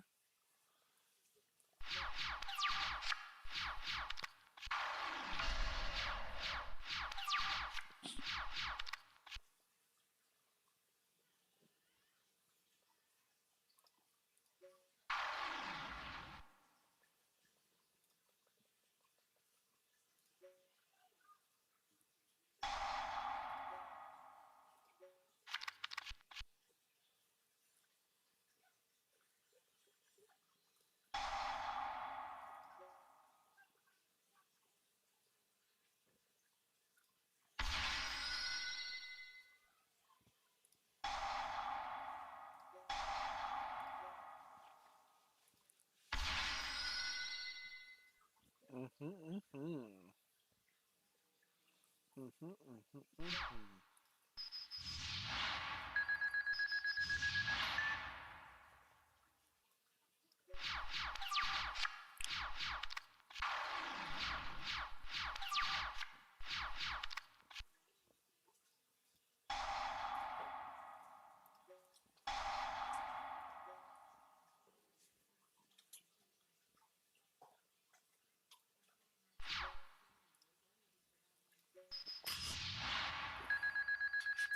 Nice.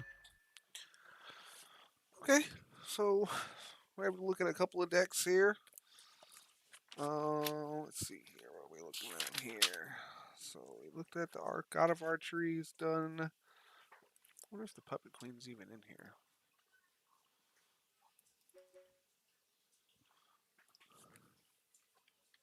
Puppet Q. Puppet Queen. There it is. Puppet Queen. When your opponent adds a monster from the deck to their hand, except by drawing them, you can special summon this card from your hand. If this card is normal or special summoned, you can special summon one level 7 Earth Warrior monster from your hand or graveyard. And if it is Puppet King, all Earth Warrior monsters, blah blah blah blah. Well, let's look up Puppet King. Puppet King says when your opponent adds a monster card to their hand except by drawing, you can special summon this card from your hand, and if you do, destroy it during your next it turns end phase. Let's just look up Puppet. Puppet. Puppet Ritual. Crazy. Baby Puppet. Psychic Puppet. Machine Puppet. Machine Puppet. Get all these puppets. So many puppets.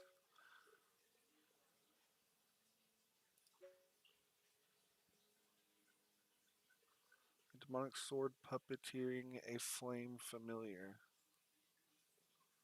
Oh, so the sword is what's actually alive. It's funny. Get out of here. What the hell's going on? That's terrible. I don't know what the heck that is. I'm really scared of whatever that picture is. Um, these gimmick puppets are crazy looking. Puppet plant.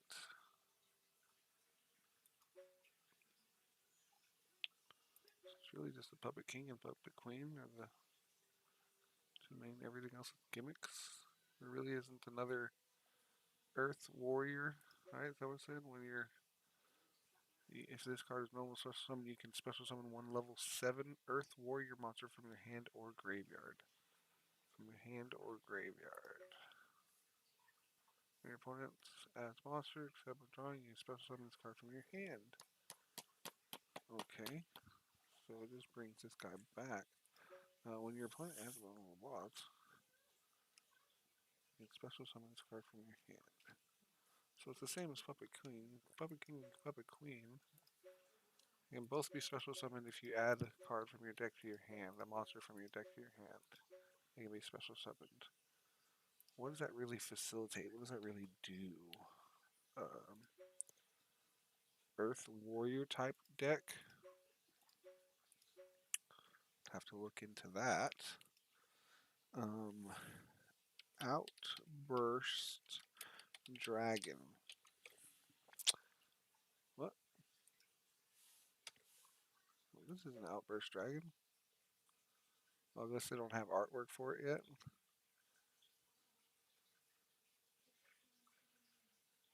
Extreme Fire V Jump announcement. We don't know what this card is. We don't know what its effect is. We don't know what its attack is, what its defense is. We don't know nothing about this card yet. Outburst Dragon. That's crazy. V Jump announcement. Flunderies. That was the big one that I wanted to do today. Oh my gosh. Wait.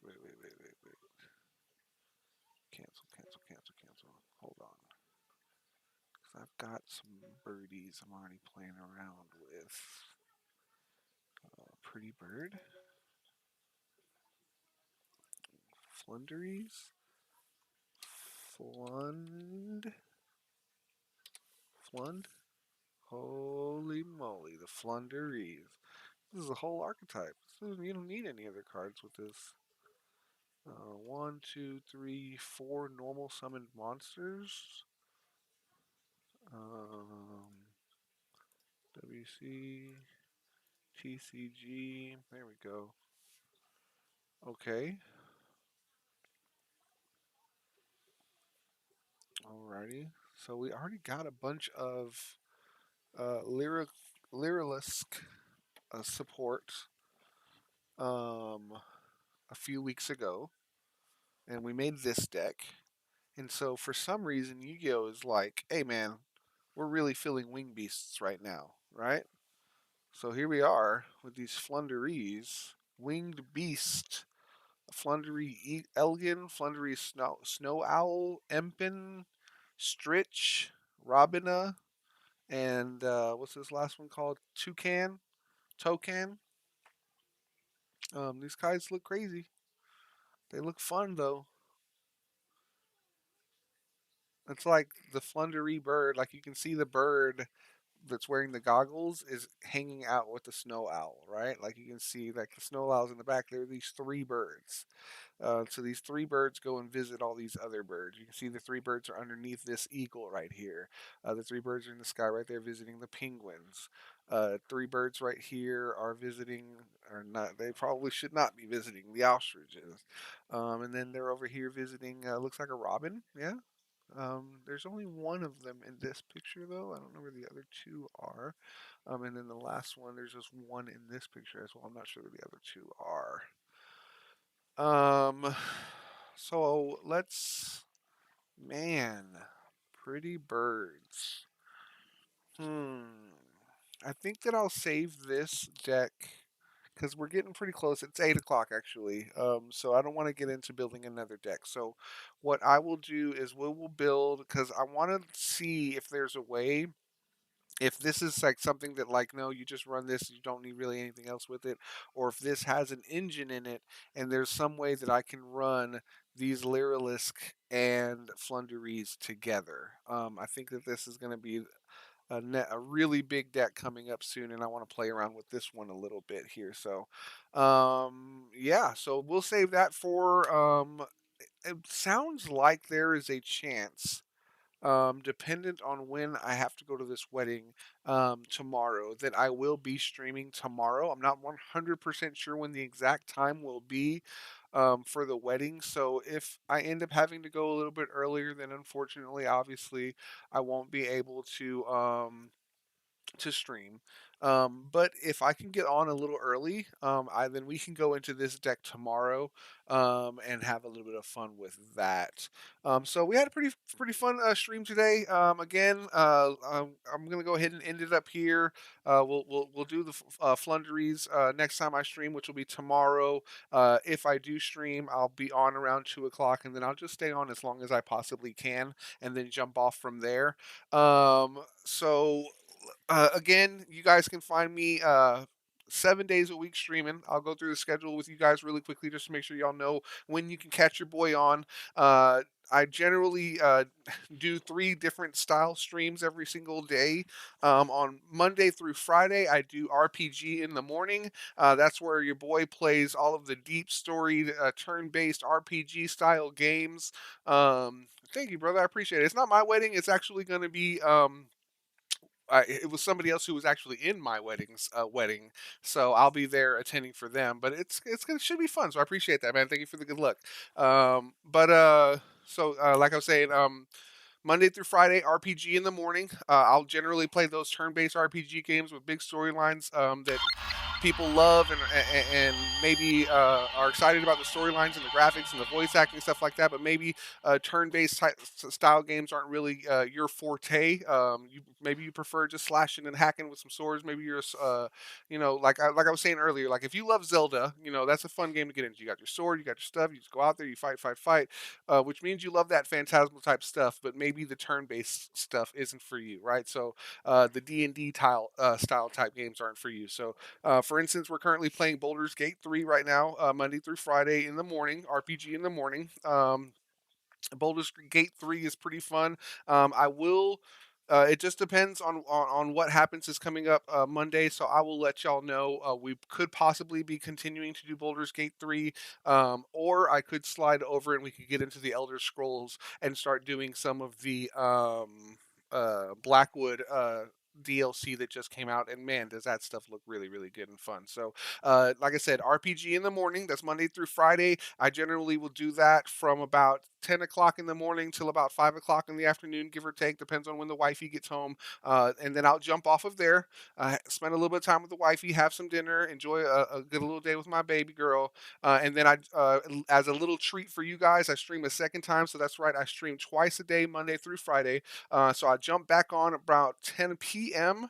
And that's when we do FPS Prime Time. So I do the FPS Prime Time first person shooter games Prime Time because I'm also part of a clan and I've got some other streaming buddies that also play the first person shooters at night. So it's just a good way for me to one support them and help them out, be another voice in the party. It's always easier to play games when you got your buddies with you, right? So I'm there for them, but again, also as a little treat for you guys, if in case you didn't get enough of your boy Tree in the morning, with a little bit of flower power, we're gonna be hanging out at night, chilling with them. So the games you can catch us playing right now, is going to be Call of Duty, obviously Warzone. I've got some buddies playing that. I'm also just recently hit level 25. Now I've been playing Overwatch, and I just hit level 25 on Overwatch. I have been playing Overwatch since Overwatch came out, but I've been playing it on the PlayStation 4. So I just got my PC account going, and I got my PC level to level 25, which means I can now finally start doing some competitive on there. So I'll start doing the competitive Overwatch prime time at night as well. And then, of course, Battlefield 2042 is dropping, and that's going to be another game that you definitely are going to see me and my boys playing around with that night. So again, Monday through Friday, from 10 o'clock in the morning to about 5 p.m. RPG in the morning, fun times, and then prime time FPS, first person shooters, and that's generally from about 10 o'clock at night until I can't keep my eyes open, which is somewhere between 2 and 3 o'clock in the morning.